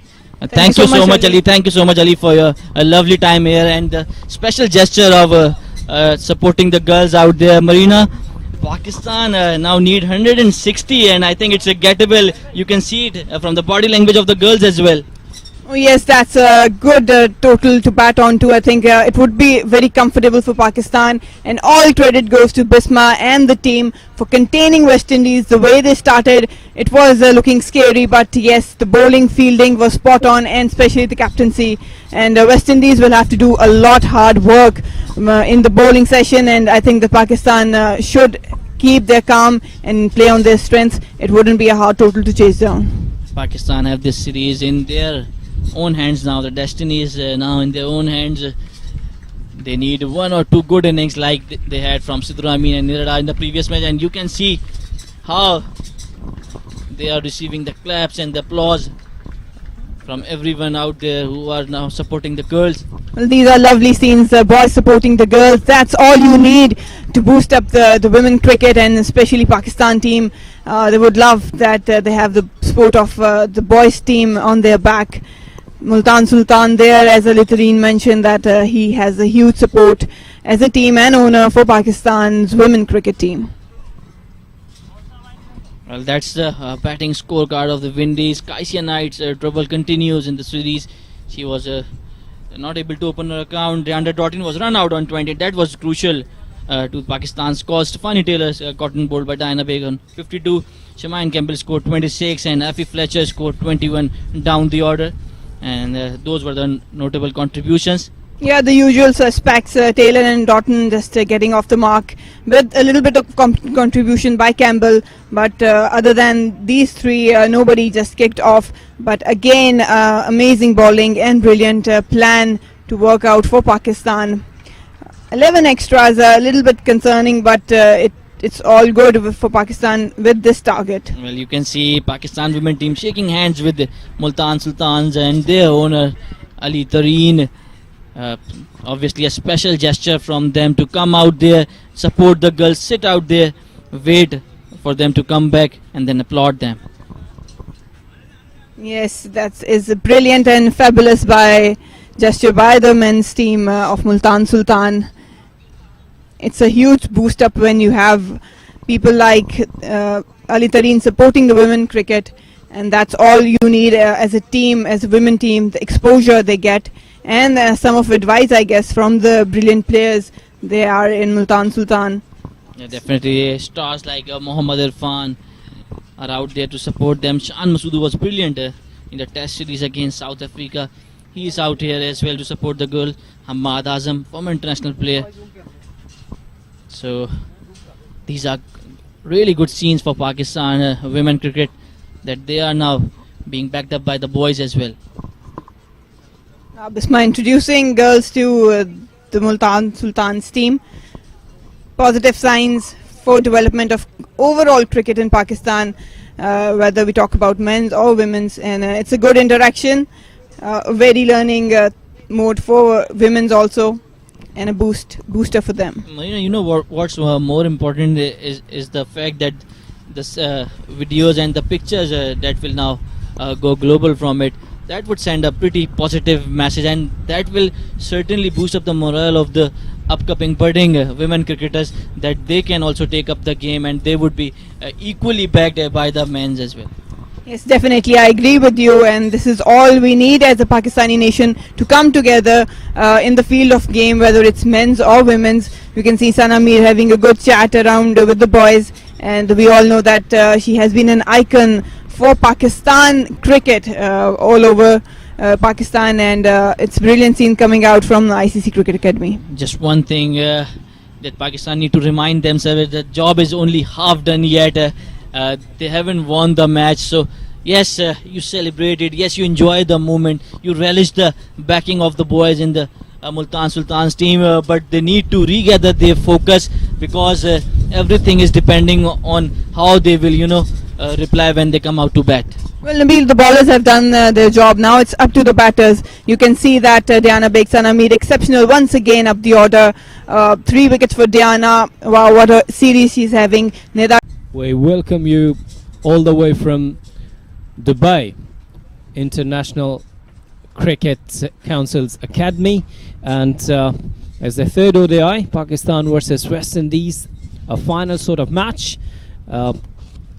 Windies played first and they made 159, and Pakistan was so good with the bowling.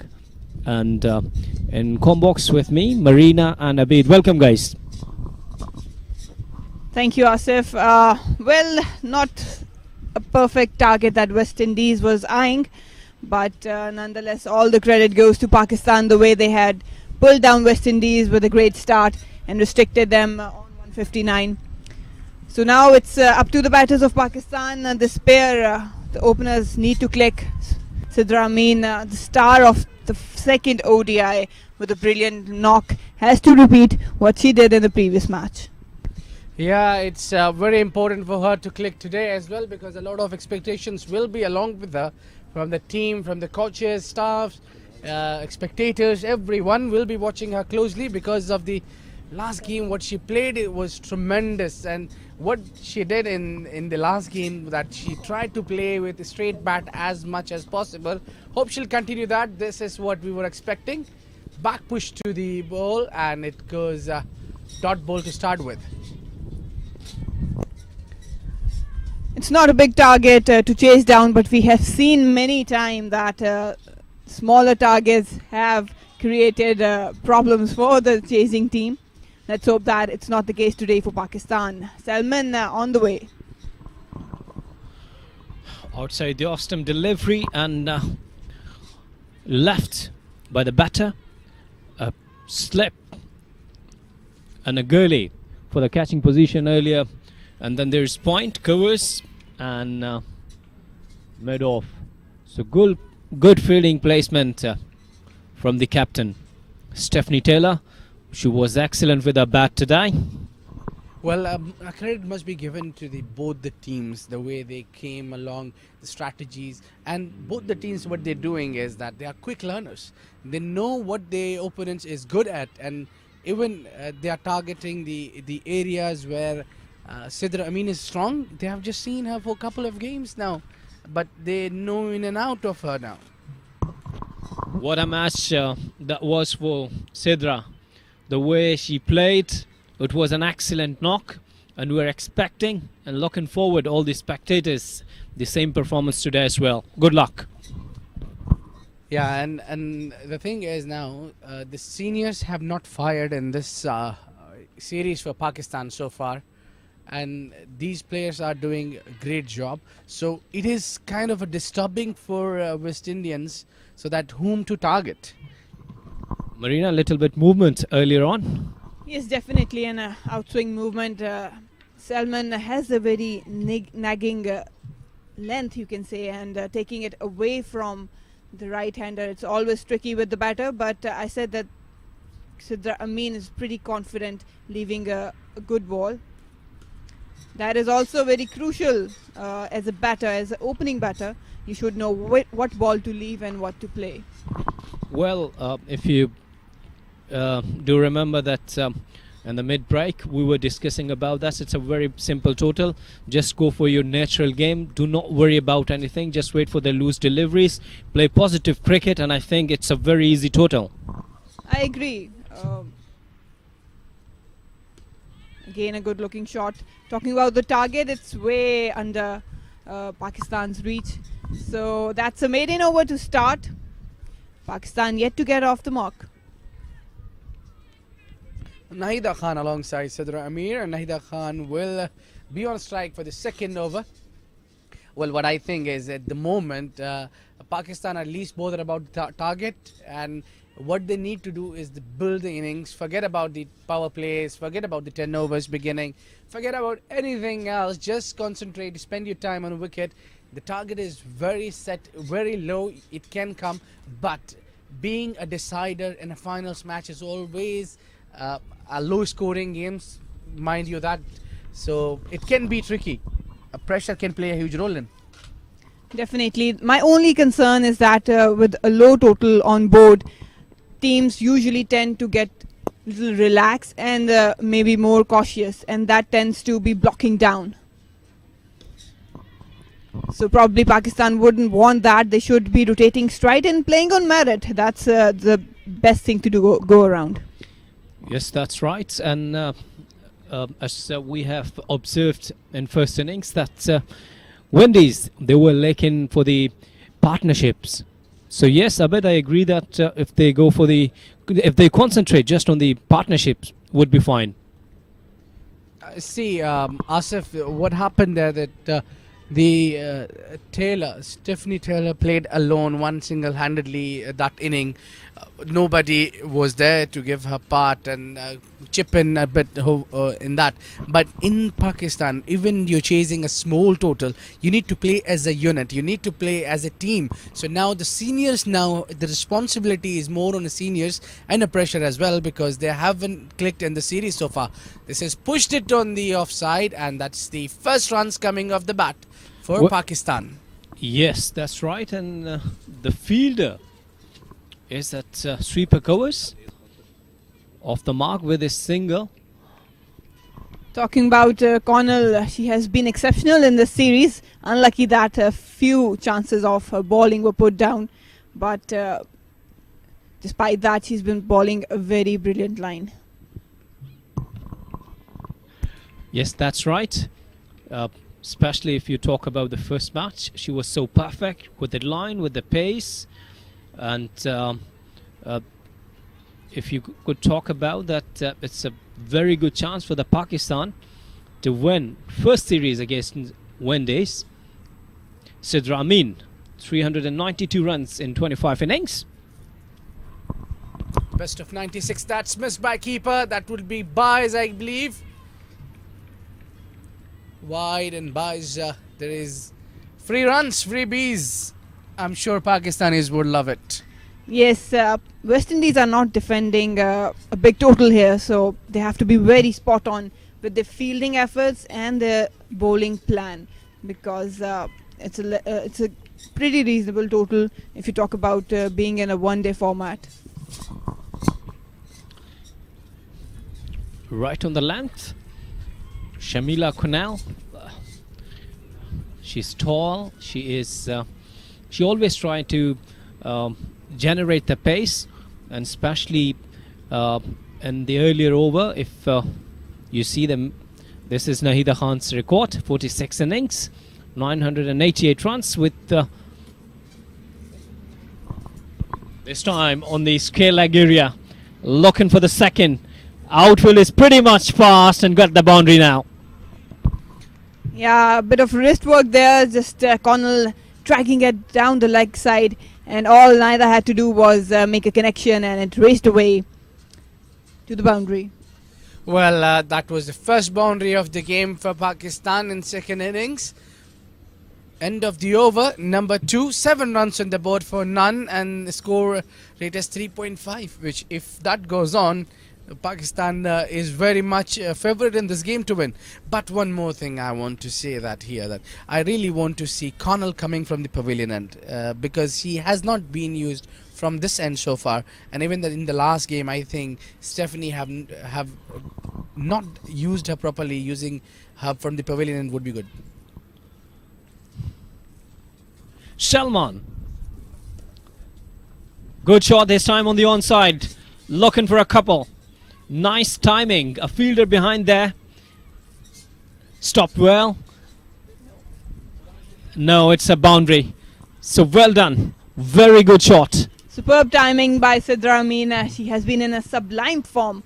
Just overpitched, and all she had to do was find the middle of the bat, raced away to the boundary. Yet again, Sidra Amin off with a boundary to her name. On this cracking track, do you really think, does it matter either you are bowling from the pavilion end or the far end, Marina? Yes, it does, because talking about Connell, she has a genuine outswing. But with the right end, you can just imagine what amount of swing she can generate, and that could cause a problem early on for the batters. So it's really important. That's a wide ball by Salman, probably trying to adjust the line, going way outside off stump because of the last delivery. Yes, actually she has placed two fielders in the catching position. You see a slip and a gully, and then there is a point. So yes, she is on the right target, but the length was not perfect. You could see some spectators, they're enjoying this match. Well, it's very simple. You bowl onto the pads, you get punished. That's the message of Sidra Amin. I mean, she's very strong towards on her own side. If you bowl anything, loose delivery, she'll punish you certainly. And talking about Salman, what she's doing is she's trying to move a ball away from the right-hander, but not getting the correct line. I think she's unable to control the swing as well. This one a little bit coming in swinger. So she's trying a lot of things at once, but you cannot do so many things at once you have 160 to defend only. Yeah, West Indies obviously going for the wickets. They don't have any other option. So they have to try everything to get these batters out as soon as possible if they want to defend. But right now, the composed and calm Sidra Amin, that's the danger. Once again, outside the off-stump delivery, and well judged by Sidra. There is no need to chase that delivery. 160 is on the board, not a huge total. Just enjoy your game and then enjoy your victory as well. That's a nation. Couldn't do much today. In fact, she couldn't do much in the last game as well in the series also. She's been a bit off color, but a lot of expectations from her. This time edged, but remained lucky. A third man area just for a single. Yeah, that was a full pitch delivery. A wild swing by Sidra Amin, but flying over the gully area. Well, West Indies are after the wickets. Yeah, an uppish delivery goes to the point region, and that's what the plan is actually. Shakira Salman is trying to do that, and she's been looking for these away going balls to be played. Well, no fielder press on the fine leg area. You could see that. So plans and thinking are clear, pretty much clear. Once again, wide delivery. Maybe trying a bit too hard, Salman. Just trying to settle down that fourth or fifth line, but swinging away. Yes, probably they know they can take wickets outside off them because there's no protection on the onside. Bowling to a straighter line would not help the West Indies. Certainly, yes, but both these batters are keeping their nerves hold, and they are not playing any uppish or any unnecessary shots. This one coming onto the bat, but not on safer plate. They're trying to keep the ball as low as possible. Yes, with this 3 overs gone, Pakistan started well, 15 without any loss. Yeah, almost 5 runs in over. Yes, 15 from 3 overs. That's what Pakistan needs. And the more you score quick at this rate, the more pressure you build on the Windies.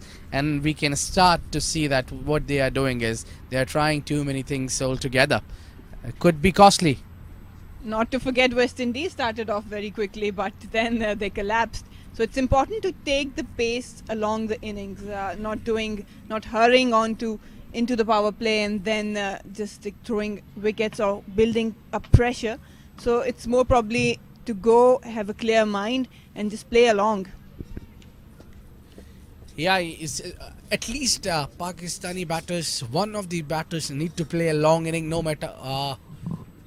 no, she doesn't need to chase that one. She doesn't need to. Yeah, so the batter needs to play a long inning here. I think Sidra Amin or Nahida Khan, one of these batters need to play a long inning today. Yes, that's right. And as Marina discussing that Windies started well and Dottin, she was in aggressive mood. Cutting and cutting nicely, found the gap this time. Wow, perfect timing, got the boundary. Naida Khan doing what she does best. Strength is cutting the ball away, and you can bowl her all day long and she'll keep putting those deliveries to the boundaries. Well, the plan is not working for West Indies because Naida Khan is very strong. Up to the bounce, managing to keep it down and then racing away to the boundary. And let me ask you, if they go for the plan B, let's say, if they start in from the other end with the Fletcher, they come up with a spinner, would be working? Well, the sort of form Fletcher is in, I think it would be a risk to bring her on with the new ball because she's been bowling a lot of full tosses. Again, a good looking shot by Naida, so both the batters are pretty much in control. Yes, indeed. I mean, you have just hit away a boundary while chasing 160. You don't need to rush in. You got 5 runs on the board. In only just 3 deliveries. So rest 3 deliveries, you got a time to settle in. And now it's up to Sidra Amin how she plays on this. And no need to rush for anything, I think. Just relax and play your natural game. That is more important. You need to play your natural game. Look, 140 requires on 279 balls. You could enjoy your innings. You could build your innings. It's a golden moment to win against Windies ever in bilateral series. Definitely, Pakistan. That was well managed by Sidra Amin, kept it down from that gully region. Yes, it would be a big boost for Pakistan to take away this series. They're hosting. It's always a good sign for a developing team to beat a team like West Indies, who are very unpredictable. And Asif talking about the bowling changes, I think that Taylor would like to come on a little early because they want to take off the pace and let the batter make mistakes. And probably they can't wait for the batter to make mistake, but probably try too many things to take a wicket. And this time, Connell coming with angle, trying to bowl little in-swingers on those So end of the over number 4. Score moves to 21 runs for the none.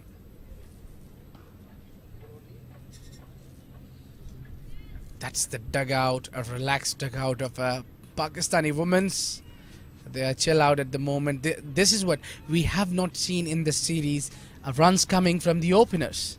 So today we can expect that because there is a least pressure on you and you already got the flying start.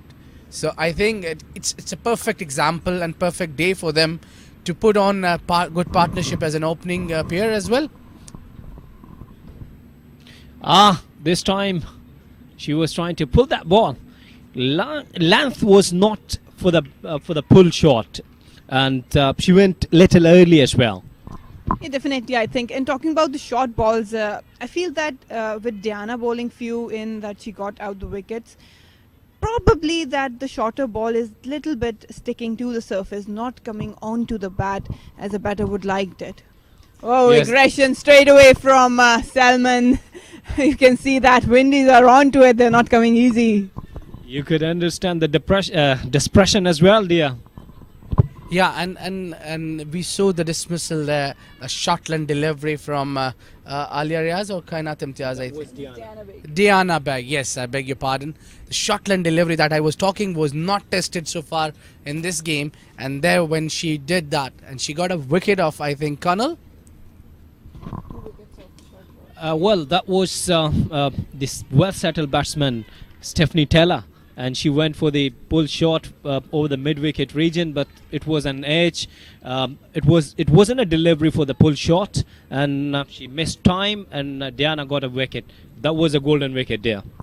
I did mention early that the one bowler who can do that is Diana, and she has a very decisive short ball. It doesn't come onto the bat, it sticks, and well, very good shot. Look at that. Just using the pace of the bowler, angling the bat towards third man area just for a single. Good batting.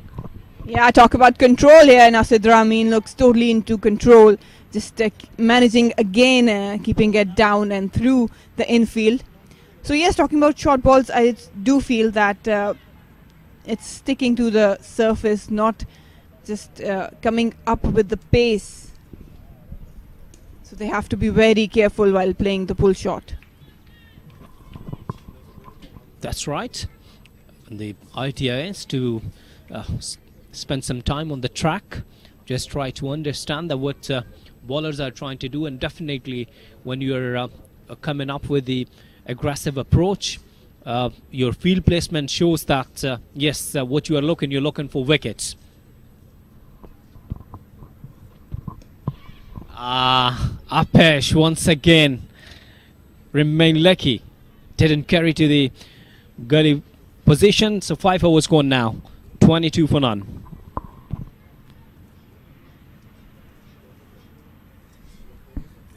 Yeah, I think so. A little better over from Windies, at least only 1 run's coming off it. I think that thing need to be consistent. I mean, if 4 or 5 runs in over, you're going to leak in over, so it's difficult to defend a low total. But it's all about the start. If you get good start, and the things get more easier. Well, for West Indies, they have to bowl dot balls as much as they can, maiden overs or overs with just 1 or couple runs away, to put pressure on the batters because it's not a big total.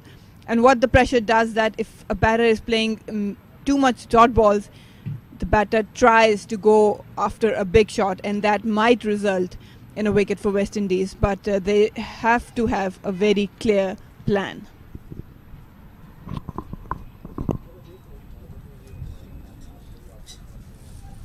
Well, what I think is that it does not matter how many dot balls for Pakistan you play. All you need to do is keep your wickets in hand.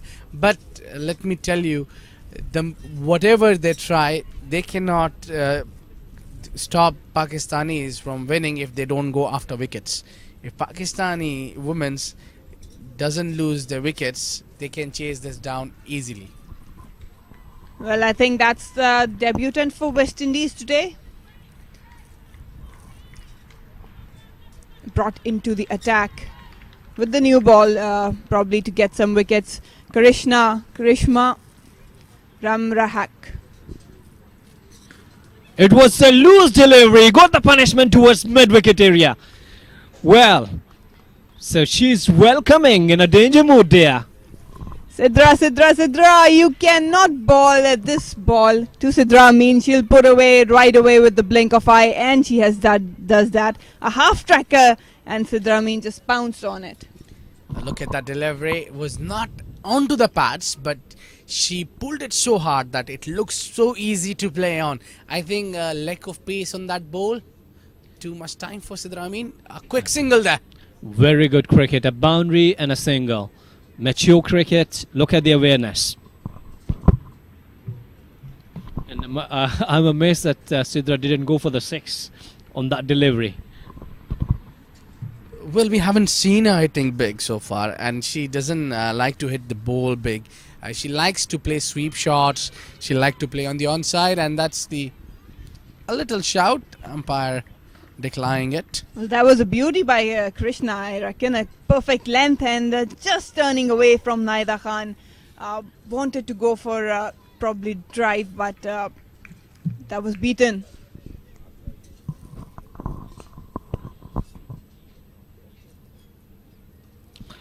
Good delivery, a gentle push there, looking for a single, but yes, good call. There is no need to get any sort of risk. Runs out there, you're making good runs. The average is 4.63. 133 require, 102.65. Just go for the positive cricket. That's better by Naida Khan. Just sticking away singles. You know that in what form Sidra Amin is, so just supporting her. So after 6 overs gone, Pakistan is 28 for no loss. Well, there is plenty of batting to come for Pakistan. There is Bisma Maroof, Javeria Khan, Nida Dar. Alia can bat a bit as well. And well, Asif, showing me. Well, actually, when you are talking about, so you know that we have a batter sitting between us, but she's talking about cricket. Nice to have you here, Marina.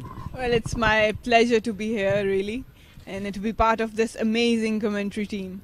Well, it is indeed a proud moment for us to be alongside you. She is the only Pakistani cricketer commentator, and she is currently in the playing as well. So you can see her coming in the action any moment. What a cracking cut shot that was, straight to the sweeper covers. Nation is standing there just for a single. Good shot that was. Tell us, Marina, how much do you miss being in the circle? Oh, I miss the action out there. You know, it's a different feeling when you're out there with your green shirt and fighting for your nation. It's a totally different thing. So really, I can't express the feelings. It's always the game on, and I think that my passion for cricket will never end. Never ever end. Well, appreciate and good luck, Marina, for the future. Thank you so much. Good, and the team needs me. Once again, nice cut. Just a good, talented player, but she's smart too. That she is not very clear zone. It's really important for a batter to know your zone, because she's leaving the ball good. She's defending the good deliveries, managing to play down the ground, keeping it down, maneuvering the gaps. So it's a delight to watch her, really. An over pitch delivery straight to the extra covers. No run there. Yes, I totally agree that Marina, she is in very good form. And as we have watched in the last match, the key was that she didn't go across the line, as we were discussing earlier that. And she went with the spin even, and the important thing, her patience.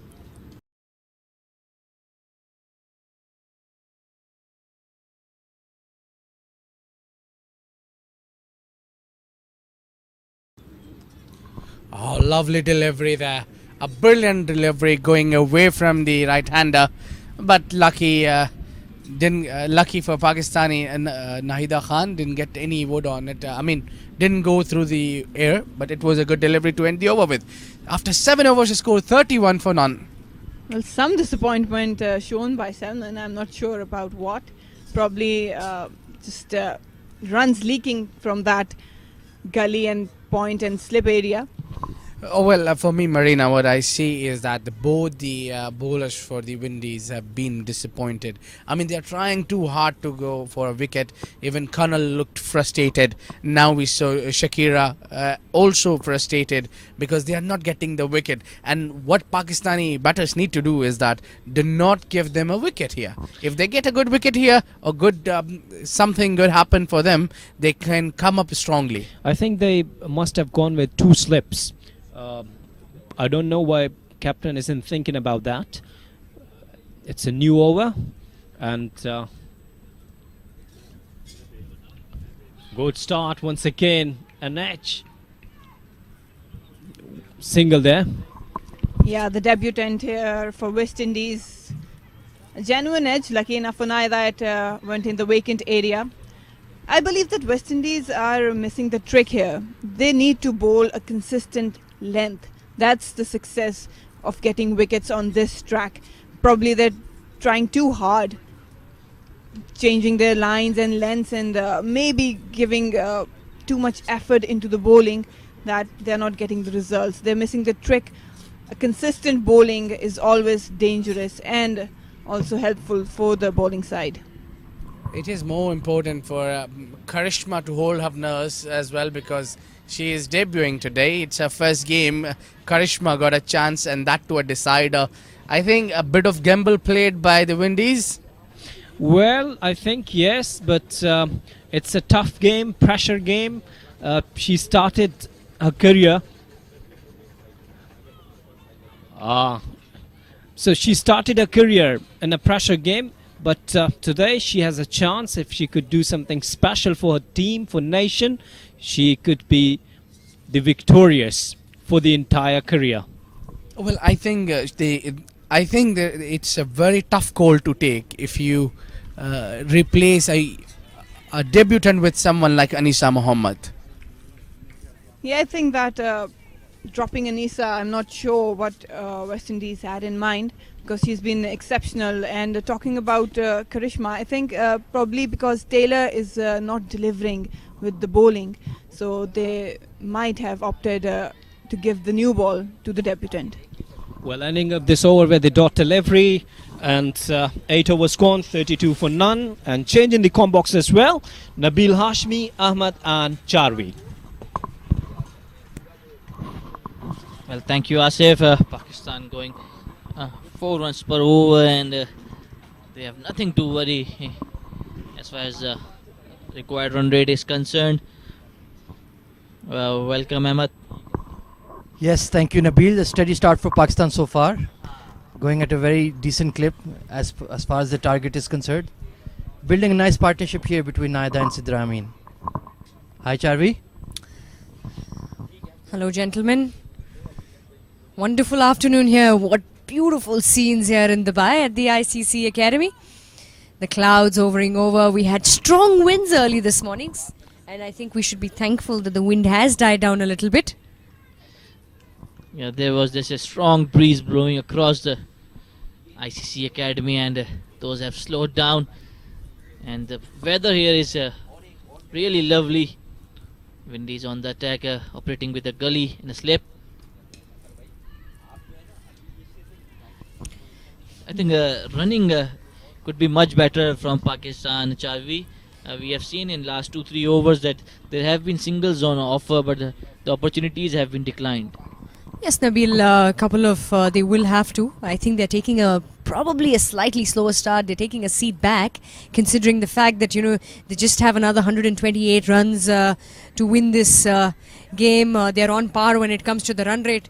And yes, that's the first blow. That's the wicket they've been looking for. And that's the same nature, Charvi. We have seen all series how Nahida has got out. This is the same pattern she got out in the second ODI as well, hanging her bat out and getting caught at the gully position. Yes, I think that is exactly the delivery that was planned in for her. I think the first 4 deliveries, that's how you do it. You try and lead them on, and then it goes on forward. We can see there a lovely outswinger from Shakira. Just hit the right length and it moved away off the pitch. And no footwork from Nahida. Chased it again and a simple catch to point. Yeah, that is something Nahida needs to work upon.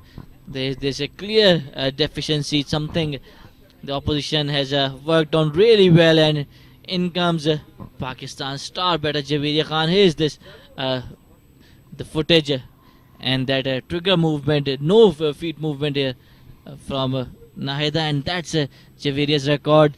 The only Pakistani batter to score 2 centuries, 2,433 runs in 91 innings, an average in plus of 30. So stellar career for Javeria. Very experienced batsman Javeria Khan. She has the tactical nous and the experience and the technique to manage challenging conditions, and it will be up to her to build a partnership with the informed batsman Sidra Amin.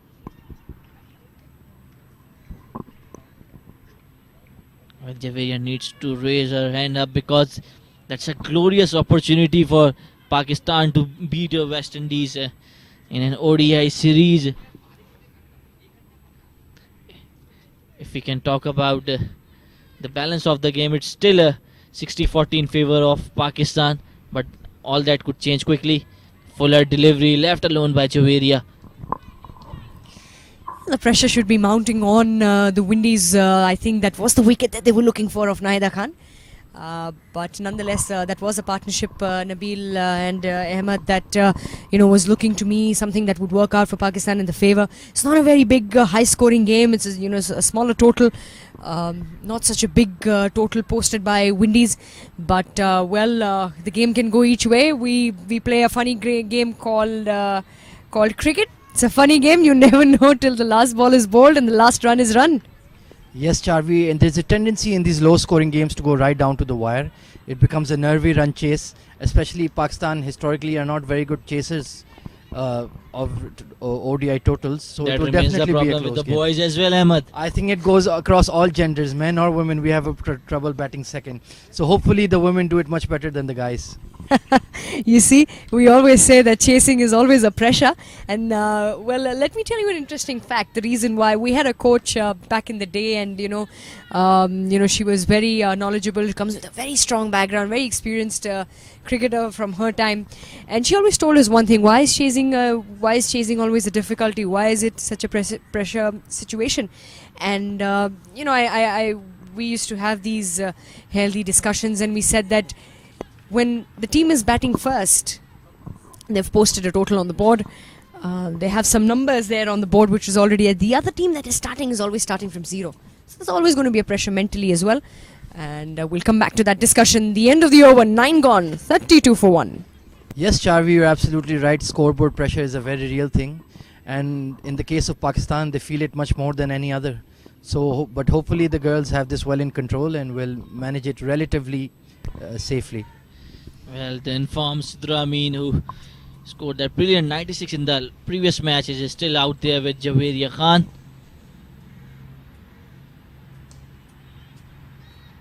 Fuller delivery and a bowler back drive from Sidra Amin. One thing we have to appreciate here, Nabil, is that Stephanie Taylor, the Windies captain, has made a lot of positive bowling changes. She hasn't rested on her laurels. It's definitely a good thing. These are in challenging games as this one. When you've got the tight game, you've got to pull the back. You've got to pull the game back into your favor. These are the chances you have to take. You have to be tactical, have to use your strategies well. A chance yet again, and this is pressure. I think this is turning out to be a very, very good over. Yeah, Karishma has bowled superbly. She's into her 3rd over, and there's a bit of Ajinta Mendes and Sunil Narayan both in her bowling. We can see. Very skillful, the left arm bowler, and she's been bowling those tighter lines. The left.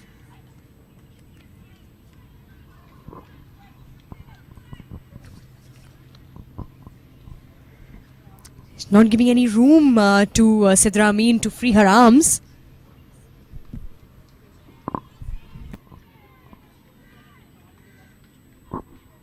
Well, Karishma has been spot on with the bowling those tight lines and not giving any room whatsoever to the batters. Also, the debutant in this match, Nabil. That's a good shot and a welcome boundary for Sidra Amin. So she continues her good form in the series. Quite an attacking field set there, and the mid-on was in the circle, and it was lovely manipulation of the wrists by Sidra Amin just to guide it past mid-on and mid-wicket for a much-needed boundary. And with that, it's the end of the 10th over. Pakistan are 36 for 1. Nabil, I just wanted to ask you if this is Karishma. I'm sure, does she have a sister called Karina who bowls as well? Well, I'll let that pass by, Ahmed. Just having some fun there. It's a tense game, so we need to keep our humor up. You know, as the players are feeling the pressure, as are the commentators. So we're just hoping for a Pakistan win with ICC points and rankings on the line. So naturally, a bit of light humor to keep it all flowing nicely. Well, that was it, Ahmed, and we hope that Pakistan can tackle the threat of Karishma. She has bowled well so far. Here's Salman. This is the third time Javeria has allowed the ball to pass by. She's trying to bide her time in.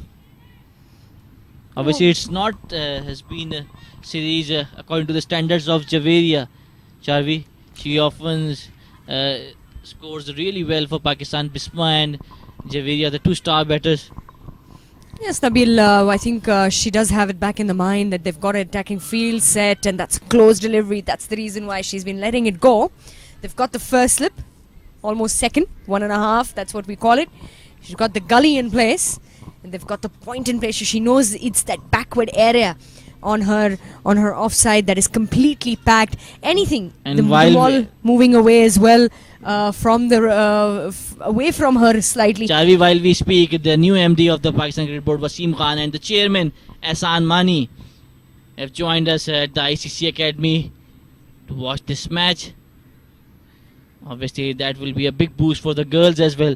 That the chairman of the PCB and the new MD, Wasim Khan, coming out to support them, watch them first hand.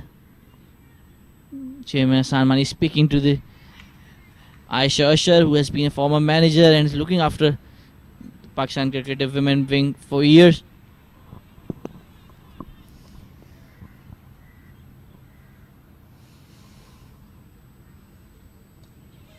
Another delivery that was leaving Javeria away.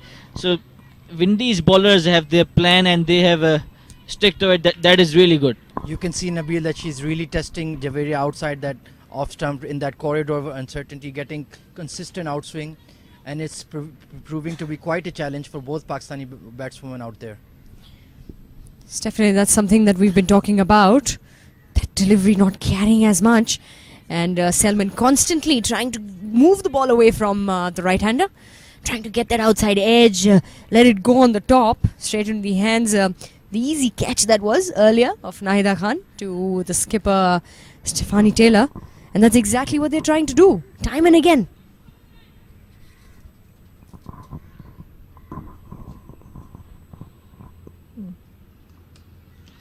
Another fuller delivery, this time a more confident drive from Javeria Khan. So even if she's not opening up her account, middling the ball would certainly help her. Excellent probing over here from Salman, testing her completely front foot, back foot, and she's got the attacking fields in place, looking for that edge that will go straight to the fielder.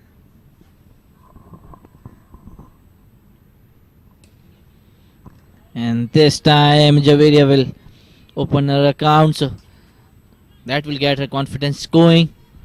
It's the end of 11th over. Pakistan are 38 for 1.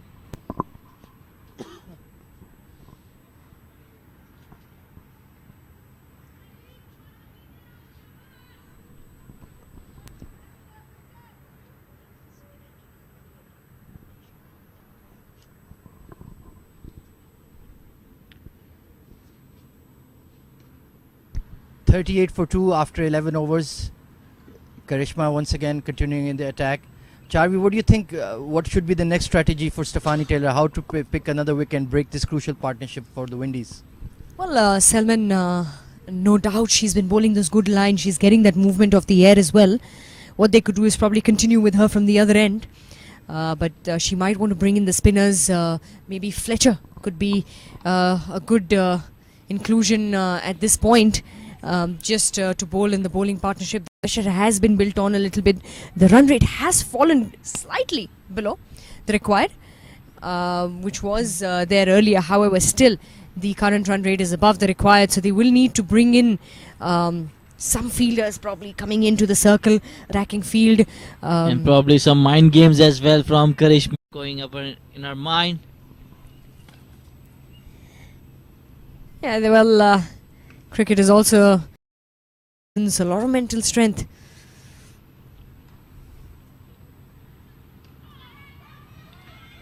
A quick single, easily completed by Sidra Amin. It was her danger and she ran pretty well. And Karishma is bowling really well here. Ahmed bowling both ways. And I think the Pakistani batters are having some trouble picking her. Plenty of variations with the arm ball, the flipper, and she's even got one that goes away, a sort of dusra. And the Pakistani batswomen are having a tough time picking her out of the hand. She's using her variations well. And I also saw a slightly quicker one through the air, Ahmed. Didn't we see that in the previous over? She pushed it through. She pushed the shoulder through.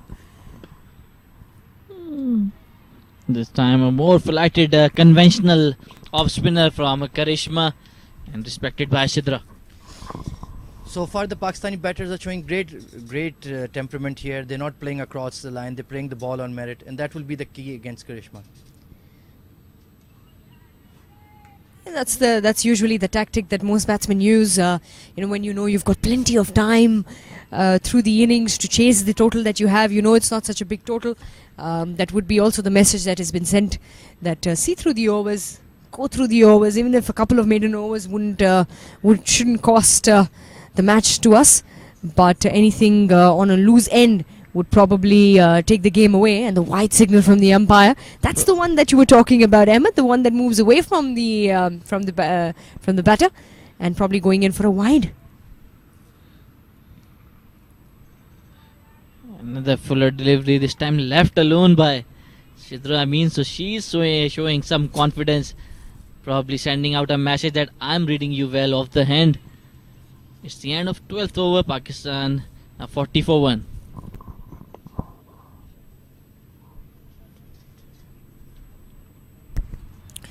Well, that's the batting card for Pakistan. Sidra Amin still strong out there, 17 of 37.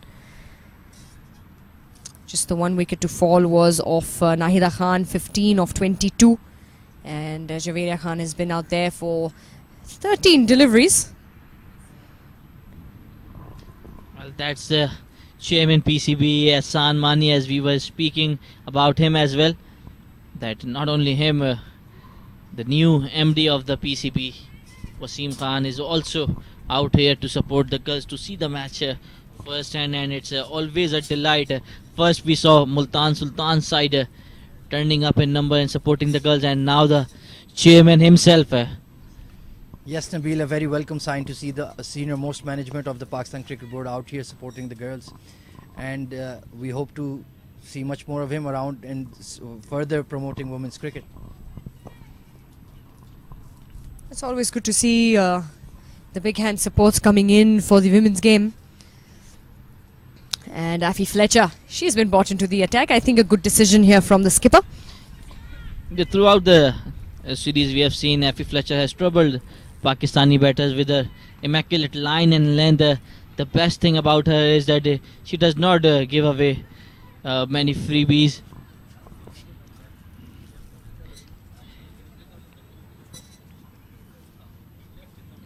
Flighted delivery, that one. She'll probably need to keep those lines a little more tighter, in my opinion, Ahmed. She's giving that slight bit of chance, a little bit of room for both Javeria Khan and Sidra Amin to probably free their arms a little bit. Probably a slightly tighter line on the offside would help, similar to this one.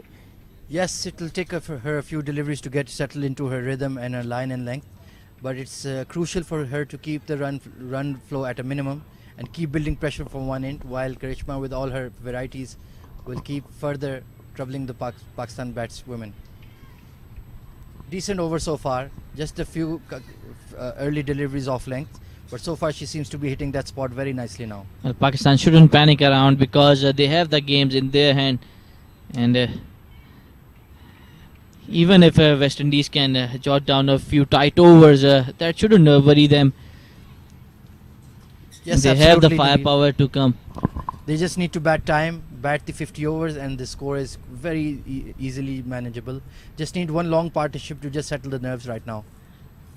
It's true that, Ahmed, that is something that would be required, and the wide signal from the umpire.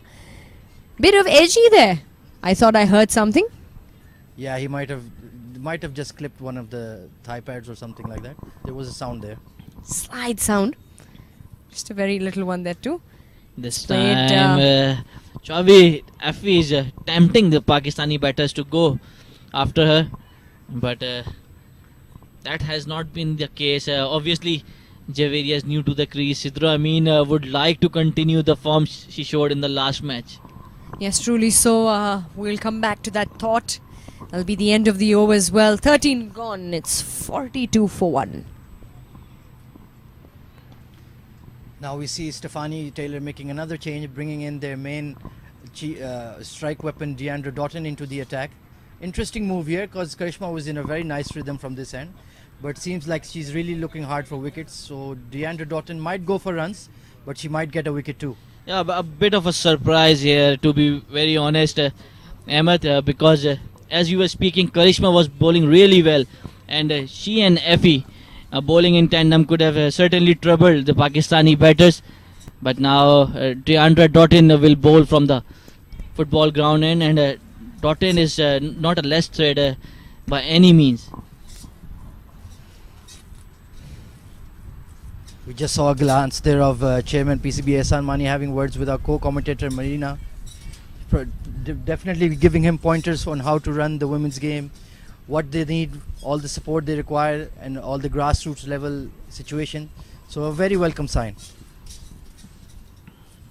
Short delivery, trying not giving enough room there to Shaveria Khan, Deandra Doughton. And Chavi, that came back in, probably might have hit one of the cracks out there. And there's there is a couple of rough patches at that end of the pitch down there, Nabil, and that might help the paces a little bit. However, if you look at how we've been seeing Doughton bowl in this ODI series, not a very pacey bowler. She's very accurate, keeps her line. She's very consistent in her lines. Slightly short of length that delivery, however. And if we can see her a bit closer, before this delivery, she was in anguish, in pain, and you can see she's holding her right shoulder. So probably not good signs for Windies here, because Doughton remains a top all-rounder for them, a key weapon both with the ball and the bat. And here you can see she's probably struggling, and definitely Stephanie Taylor is running up to her to check out whether she can continue bowling or not. This would be a big blow for the Windies women. She is one of their ace bowlers, and it looks like a bit of a shoulder sprain there. Doesn't look comfortable at all, and might require a bowling change. I don't think she can continue. And we could see her in pain while she was standing at her mark, still rubbing that right shoulder.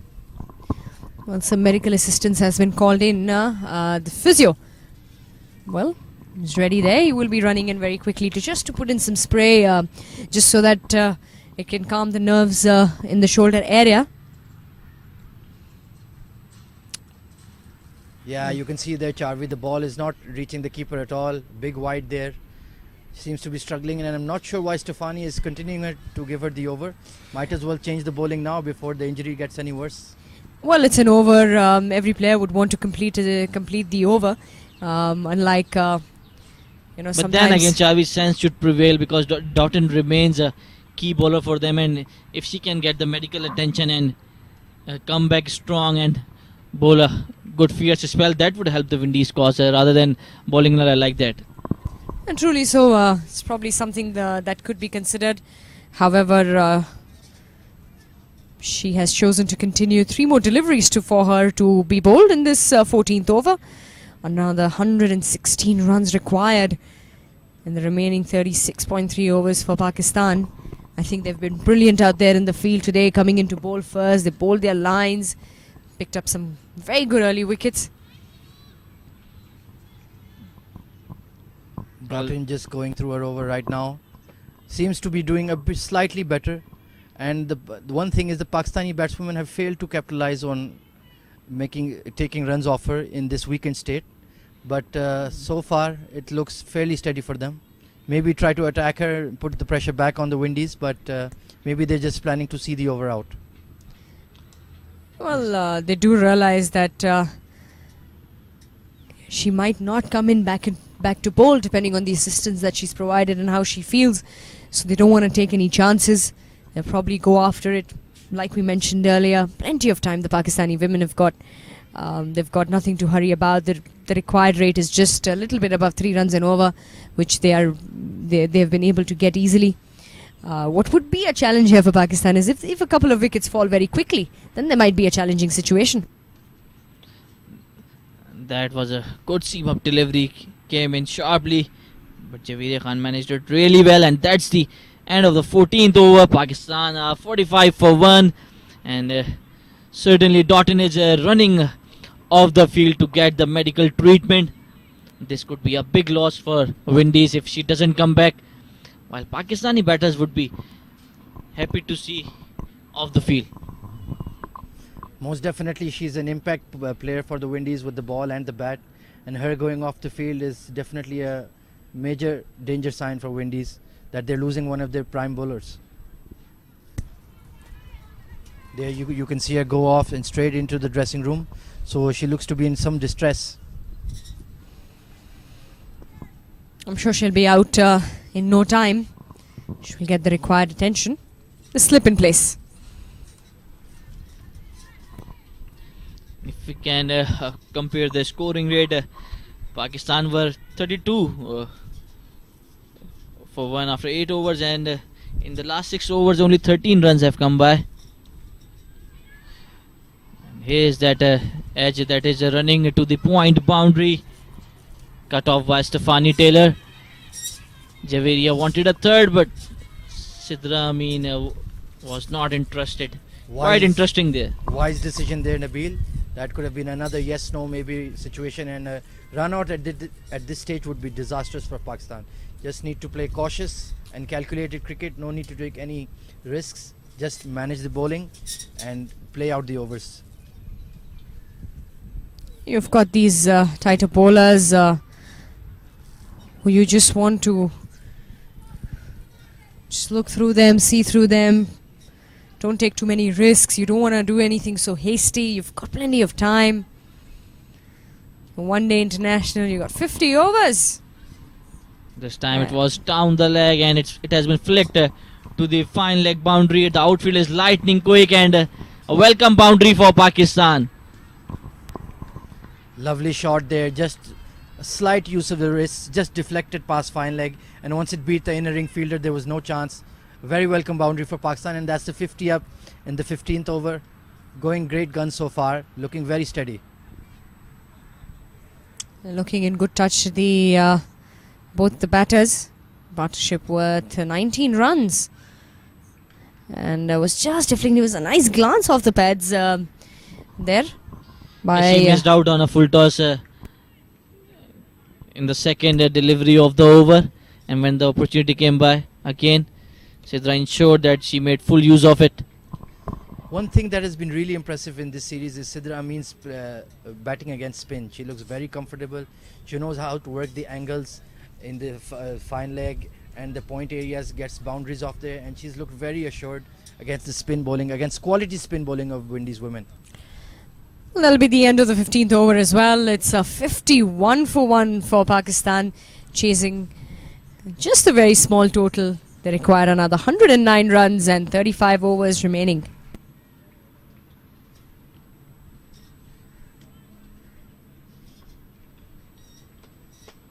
Interesting bowling change here, enforced bowling change here from Stephanie Taylor, but she's sticking to fast bowling here once again. Looks like Chanel Henry, she pitched it short, and it has been smacked to the deep mid-wicket boundary for a 4. So now Javeria is opening up her arms as well. Well, that's like a gift ball. Here you go. It's a short delivery. Here you go. Take it in. And please hit me. If you don't, then that'll be trouble for me. Well, there you go. She's got to pitch it up. No chances here for Henry. It's not a stage where you want to take these chances. She's trying to get that bouncer off. She's trying to get that odd bounce off the turf just to get that outside edge. But there are some patches there, Ahmed and Nabil, on the turf where the ball will remain low no matter how dry the turf has gotten. Yes, and if she can get some bounce off a good length, she's a very tall bowler, so that will definitely come in handy against a not so tall batswoman in Javeria. This time much more confident push from Javeria, and this could be the match where Javeria can regain her touch. It has not been an easy ride for her against the Windies on this tour, so there's no pressure on her. She can take her time, she can get settled and score runs that would certainly do a world of good for not just Javeria but Pakistan as well. Well, it's a slightly less than run or ball that they require at this stage, the Pakistan women. 104, I beg your pardon, of 206 deliveries to be bowled in this innings, in this final, the decider. And Pakistan have got the grip on the game right from the start. They were on top of their game. Even though they lost the toss, they came in to bowl. They were strong. They restricted the Windies to a respectable total.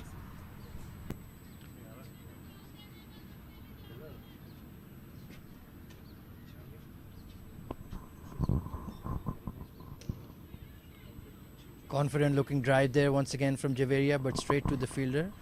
Mixed bag of an over so far from Shanella Henry, and at the end of the 60th over it is Pakistan 56 for 1.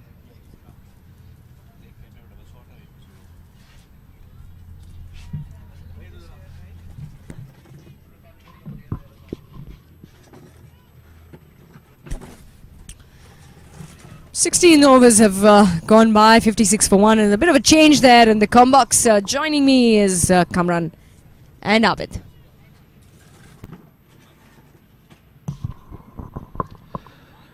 Thank you, Chavi. And on the screens, we just saw PCB chairman Mr. Hassan Mani, head of women cricket Shahid Aslam. Top PCB dignitaries are in presence here today. Meanwhile, another.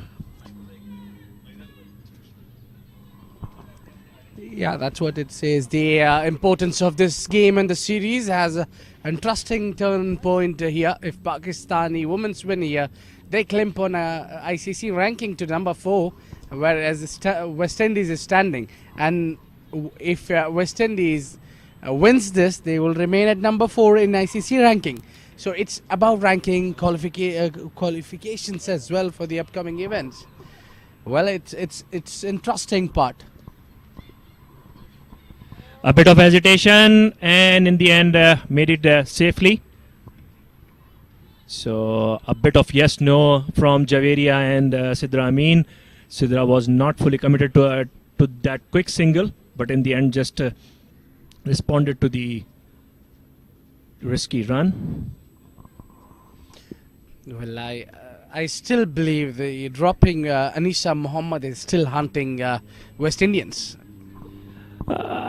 True to an extent, but the thing is, the amount of runs scored by Windies batsmen are simply not enough on this surface, and even if Anisa was there, it would have definitely be a struggle, although Anisa bowled well in the previous match. And Effie Fletcher is not an ordinary bowler by any means as well. Yeah, you can't take any of these bowlers for granted any day. You need to have be careful while playing any of these games in the bowls, because you are just very close. You're right there. You need 100 runs more to make a history. Another tip and run, and good call by Javeria. Sidra Amin rather, urging Javeria to go for the run as she was heading towards the danger end, and with that quick single, 17th over is concluded. Pakistan 60 for 1, and with that umpires have called for drinks as well. Yeah. End of over number 17, his score moves to 60 for a loss of 1 wicket. Exactly 100 runs needed in 198 deliveries. So I think Pakistani women are heading towards the right directions. All they need to do, calm their nerves and keep on playing. The runs are coming and no need to take any chances. Without a doubt, Abid, and as they say that they don't have just noses in front now. They are completely in front of Windies team in this crucial series decider here at ICC Cricket Academy. And a look at the batting card for Pakistan. Sidra Amin continuing on from her good form in the previous match.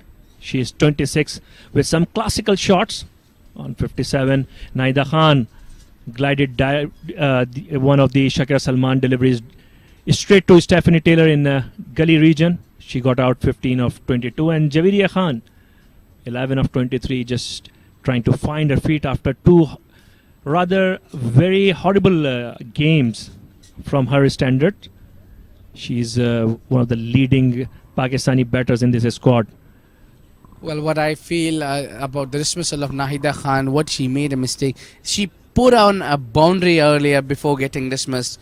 On the point, played a beautiful cut shot and went with a perfect timing. And then when it came to the dismissal, she tries to play a similar fashion, but she just opened up the blade of the bat and gave an easy catch at the fielder standing at the point region or gully.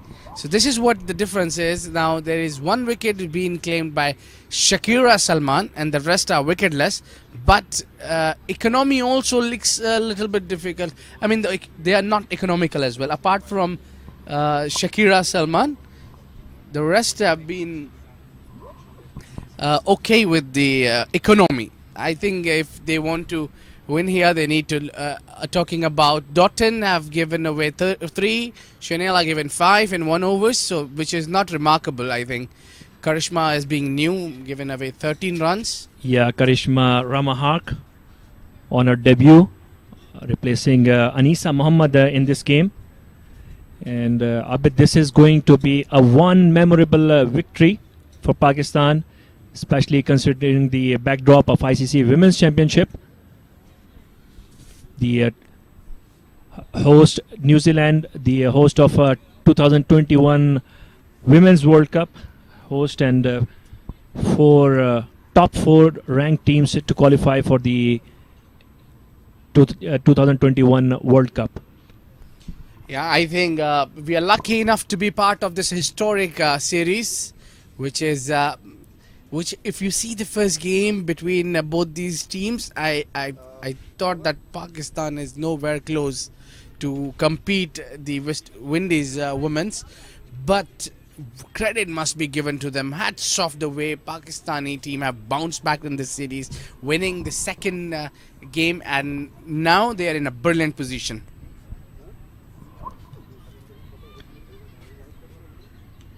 And Shamilia Connell comes into the attack. It's Shanella Henry who is continuing after the drinks break. Definitely, it's a big achievement for Pakistan, that the way they were decimated in the first ODI at Dubai International Stadium. Pakistan team could not even complete their innings. They were 70 for 8. They had to declare their innings. Ayman Anwar could not bat. Naida Khan got a hit as well. Isma Maroof missed that match as well. Too many unlucky things happen altogether for Pakistani women in the first ODI, but that was not the case in the next games. Abed, I think we can say that all the unlucky things that were supposed to be spread across the whole series, they faced it in the first ODI. So since then it's been it's a different Pakistan team, and here they are cruising for a very memorable and very emphatic win here. This one coming little in to the batter, but played nicely with soft hands to the Taylor, who's standing at covers, short covers. Yeah, and everyone can be hindsight expert, but the thing is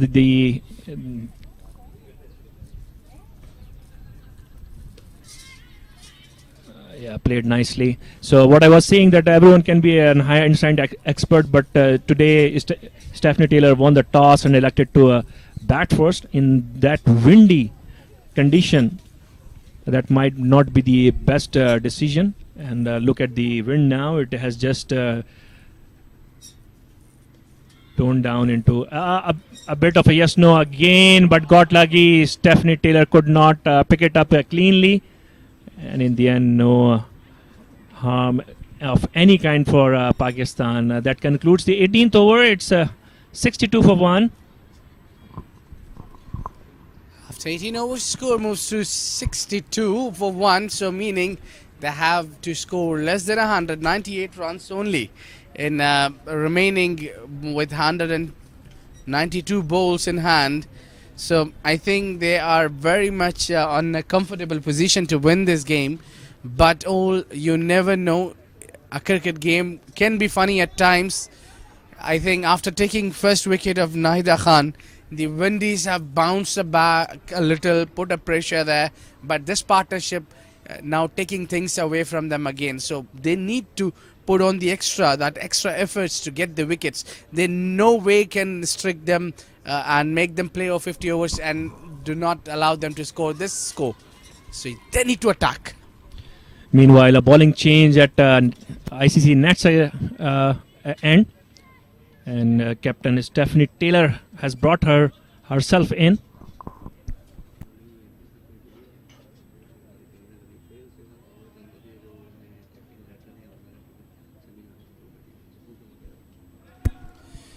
Well, that's a good delivery.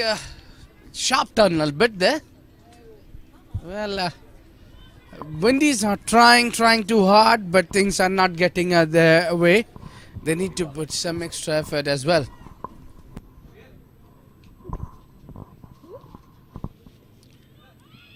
Another yes and no, but luckily this time around, Sidra Amin said no very loudly and very early, giving Javeria enough time to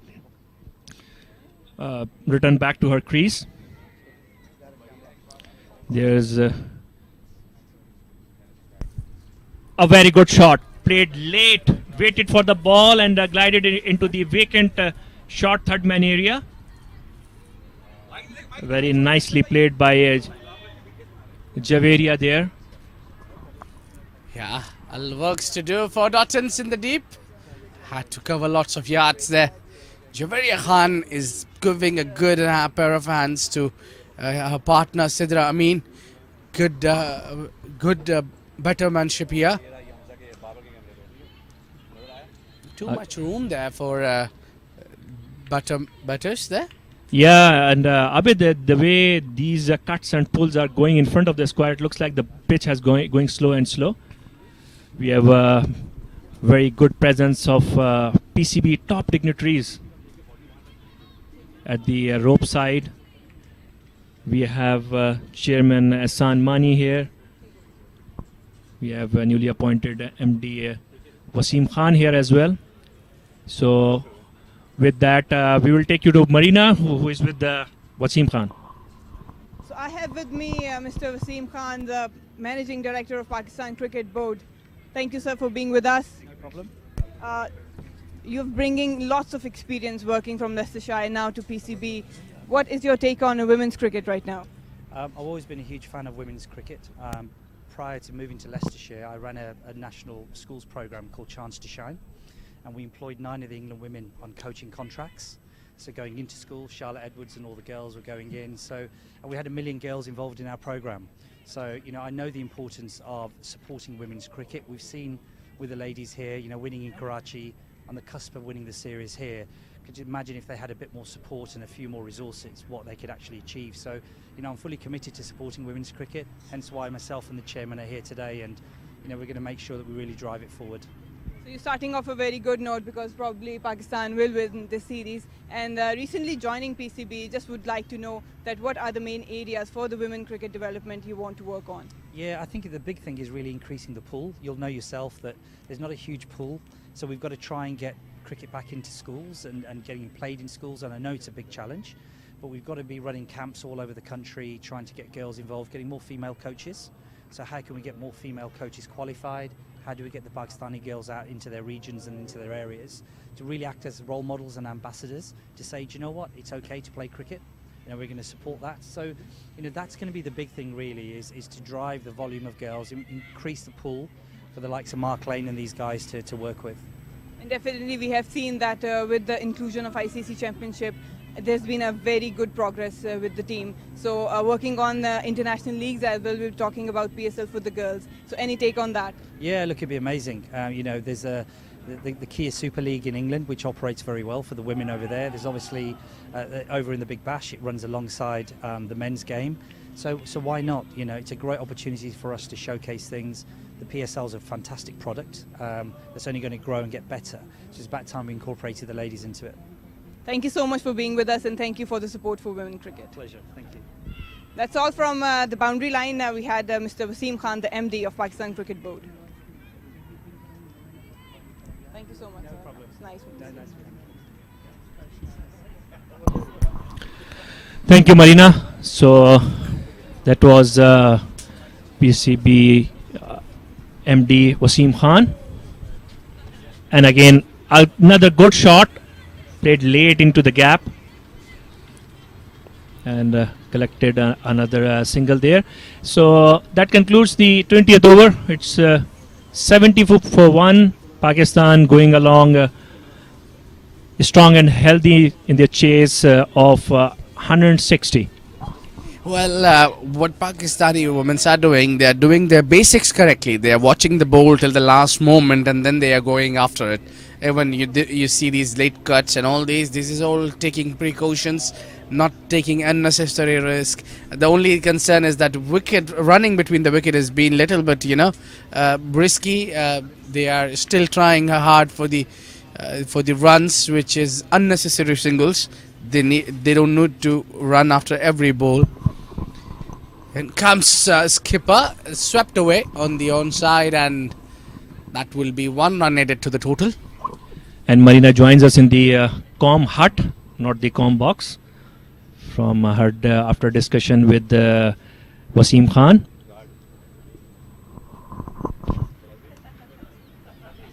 Yeah, thank you guys. So Pakistan on the right course to chase that target down, and West Indies desperate to looking for the wickets. But yes, hats off to these two girls in green, Sidra Amin and Javeria. They're running really hard, taking all sorts of risky singles, but that's what puts pressure on the West Indies.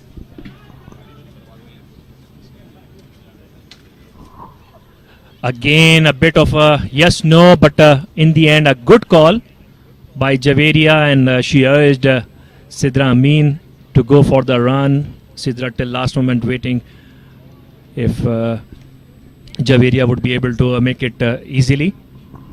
Yeah, soft hands, drop and run. That's a good strategy, and some cat and mouse chase on. Well, that was a brilliant ball by Stephanie Taylor. Just missing the outer edge of Javeria Khan.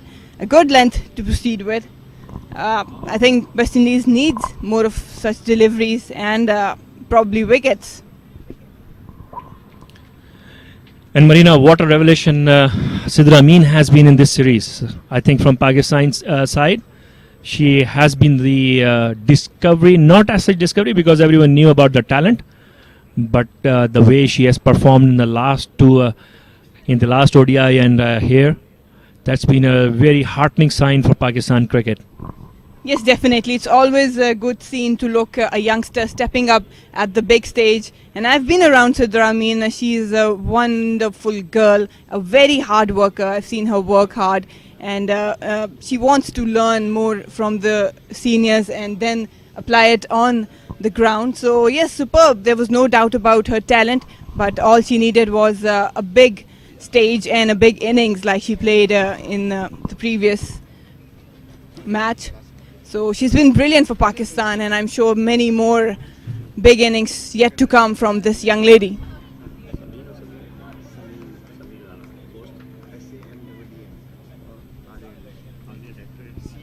Sidra very much in control of her batting, and that's a delight to watch. A good batter with a good control on any given day can cause problem for the oppositions. Carry away beautifully. That was a bit uppish, but in the vacant area, and along with Sidra, Javeria is cruising towards this run chase. A very positive sign for Pakistan, but worries for West Indies right now because they're looking for wickets but not getting any success out of it.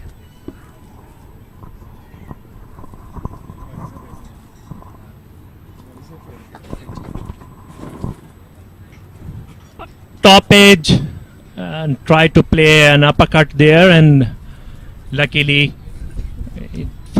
it went a bit on the left side of the third woman area. Well, Kamran, talk about the bounce Connell is getting now. I was hoping that she could get some sort of bounce with the new ball, but right now she's coming hard and banging in short. We've seen that in the first ODI. West Indies did check the Pakistani batters with a shorter one. Well, that was a genuine edge, but lucky for Javeria, went through the vacant slip corner for a single. Yeah, and I think because what I was feeling earlier today, and in the first innings as well, the ball was not rising that much as compared to the first ODI, and I felt that the pitch has gone a bit on the slower side. And I was talking to Abid earlier that the way the shots, the pulls and cuts are going in front of the square, it looks like the pitch has gone really slow, and run making is not that easy. But meanwhile, how Connell is getting that ball to rise, it shows how much strong she is and how much she can extract a pace of her own. Another shorter one, but well managed by Sidra.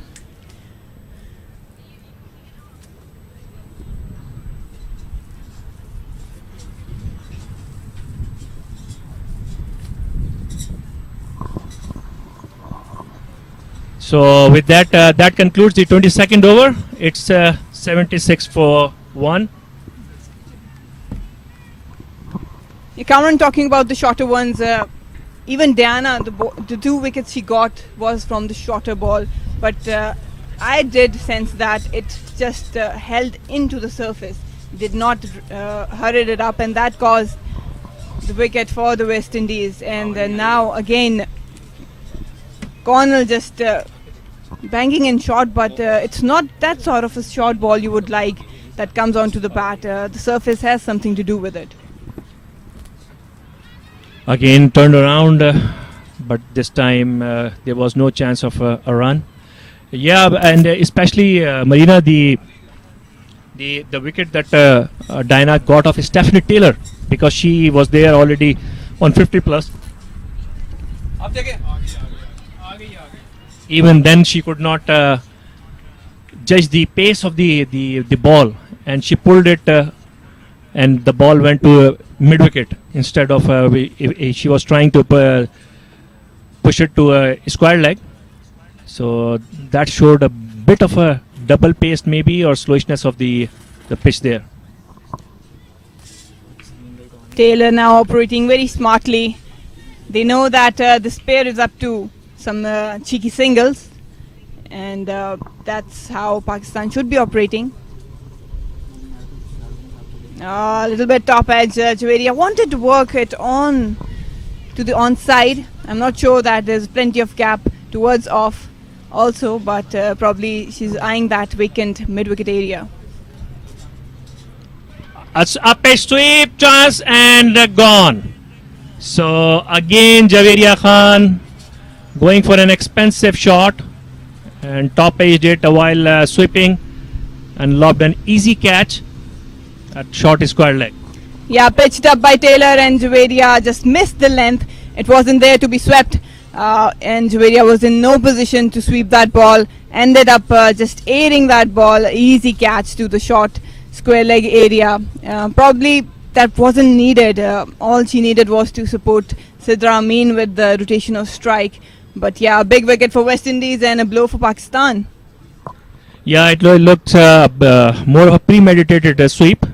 She literally dragged it from outside off stump, a full length delivery from outside off stump, and she was probably felt a bit greedy, and because the square leg was in the circle, so she premeditated that shot. But that brought Pakistan captain Bisma Maroof to the wicket, the only left-hander in Pakistan's lineup.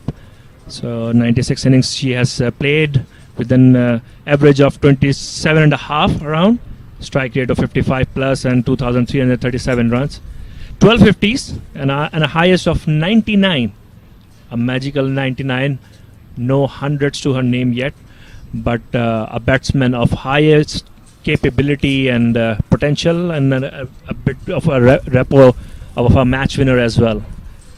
So with that, we are joined by Nabil Hashmi again. So, and all along in 3 ODIs, we have had this opportunity of sitting with the best of business, and very fortunate to have Nabil Hashmi with us in content.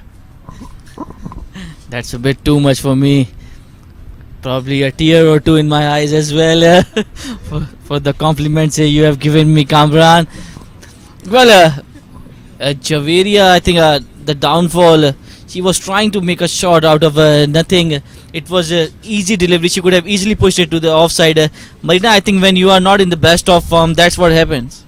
Yeah, probably we all know that she's out of runs in this series. A little bit curious and more ambitious, wanted to score a big innings here and take Pakistan home. But yeah, that was the wrong selection of shot. To be very honest, it was a fuller delivery.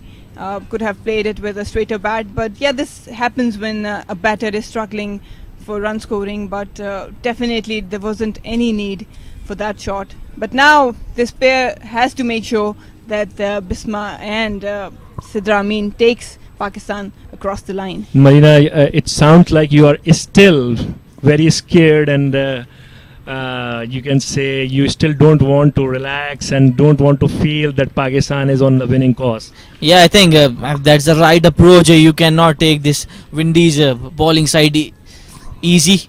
83 runs is still required, and we should not forget that Pakistan were bowled out was 70 odd in the first one-day international.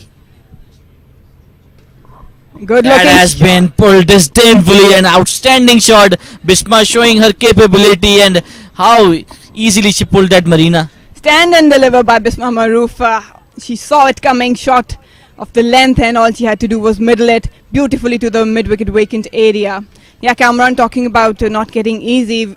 Being a player myself, and we know that it's not over till the last ball has been bowled. But you guys can take this shot as my answer to all the skepticism, and I know it's not over till it's over. Talk about the comeback by Connell. It's been a brilliant delivery after being hit for a 4. Yeah, but the I must appreciate, and we all must appreciate, the way the Pakistan team has bounced off after that drubbing in the first ODI.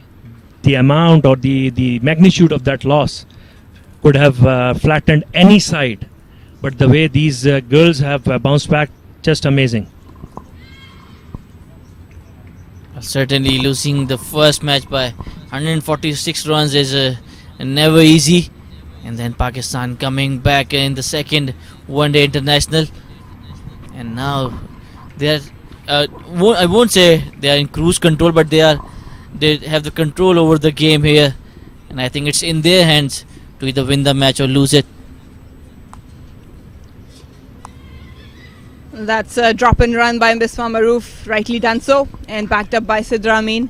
Well, I think that when you lose a game, it tells a lot when you come back to other game, and that's the character shown by the Pakistan team.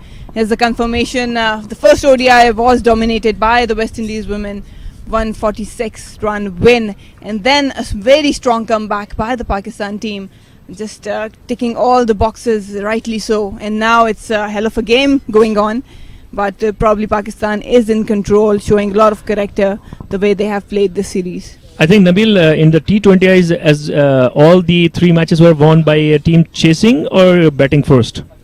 Well, as far as Pakistan were concerned, they almost what we can say in the second ODI they squeezed out a win, but only to lose it in the super over.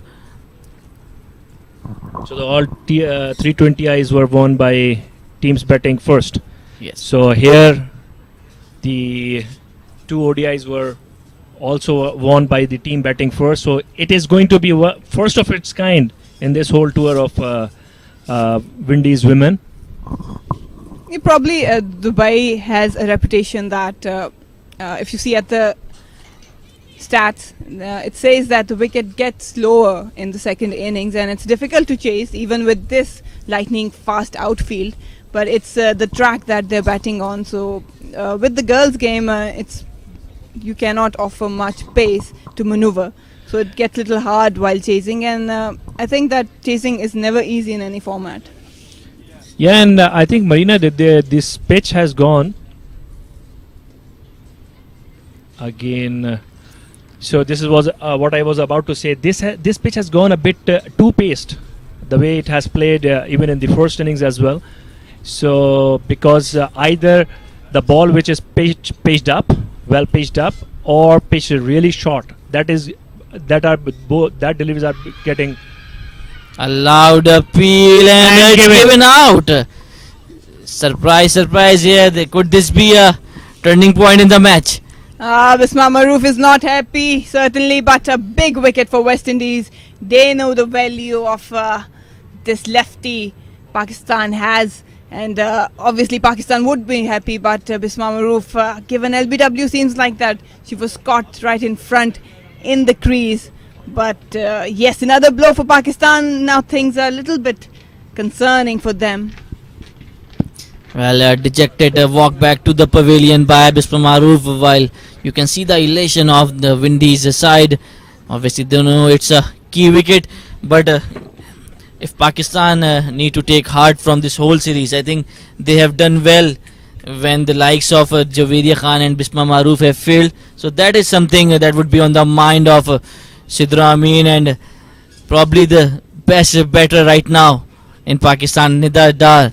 She is walking out. She is in sublime form. Yeah, what a knock she played in the second ODI, making sure that Pakistan reached that 240 mark. She has also been in a sublime form, but yet again she has a point to prove, a role to play. 60 matches for Pakistan, average of 14, 87 the best, strike rate of 60. A huge responsibility now on Nida along with Sidra Amin, but West Indies just picking a few wickets and creating some pressure for the girls in green.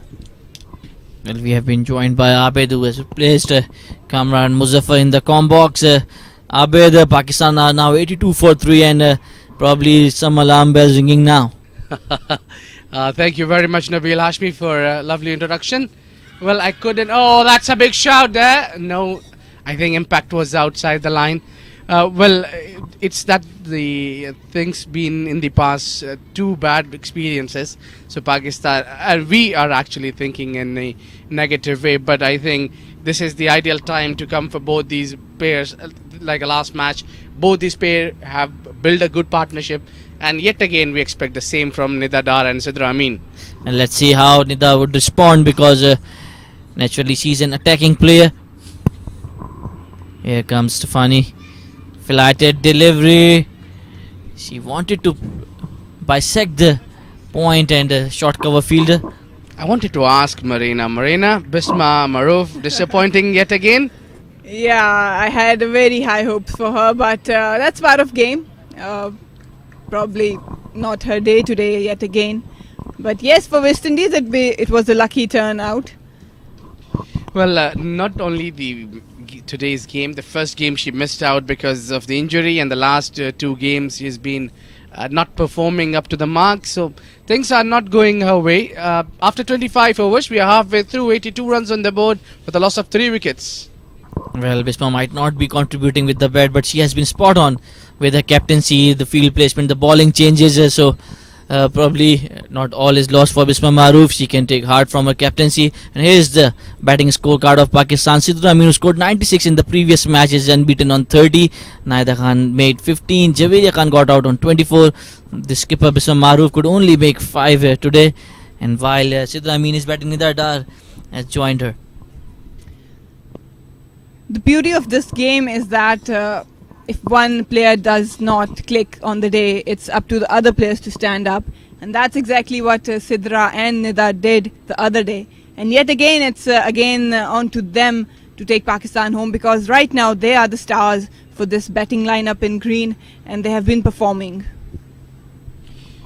Well, what I feel here at the moment, Marina, that both these youngsters are performing. I mean, the youngsters are performing more than the experienced campaigners. So I think they are, the future is safe, and now they can rely on these players as well. Well, Nida by no means is a youngster, but it's good to see Sidra Amin showing that it was she is not a one inning wonder. We often see a good inning here, but then there comes the flop scene. But Sidra Amin has backed her previous inning really well, and she continues to contribute with the bat. Sidra Amin I was talking about. She is someone who scored in the last game and this game as well. She is going good. She's the only one who's taken one end hold it very tightly, not giving anything loose there. Sidra has been around the Pakistani cricket circuit for a while, but definitely not much of a chance given at the international stage. But yes, it's really delightful to watch youngsters evolving and stepping up on the bigger stage. Well, that's a much more confident push from Nida Dar. She often takes time, but once she gets going, the runs will come by. Good captaincy by Stephanie Taylor, operating with the slip as Fletcher continues to pile up the pressure. This time a short delivery, an easy single for Nida Dar as she opens up her account. Well, right now I think West Indies would love to get a wicket or two here, especially of Nida Dar. We know how explosive she can be. So they're tightening their screws up and with slip in, attacking. Well, I think they should play an attacking cricket West Indies here. A chance was of her overthrow there, but Doughton is very quick to the covers. So the West Indians women need to tight and put pressure. I mean, hold to go for the wickets rather than saving scores, because you don't have much to lose here. Well, I think that if West Indies want to defend this total, this is the right time to get a wicket or so and gear up their socks. And that is why we have seen Stephanie operating with the slip from both ends. Pakistan need to be wary of the fact that they cannot afford any more wicket to go down, because this is the partnership that they need to go on. Both look a bit edgy out there, Marina. We have seen that in their running as well. The last ball was a bit of googly. Yes, Fletcher has a good googly up her sleeve, but definitely right now things are a little bit turning towards West Indies, but Pakistan has to have a very clear plan, especially with these two out there. They're in good form, in good nick, but obviously nothing to hurry. They need to make sure that this pair takes it home. This would be a big test of their characters as well, because in the second one-day international, Pakistan were batting first. Chasing has never been easy. Either it's about Pakistan's men's team or the women's, and obviously chasing has its own pressure. Stephanie Taylor continues from the net area, and Stephanie's action is a mix of Carl Hooper and Chris Gale. Yeah, I agree with you. She likes to just come in and fire in at a good length. That's a big slog by Sidra Amin. It probably would land safely. Yes, the chase is on, and a good fielding at the boundary line, but well, that was a quite risky shot to be honest. Yeah, you need to take the pressure off. So sometimes you need to do those things. If it would have been 4 there, the pressure would have eased. Not in control, but probably a good couple to set off the pressure, as you said, Abid.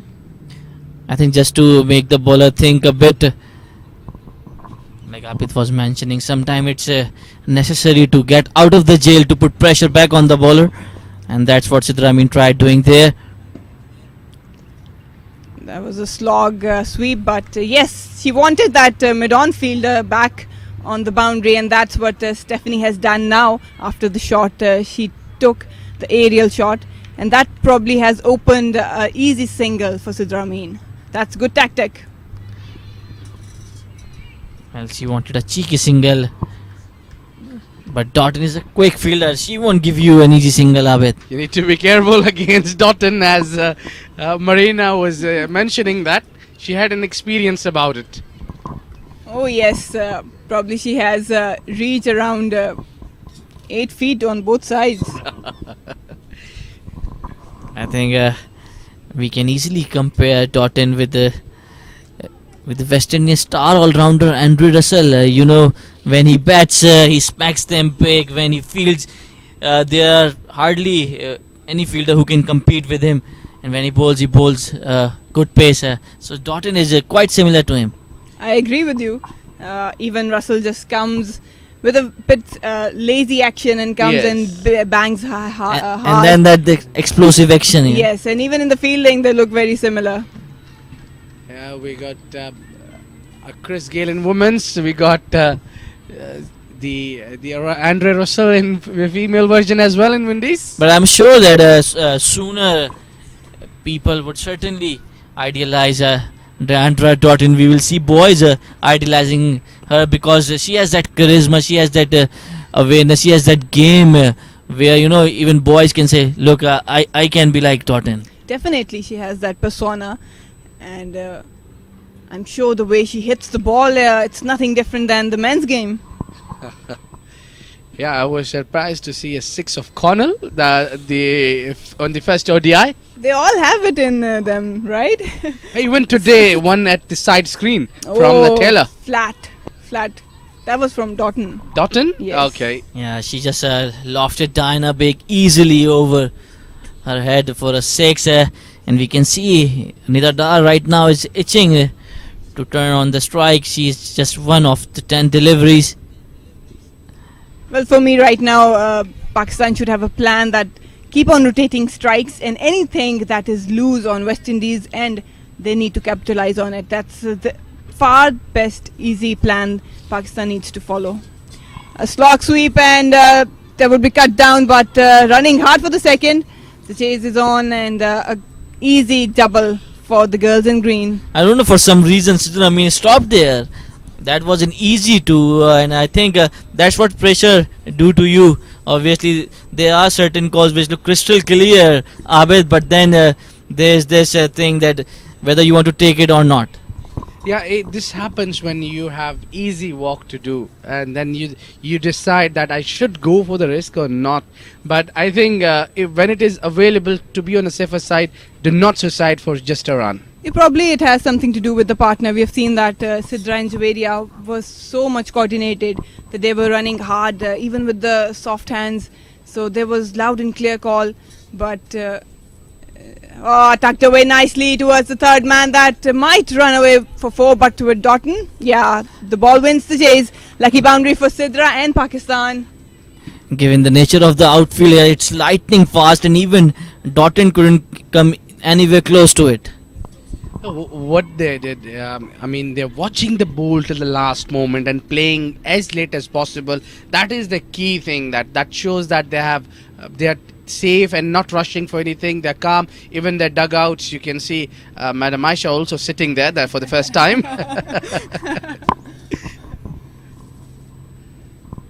Yeah, wanted to use the feet and get a single down the ground, but just shocked her. But yeah, good batting by Sidra Amin, still very calm and composed, along with Nida. Yeah, you need to have that patience for playing 50 overs game, which I think Sidra is building, especially from this series. I think if she can see off Pakistan here with the victory, that will do a world of good for Sidra Amin's confidence. Youngster comparatively, because like Marina was explaining to us that she has played for Pakistan for long but haven't got the ample of opportunity that she should have got. And you need to have someone there in up to the order. As an opener, you always need someone to play a long inning and a very good safe pair of hands. You see, the thing with the opening pair is that the whole team relies on it. Nicely worked, but yes, yet again Doughton with an ample reach didn't allow any single out there. So a good comeback by Stephanie Taylor, conceding a boundary on the first delivery and then 5 deliveries, and with that it's the end of 29th over. Pakistan are 93 for 3. Yeah, so talking about the opening pair, I think that pair really sets the tone for the entire team and also the opposition. With Sidra Amin up there, reliable in scoring runs for Pakistan in this manner, it definitely takes much pressure off the dugout.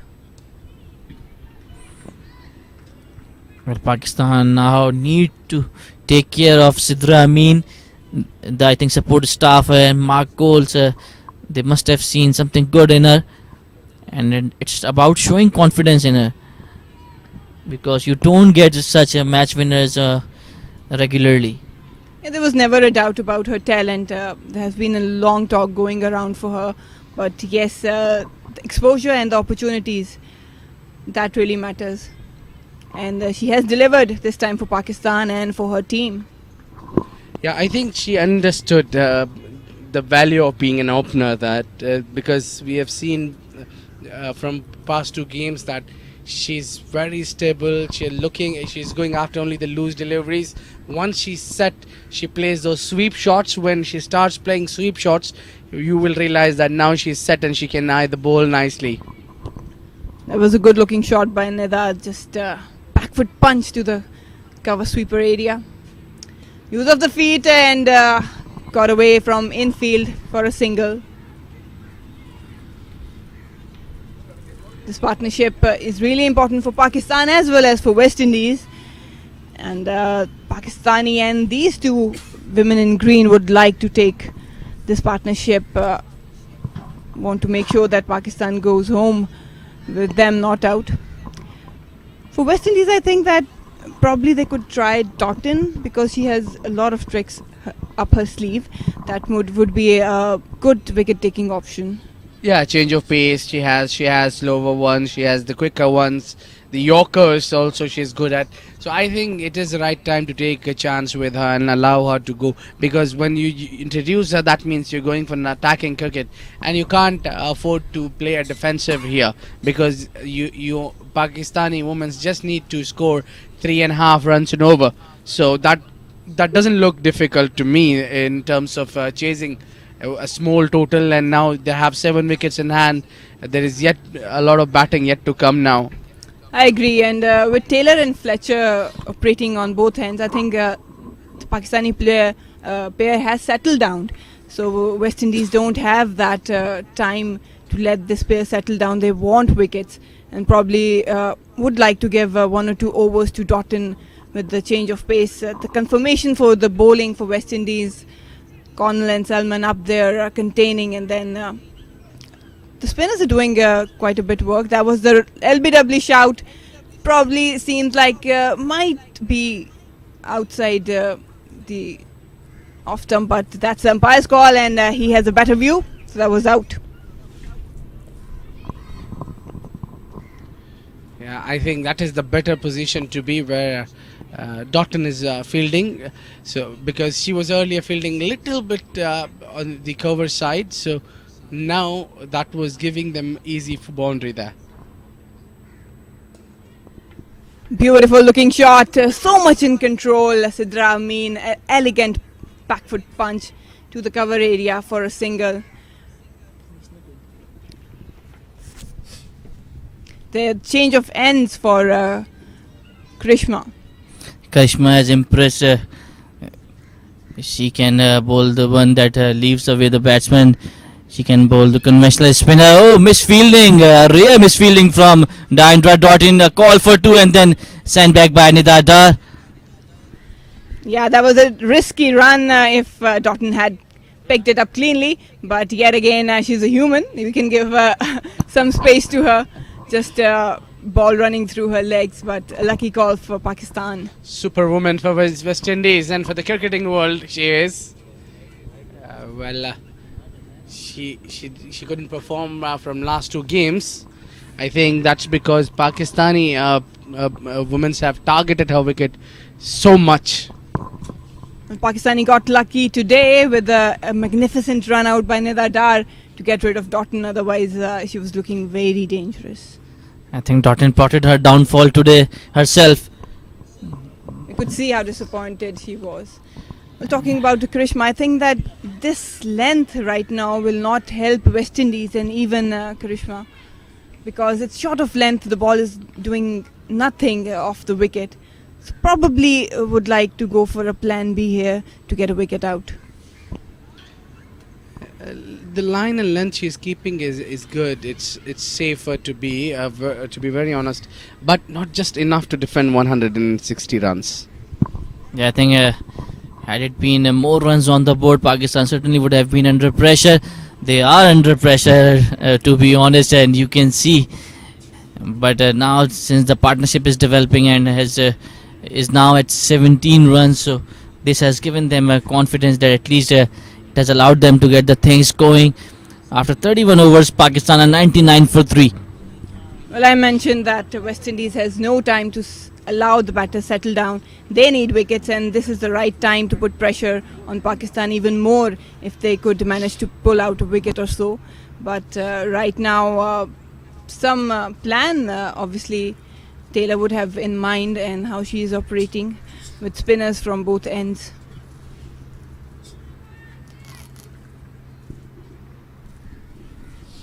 Well, Effie Fletcher will continue from the other end, so spin from both ends.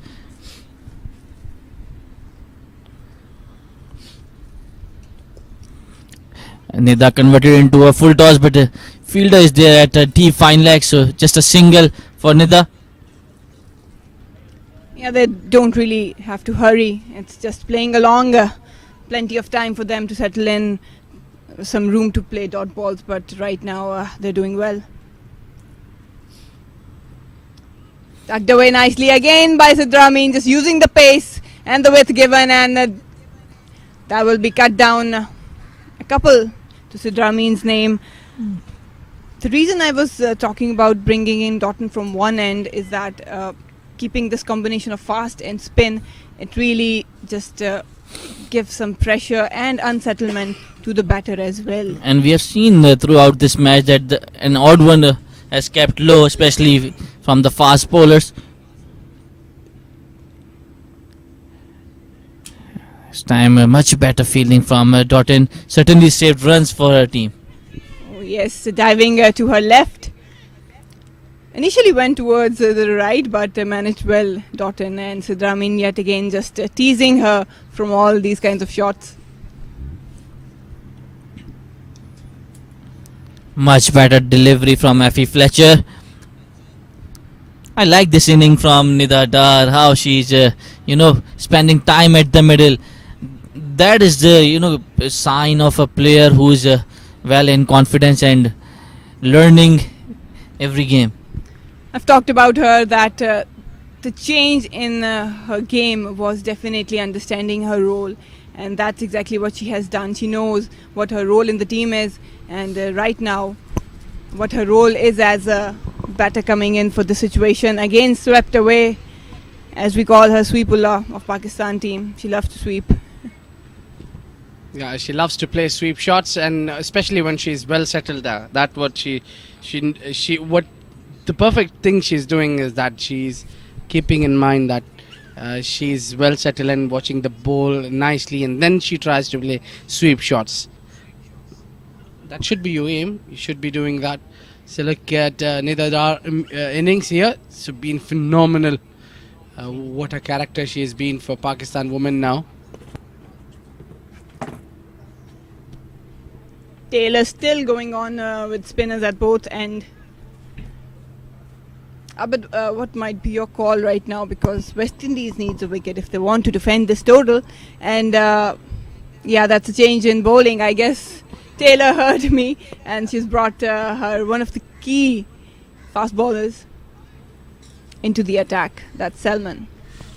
Yeah, Salman have earlier bowled a pretty decent lineup, and she's been successful with the wicket as well.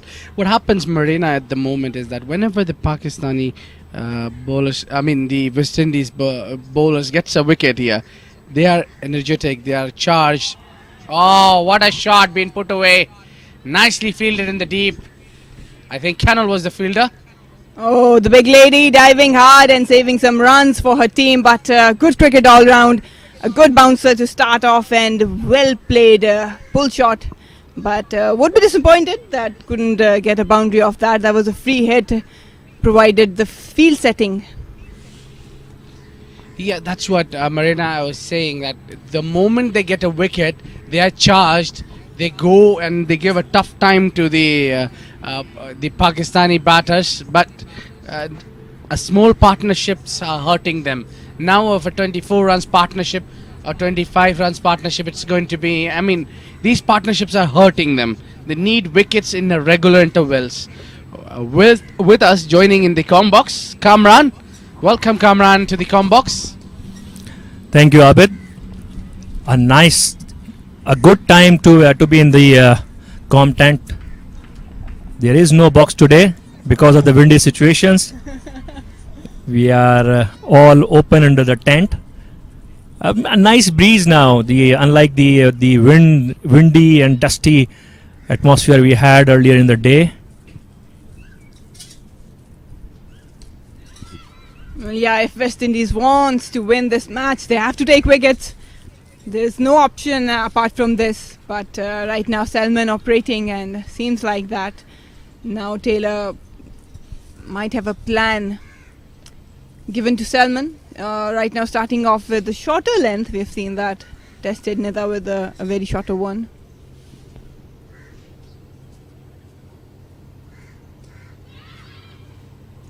Change of pace by Salman, very smartly operating right now. Marina, if we look back to the start of the day, Stephanie Taylor won the toss and elected to bat first in that situation. If you were in her position, what you would have done? Would you have done the same? Well, I had a good look at the pitch. That's brilliantly played by Nida. Talk about some wrist work, but fielder was quickly onto it. Just a single allowed. I had a good look at the wicket, and to be very honest, there was not much to offer for bowlers apart from the wind blowing, and probably it was a good track to bat on. The only thing that brought West Indies in trouble was the wickets Pakistan kept on taking with right intervals, and all credit goes to the Pakistani camp. Otherwise, the way Windies started, it looked like the right decision, but couldn't really be consistent in approaching that target they had in mind. So yeah, if I had won the toss, I would have opted to bat, because I've seen how this wicket had played in the second ODI, and till now you can see that it's really hard work for the bowlers. Yeah, the reason I asked that question was basically sometimes we don't give the credit where it is due, and sometimes we unnecessarily give the credit to the opponent captain that they made the mistakes. But here this morning, I think Pakistan bowling was and fielding was exceptionally good. Well, that's a good delivery to beat the batter. A lovely looking delivery by Doughton. Well, with that, I'll introduce K. Asif. K. Asif will take over from here. Welcome, K. Asif. Thank you, Abed, and it's been very nice for the Pakistan that they're in good position. 53 runs now require for this victory. Nida not out on 10, asking for the LBW, but it was on the leg side, obviously. Yeah, Pakistan is a much more comfortable position now, especially having 100 on the board. A bit of a slowish innings it has been, but the good part for Pakistan, or the most importantly, they have not lost too many wickets, which was the order of the day. Well, that's right, and the important thing is that Stephanie Taylor must be thinking about that after winning the toss, when they are going for the batting first and not putting a good total, 160. It's an easy total when you are chasing in ODI, and so far Pakistan done very nice with the bat as well. Earlier they were perfect with the bowling as well. Dot in again, and again played watchfully by Nidar Dar. Yeah, it always seems a pretty easy target, but especially these kind of small targets, at times they become very, very difficult to chase, because as soon as everyone starts with a bit of a complacent mindset, and as soon as a couple of wickets go down, everyone starts panicking that if we lose, what will happen, and then they go on that route of actually losing the match. And it's the fear of losing and fear of failing to achieve a very achievable target, and the possible embarrassment and humiliation that adds more pressure. And at times the chasing sides, they crumble more because of thinking of those all those possibilities rather than the opponent. Well, that's right. Ending up this over now. 34 overs gone. 107 for 3.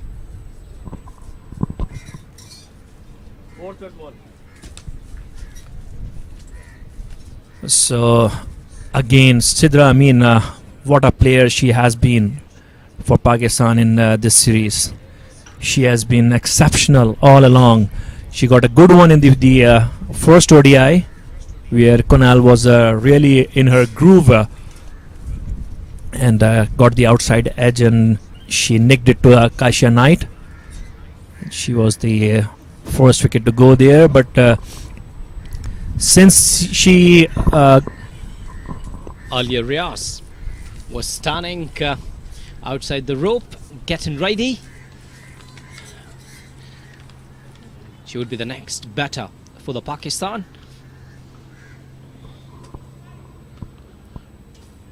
Placed on the onside. First run taken fastly. Good running between the wicket. You were talking about the pressure. Whenever you are taking pressure, you cannot come up with the confidence. You cannot come up with the good results. Don't take pressure. Just go for your natural game. And I'm telling you that just enjoy your game. It would make more easier for yourself, for your side, for your team. Without a doubt, Asif, and it looks like Windies captain Stephanie Taylor are just throwing the last dices for this to restrict this chase, because she's apparently she is bowling out Shakira Salman, who is her leading bowler, and we are still in the 35th over. She has probably realized that this match is not going to go till the 50th over. Well, Kamran, I'm amazed that they're not going for the an experience. They should go for an experience to get an early wicket, to go and break up the partnerships. And Sidra Amin, she's playing so nicely. She's going with a straight bat, not going across the line. She's just waiting for the loose deliveries. So I think that Windies, they're not putting plan B there. Exactly, Asif, and just to let our viewers know, this series, 3-match ODI series, is part of the ICC Women's Championship 2017 till 2021. It's part of the road to Women's World Cup 2021, which is going to be held in New Zealand. A quick run and direct hit. No, it missed the direct hit. It could have been very close, but Nida Dar was sprinting towards the non-striker end. Well, a quick run. I think that there is no need to take these sort of risky runs. You're very good. Look at this. A quick call. Ending up comfortably, but there is no need to take these sort of runs. The Pakistan is in strong position, and now 35 overs gone, 109 for 3. Yeah, coming back to the ICC Women's ODI Championship, these are the Pakistan Women's Series results. So it started in October 2017 when Pakistan played New Zealand in the UAE, and they lost that series by the margin of 1-2. And then in March 2018, they went to Sri Lanka and defeated Sri Lanka 3-0.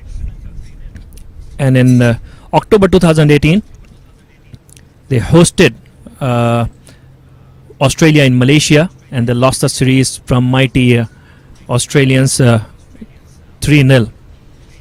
And this is in February 2019, they are playing West Indies in the UAE, which is at the moment tied at 1-1. And the Pakistan women's, the remaining rounds that they have to play against South Africa, which is next, and then India and England. So the context or the importance of this ICC Women's Championship is that after the 2017 Women's World Cup, it started for 2017 to 2021 among the top 8 teams: England, Australia, South Africa, New Zealand, India, Sri Lanka, Windies and Pakistan. So how it works is that host New Zealand plus top 4 ranked teams will go directly. They will qualify for the World Cup, 2021 Women's World Cup. And the bottom 3 teams will play for the qualifier in 2020. And each of these series consists 3 ODIs. So each team is supposed to play a 3 ODI series against the 7 other teams. And each of them is called the rounds, and maximum 4 series to be played at home and minimum 3 series away series. So the Pakistan has already played 2 away series, and it's the second home series, and the next is away series in South Africa as well. Thank you very much, Kamran. You have shared valuable information during drinks break, and well, could you share us about that? What about the dates of Pakistan versus South Africa? Is it away series you're telling us? Yeah. Yeah, it is going to be, and it's probably in it's next in after summer it will be. So the way it is right now, Pakistan is because the way it works, for each win, each team gets 2 points. So in this situation, Pakistan is at the moment at the 6th place, and host plus 4 means the top 5 teams will directly qualify for the 2021 World Cup. So at the moment, Pakistan and England are at 10 points each, and Windies are 11 points. So if Pakistan wins today, Pakistan will jump to 12 points after 4 rounds, that is 12 matches, and they will be equal with the India women team. New Zealand and Australia are on top.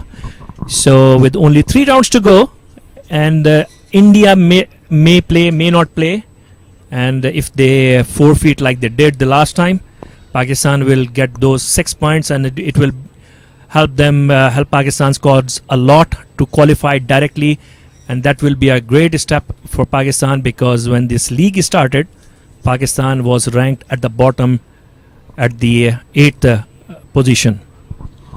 Thank you very much. Coming back to the match, coming back to the cricket, that Pakistan women 109 for 3, 51 runs away from the victory, just on 90 deliveries. Sid Rami not out on 45, played 91 deliveries. What a knock she has. Good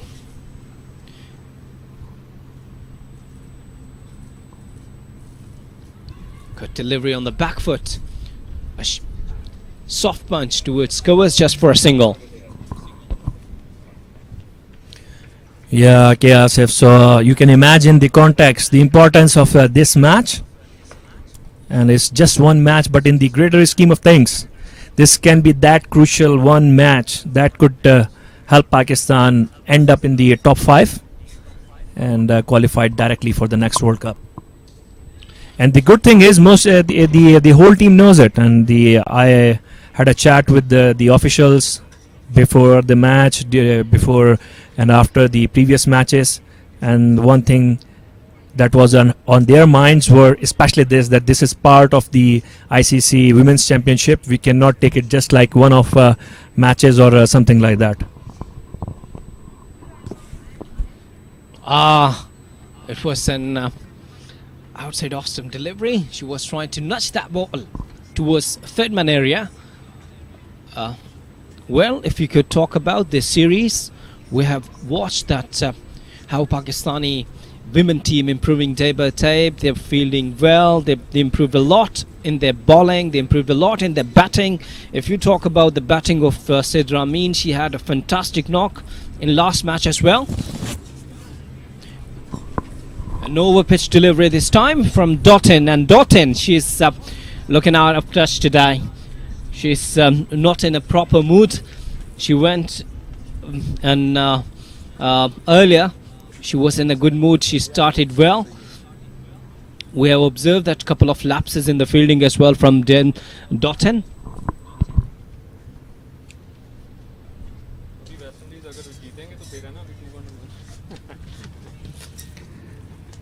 So Dotten really had very quiet games, the second and this one as well. When you talk about the quiet environment, I'm not understanding that why Windies team, they're calm in the field because they used to, enjoy their games. They used to dance, they used to laugh, but today they're out of touch. Don't know why. Of course, they haven't managed to get a very good total on the board, but it does not mean to lose your confidence, to lose your enthusiasm. Ending up this delivery with this dot. 36 gone, 110 for 3.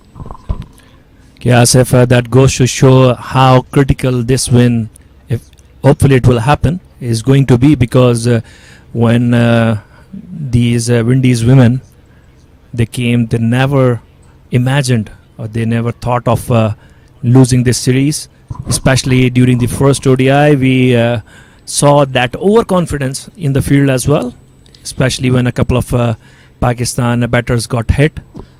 Well, you cannot say that it was an overconfident day. I mean, I slightly disagree with you, Kamran, because the cricket is a game of enjoyment, yeah. And we used to watch that how Windies they enjoy in the field, especially DJ Bravo, Chris Gale, Darren Sammy, Andre Russell. They used to enjoy, and the Windies women, they were observing and they were following them. And today we are lacking those cherished moments, to be very honest. No, I agree. And one of the reasons could be, I was just pointing in the direction of the possibilities that the way they have been bundled out here, literally on 160 runs. It's a very good, experienced Windies side. And they are all their top players. They have played more than 100 ODIs. And they are facing off with the likes of Nidar Dar. They are facing Diana Baig, who took 4 wickets the other day and 3 wickets today. She hardly has any ODIs, less than 20 or something. And same is with the Kainat Imtiaz as well. Taylor to Sidra Amin, and Sidra Amin, she's quite comfortable there with her batting. We have watched her on drives today, elegantly done by Sidra. Upishly played, and lucky that it fell short of the deep square leg fielder. Just one bounce perfectly. I was talking to Marina and she was telling me that how perfect Sidra is on her legs. She plays nice. Sidra Amin, especially not just the shots, it's the short selection. Another sweep top edge, but as the fielder is in the deep, so this time again Nida Dar playing the percentage shot and getting away with it. It's exactly the kind of shot that Javeria Khan tried, but at that time the short square leg was in the circle. So continuing on Sidra Amin. It's a feel that she reads the game well and adopts according to the situation. Here, look at this innings. She has played 99 deliveries here, and she has put her head down and playing for the team cause. This time through the covers, perfect timing that was. A fielder behind that, trying to stop that, stopped well. Asking for the third run, it was tremendous timing. Found the gap. The way she's playing, tremendously. 2 more added into the total now. With that concludes the 37th over. And Pakistan 116 for 3, coasting along. Or we can say, we don't mind saying that we can afford to say that crawling towards the victory, as long as they don't lose wickets.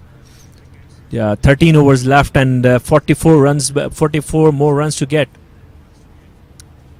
But it shouldn't be that much a problem. Dottin. And I think she's playing a chanceless innings, which is very good for her confidence. Absolutely correct. And if Windies have to stand any chance in this game, they need at least 3 quick wickets, 2 of these, and then Sana Mir, because it has come down to the experience now. Dot in again and nicely placed in the gap, and completes single comfortably. Jayendra Dottin, who was the star of the T20 leg, and she was the one who ran away with the game in the first ODI here in Dubai as well. She scored 96 there. Unfortunate not to complete her 100 there. Down the leg side, and yes, it's a white signal from the umpire.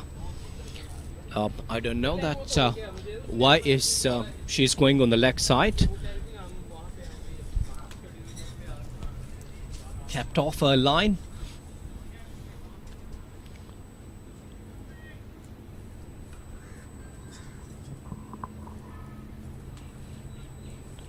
Once again outside the off stump, and Sidra Amin was trying to cut that ball, but straight to the fielder. Dottin bowling a 4th over, and Sidra 2 runs away from her 2nd consecutive 50. Yeah, and what an achievement that would be.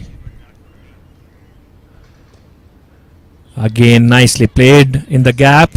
More placement than power, and collects another run. When she started that series, she had only 1 score of 50 plus, and 52 was her highest score. And look at her now. In the previous one day, she played the match-winning 96. She was awarded Player of the Match. That must have done wonders to her confidence as well. And this time, placed nicely towards point area. Perfect timing. What a shot that was. An over-pitch delivery.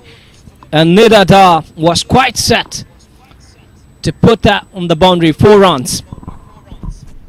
Brilliant shot. Over-pitch delivery. Dottin trying to do something extra, because they realize that if they don't do anything extraordinary here, this match is all but over. And Nida Dar latching on to that width and placing it perfectly behind point.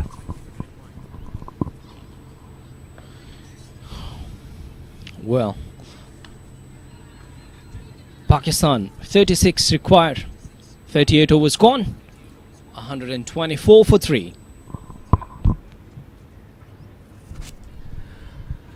Coming back to Sidra Amin, she had solitary 50 before this series in her 24 matches, or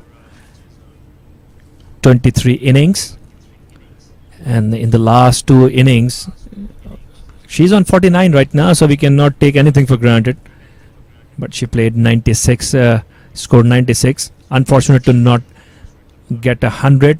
Went for a desperate single, and Stephanie Taylor ran her out from square leg. Well, look at the strike rate of Sidra Amin. She faced 102 deliveries, almost a 50. So it's okay when you're chasing 160. You're trying to strengthen your innings. You're trying to build your innings. Just play positive cricket. She was at what she is doing now, supporting her team. She has a lot of confidence due to last ODI. And here it is, another single.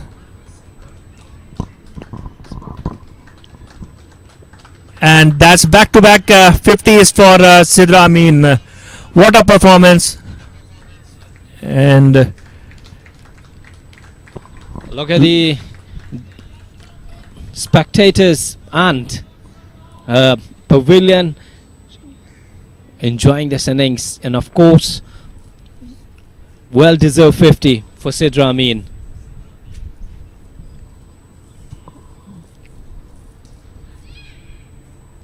Now the important thing is that how she could end up this innings. There is no need to hurry. You have 70 balls, just 34 require.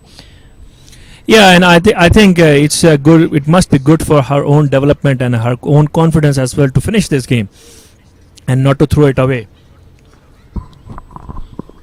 Placed on the onside, just for a single. I'm just loving the way she's constructing this innings, because I really admired, I really liked the way she compiled her innings in the second ODI as well. She has a very good sense of occasion, and she reads the situation very well, what is needed, when to go for boundaries and when to go for just plucking the gaps and where to find them, playing the percentage shots. Excellent batting by Sidra.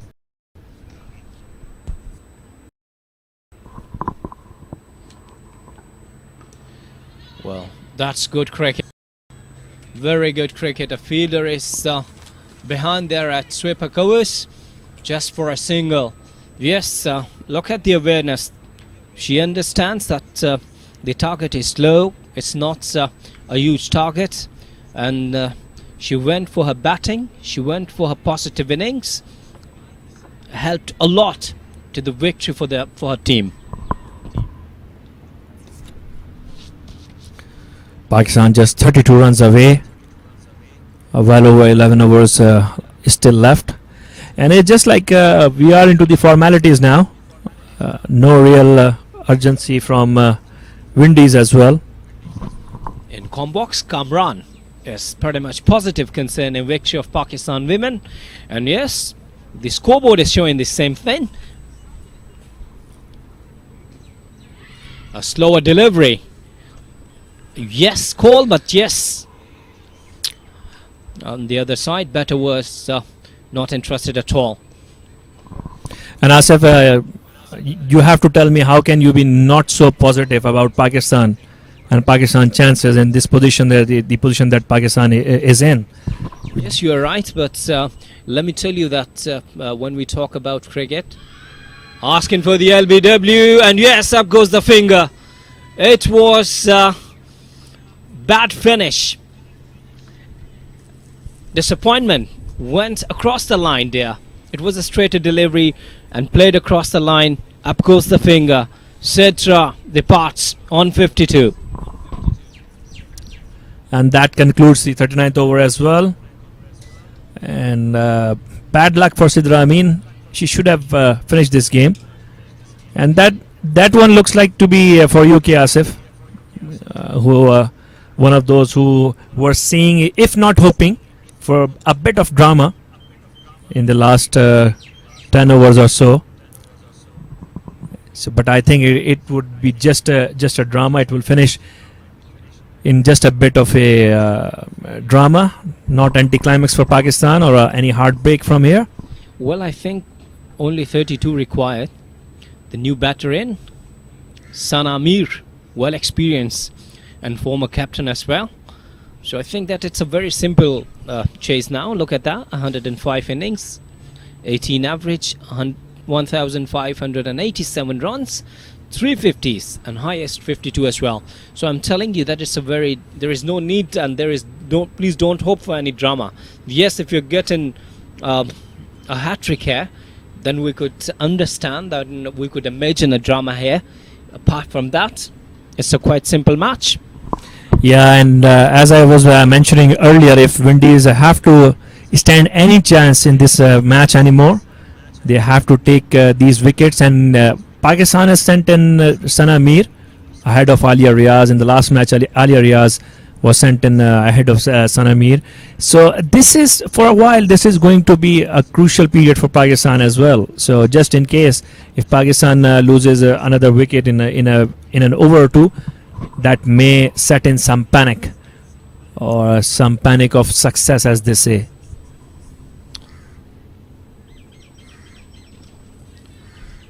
Well, this is what Sidra has to learn, that she built her innings. She was quite well settled there. What happened? She went across the line. There was no need to play any hairy-fairy shots. Just she was playing so nicely with a straight bat. She lost her wicket, and now her team is in pressure. A good shot by Nida Dar. Lovely timing. A beautiful punch down the ground, and placed it perfectly in the gap. That will ease some nerves in Pakistan dugout there. A few anxious faces we see right on our right side, and obviously this is that phase of the game where a few players would like to keep their feet not on the ground. Once again, a huge shout and given. Well, drama started there, dear. That's exactly, Asif, what I what I was saying, that if Windies have to have any chance in this game, they need to get rid of Sidra Amin and Nida Dar quickly, and they have done that successfully. Well, this is what I'm telling you. What's wrong with you guys? You got a boundary there on the last ball. It was an elegant shot, and the very next delivery, once again you went across the line, and I think, look at that. Okay, man, it's a beautiful delivery. Beautiful delivery. No hesitation for the umpire, Asif Yaqub. Up goes the finger. So Nida Dar, well settled, departs now. In walks Alia Riaz, and it's just 28 runs, and a lot will be hanging on, or Pakistan would require all that experience of Sana Mir to come into play, and Pakistan cannot afford to lose Sana Mir now, because Pakistan has already lost well settled Sidra Amin and Nida Dar. They cannot afford to lose Sana Mir. Alia Riaz, new batter in, a very good athlete, and she's a good hitter as well.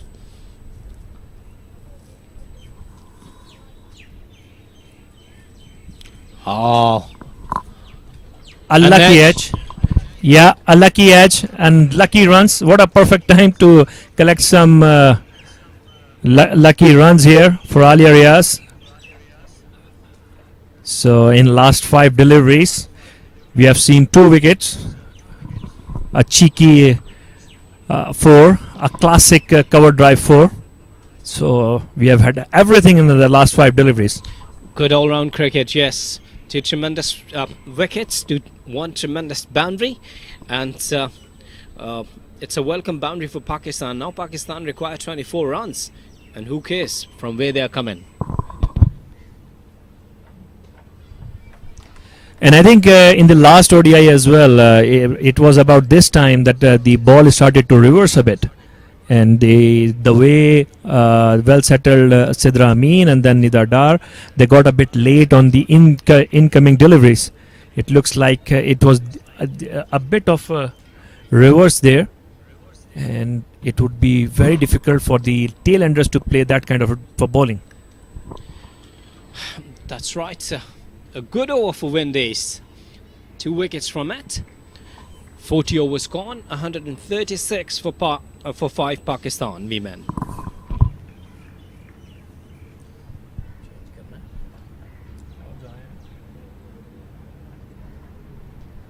So 24 more needed for Pakistan in 10 overs, and obviously it's not a matter of overs anymore. It's all about wickets, and Windies would be looking for 5 wickets as well, and Pakistan would be looking to just play out, because if they play out all these 10 overs, they are bound to get over the line. Sana Mir, the experienced Sana Mir, is there. She is yet to face a delivery. Alia Riaz on 4, courtesy of the lucky 4 she got.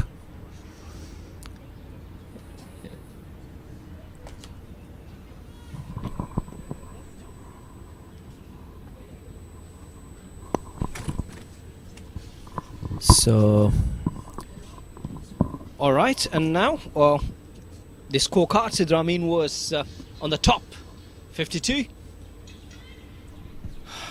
The new over started, and new voices you're gonna hear from the combox, Chavi and Marina. Thank you, Abid. Well, sorry, Asif. A double blow for Pakistan. Sid Ramin and Nida Dar were looking very promising. But yet again, credit to West Indian bowlers. Brought some life back into the match. Chavi? Thank you, Marina. Yes, they have the tables have slightly turned their direction in this game. Yeah, probably we'll have to see that. Were these wickets bit too late for West Indies, or still they can pull this one out? 41st over going on, 136 on board. 5 wickets down for Pakistan.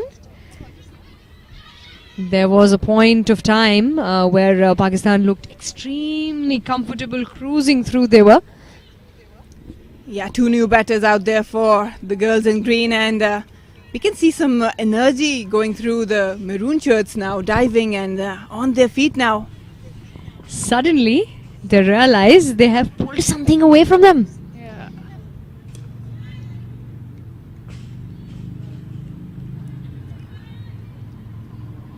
And Shakira Selman, I think she's been essential. She's made a good comeback. This is her final over.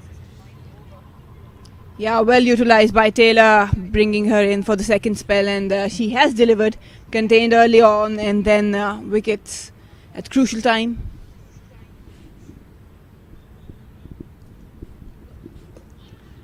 Bit of work to do now for Sana and Alia, new at the crease.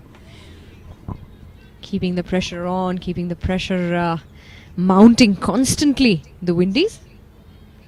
That is something that they will want to do constantly, time and again. And build a very tight circle around the new batters. You can see not allowing any single to get off the mark for Sana Mir. Oh, that was a genuine edge and a good fielding down at the third man boundary. Oh, how disappointed Salman is. Should have put a slip if they want to go after the wicket. That was a chance here for Selvan, but nonetheless, I think she had a good wrap there of a spell. Fantastic spell coming in from the opening bowler. That'll be the end of the 41st over. 41 gone. It's 137 for 5.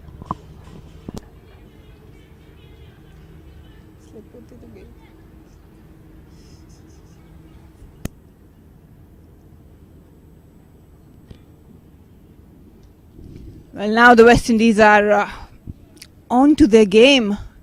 There was a lucky chance for Sana Mir in the last over. Salman definitely disappointed. A genuine edge, but gone wasted.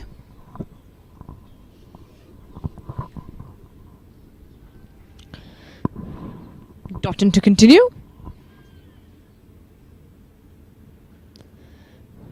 Short ball. These are the deliveries that West Indies would want to avoid if they really want to genuinely get the grip back onto the game. They do have it. The pressure is there slightly, but you see, you only need 23 runs of 54 deliveries. Pakistan will not want to take a lot of risks at this stage, Marina, considering the fact that they're already 5 down. Definitely. From West Indies' point of view, these were easy pickings. And whoa, a wild swing by Alia. Wanted to cut it down, but the length wasn't there. Well, West Indies has to be very spot on with their line and length, and also the plan they have for each of these batters. The only thing that will work in the Windies' advantage is wickets, and they're going to need them quickly.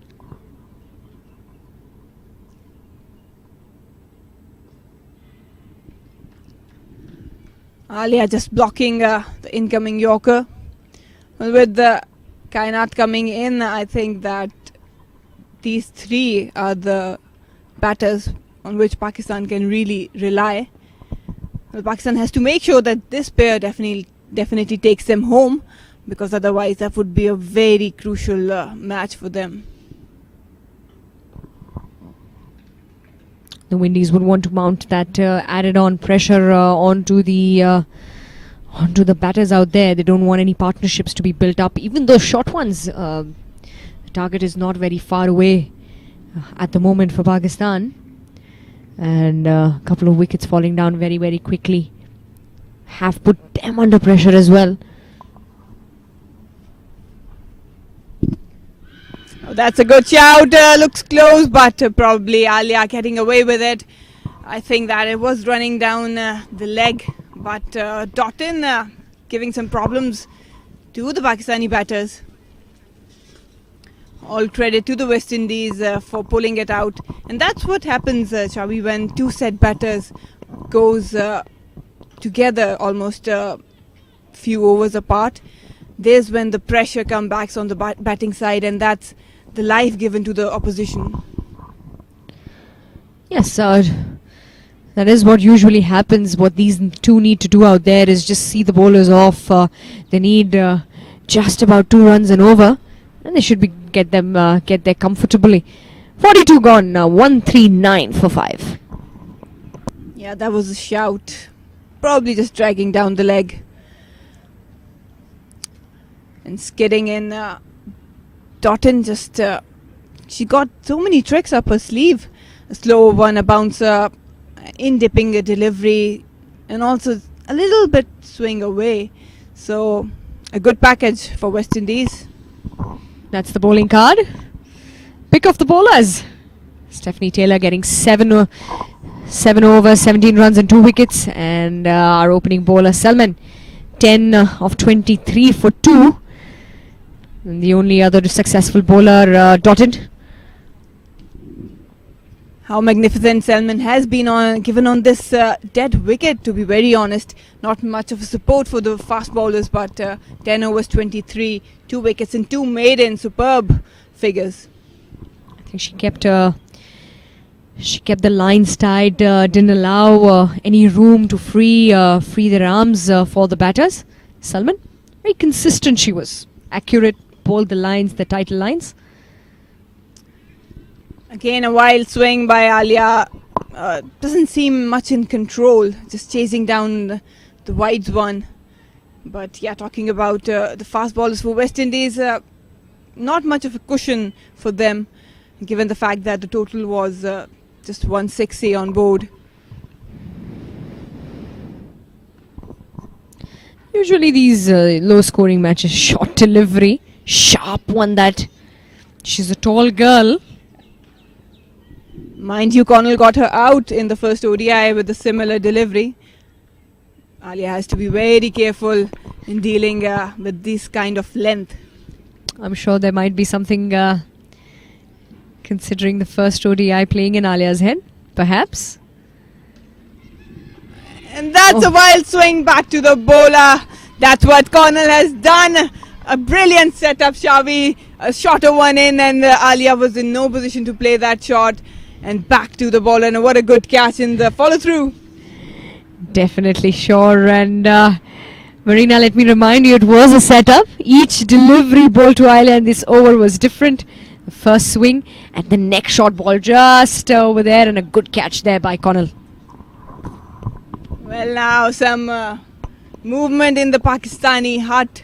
You can see that things are a little bit concerning for Pakistan, provided that Kainat Imtiaz, the last batter to walk in, all-rounder sort of batter, but she can bat.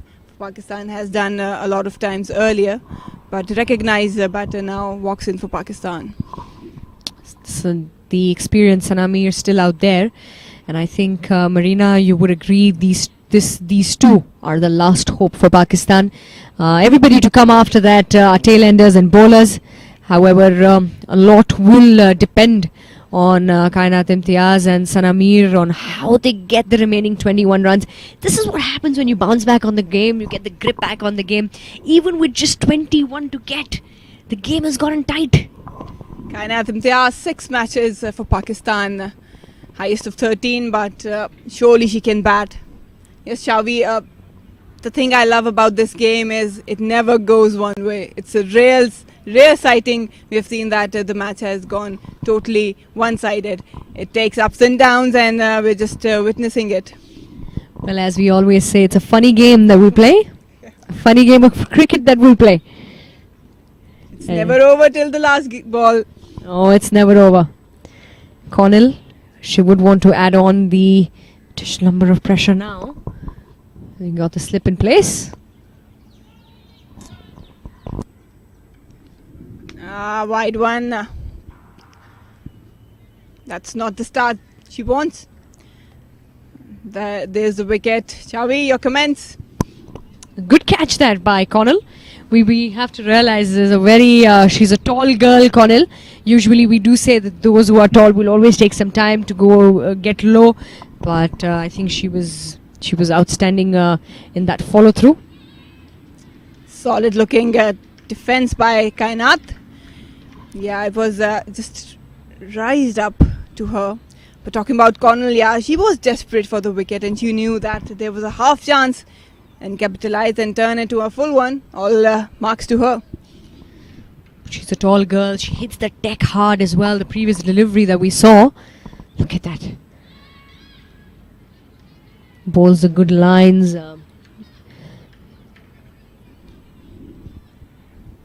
So pressure is definitely on for Pakistan, and all credit to the West Indies bringing out some sort of hope out of this target. Especially the fast bowlers, I must say, Salman and Connell. Oh, yet again, just sticking to the willow there slightly. The ball not rising as much as what Kainat Imtiaz would have expected. That'll be the end of the over as well. 43 gone, it's 140 for 6.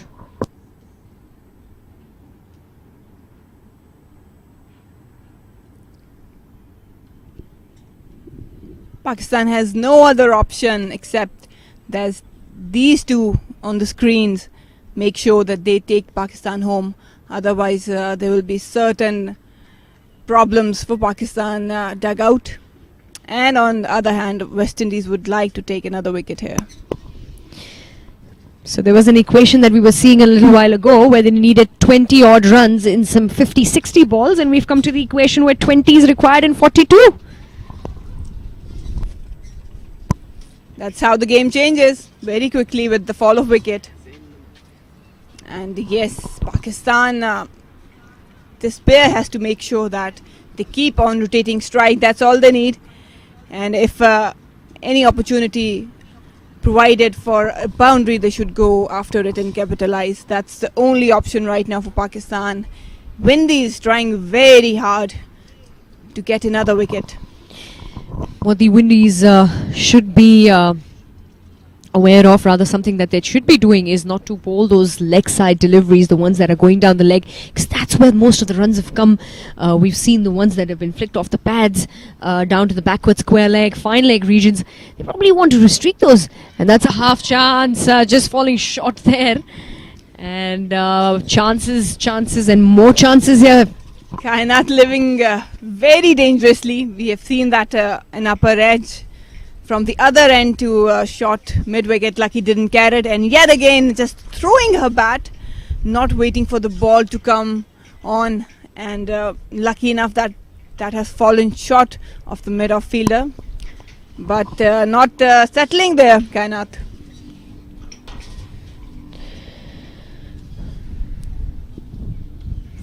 Fuller delivery. They do have some time, but not that much time. Yeah, exactly. That's when you need singles and you need to rotate the strike, because you don't want that opposition who is already pulling the socks up to be onto you even more. Slow deliveries. These are the deliveries that we were talking about, the deflection of the pad, and it's exactly just going down leg. It's a slow delivery. There's a sudden blow of the wind. The ball is going to move, but when you're already in the run-up and you're already taken your jump, your gather is already there, how are you going to change? How are you going to change your pace? That's a challenge. Definitely is, but I think with the experience Doughton has, it shouldn't be a problem. Probably just adjusting the line a little bit. That's all you need to do. Tucked away nicely by Sana, down to the third. All they need is singles. They don't want to be a lot hasty. As long as they stick to the singles, the ones are coming, they should have a comfortable ride home. However, the Windies realize that they have a chance here. 6 wickets down for Pakistan, and a couple of tight overs for Windies to still have a chance to bounce back.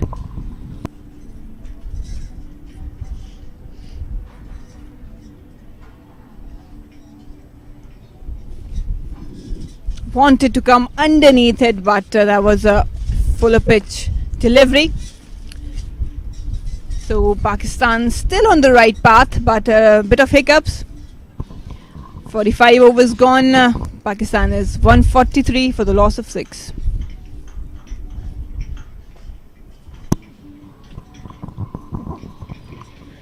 "17 more required. 36 deliveries to be bowled.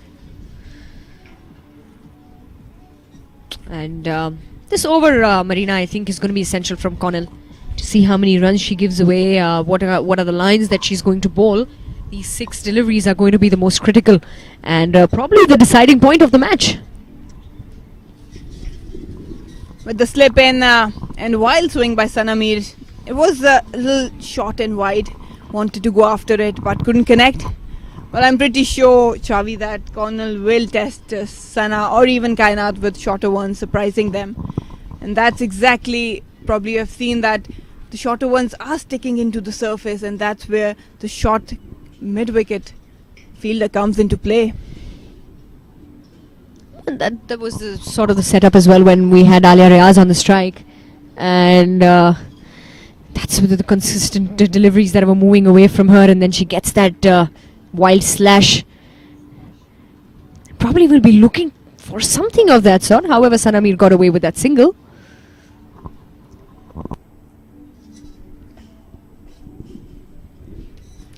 There comes the shorter one, but nicely tackled by Kainat Imtiaz into the vacant area. Running down the third man, just 1 run. This is good cricket by these two. They realize the situation, the urgency of the situation. Need not do anything too special. Keep it simple, keep it straight. All you need are the singles. You've got the time as well. Probably don't want to make any mistakes. You don't want to go crazy. You don't want to hit those, get a top edge or hit those out. Yet again, there was an outside edge, and that's put down by Taylor. Oh my God, how unlucky Connell has been this series. Yet again, Taylor puts Sanamir down. It went quickly though. It wanted to catch it after bouncing into her hands, but a lucky escape. That went really fast, probably catching Taylor on guard.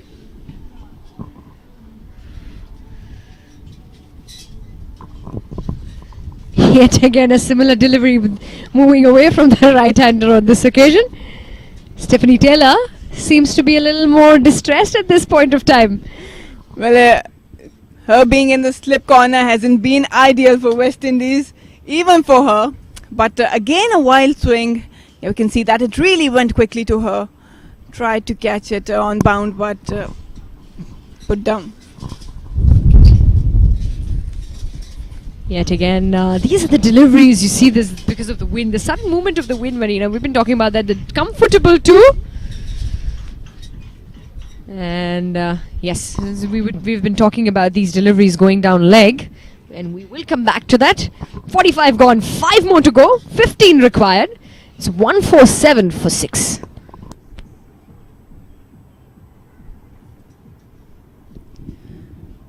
Some smiles all around the Pakistani dugout. But talk about Connell. Boy, she has been so unlucky. Put down by the keeper, put down by the slip corner. Working really hard to get out those edges on this track, but yet again things are not working for West Indies. A bit of a quick chat there.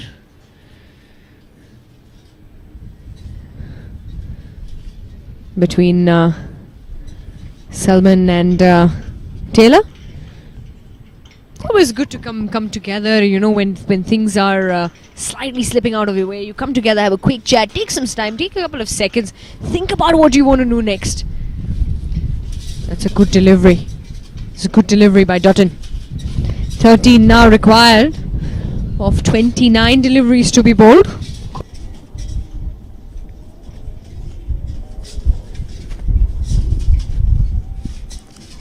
Certainly Taylor and Dottin do have a plan they want to follow. That's beautifully played by Kainat Imtiaz. It was there to be hit and she made it sure it reached the boundary. Wide and short is not helping for West Indies. Bang on timing there. Just placing it between the gap there, between the backward point and cover region.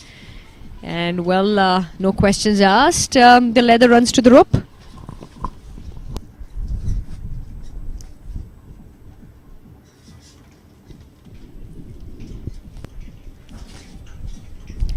Yeah, just hand-eye coordination really. It was there to be hit out. All she had to do was make sure that she made a connection into the gap.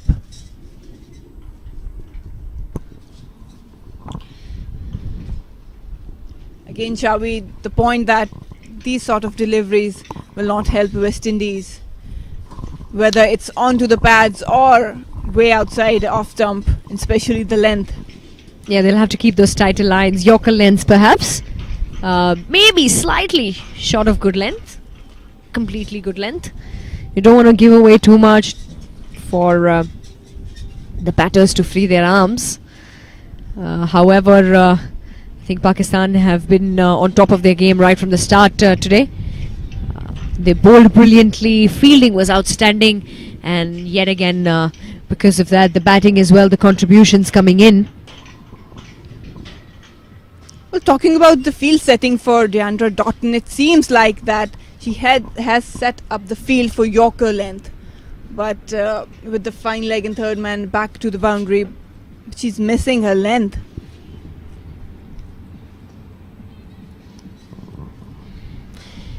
She's been struggling with her shoulder, we saw that.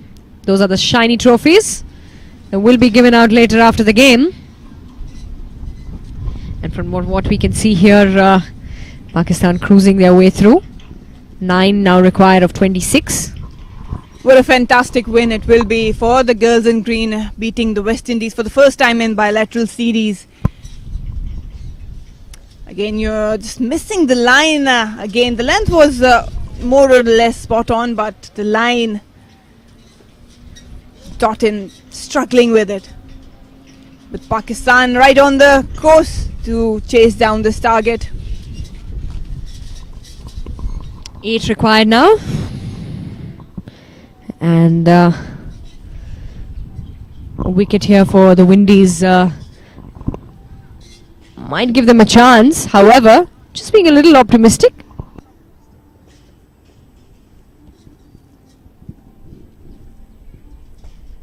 Yeah, optimism is not a bad thing. And yet again, it's not over until the last ball is bowled. But with the West Indies now, seems like a little bit falling apart.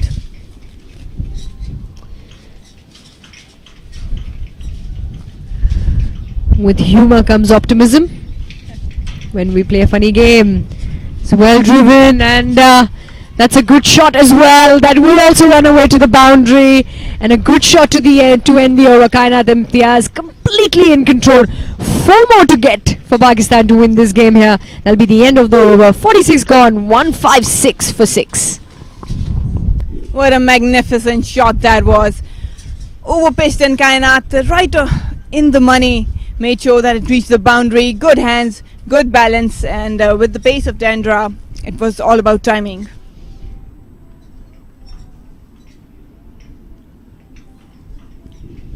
Just a hit away, Pakistan, to a historic win.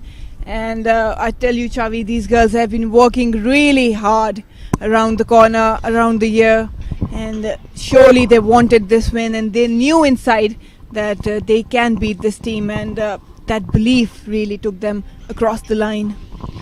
It's very important to believe in yourself, to keep yourselves motivated, and I think this is a great motivating factor for Pakistan going forward, considering the points as well that we've been talking about. They're 1 point behind West Indies. They will be going ahead. The ranking will make a lot of difference too, and well, what a game for them to win, to get up on their rankings and get the points. They worked hard as a unit. They've looked strong right from the time that they have walked in here today, carried their positive attitude from the previous game, and well, I think they've outdone themselves. Definitely, after the first ODI loss, they really showed the character as a team, as an individual, and especially the captaincy of Bisma Maroof. That was spot on. She led from the front into the field, apart from her batting, but yeah, it makes a huge difference. And all positives for Pakistan from this series. Nicely worked away by Sanamir into the gap for single. Wanted the second. We'll have to wait. Another 3 to get. And well, we see the players in the Pakistan hut. They're all waiting to run in. It's really delightful to see that the game, the women cricket game, has evolved and improved. Yet again, a wild swing by Sana. Yes, of course, the exposure has come on. ICC is making all the efforts possible to give as many games, as many tours, as much exposure to women's cricket, bringing in different formats, the T20s, the 50 overs, the tests. Oh, half chance. Totten did well to just prevent the boundary. Sanamir little eager to wrap things up for this trophy. Yes, the tall one right there in the center. That's the one that the series was for. Yes, to be precise. 3 ODIs played here in Dubai. And that's nicely glanced away. That will run away and will be cut off, but comfortable too. And the score is level. Just single away from the series win for Pakistan. Brilliant series this has been, and all credit to the PCB for making sure that these girls have the right facilities, the right amount of attention and training they need. And then yet again the players working very hard with the sporting staff. What scenes I'm just wondering will be after they take the single. 47 gone, it's 159 for 5. Just 1 run. And this is exciting stuff here for Pakistan. A lot of boost back home. A lot of all the viewers who will be watching from across the world, and everybody following the game from Pakistan will be delighted by the performance of the girls. I think they've been outstanding. A good yorker by Dendra Totten. Yes, it will be a very big boost, not for just the girls in green and PCB and their staff, but also back home, the nation who have backed, the fans who have backed their team. They will be pretty happy because it's a historic win, being underdogs and then taking on West Indies.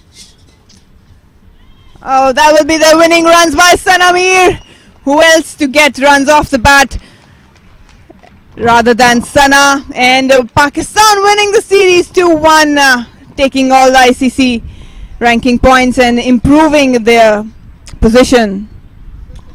Finishes off in style, experienced Mir getting 160 on board, and this is fantastic scenes here. And what a game for us to watch, and a very good game of cricket, the final decider, taking a lead, taking the hike up in the rankings as well, Pakistan. And well, the congratulations and the celebrations begin. Pakistan turning out to be a better team this time, not just today but also in the second ODI when they came back, and they made sure that they carried that momentum and the approach in this decider, and that was the difference probably between the two teams. Pakistan not giving up at any moment has been spot on in all three departments. Yes, absolutely, they have been. And it's the first ever ODI series win against the Windies for the Pakistan women. Sanamir finishing off at 9 and Kainat Imtiaz on 16. Stay tuned with us. We will be back with the presentation ceremony very, very shortly. Thank you for being tuned with us and watching the game live and supporting the girls from across the world. We will be back shortly.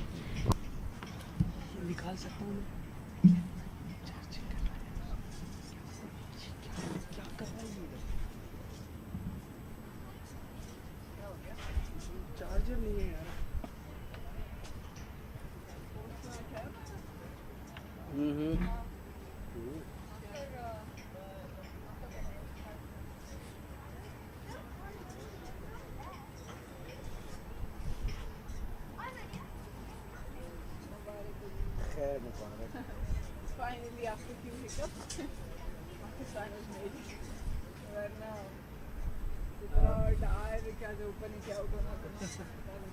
You always with Sports 360?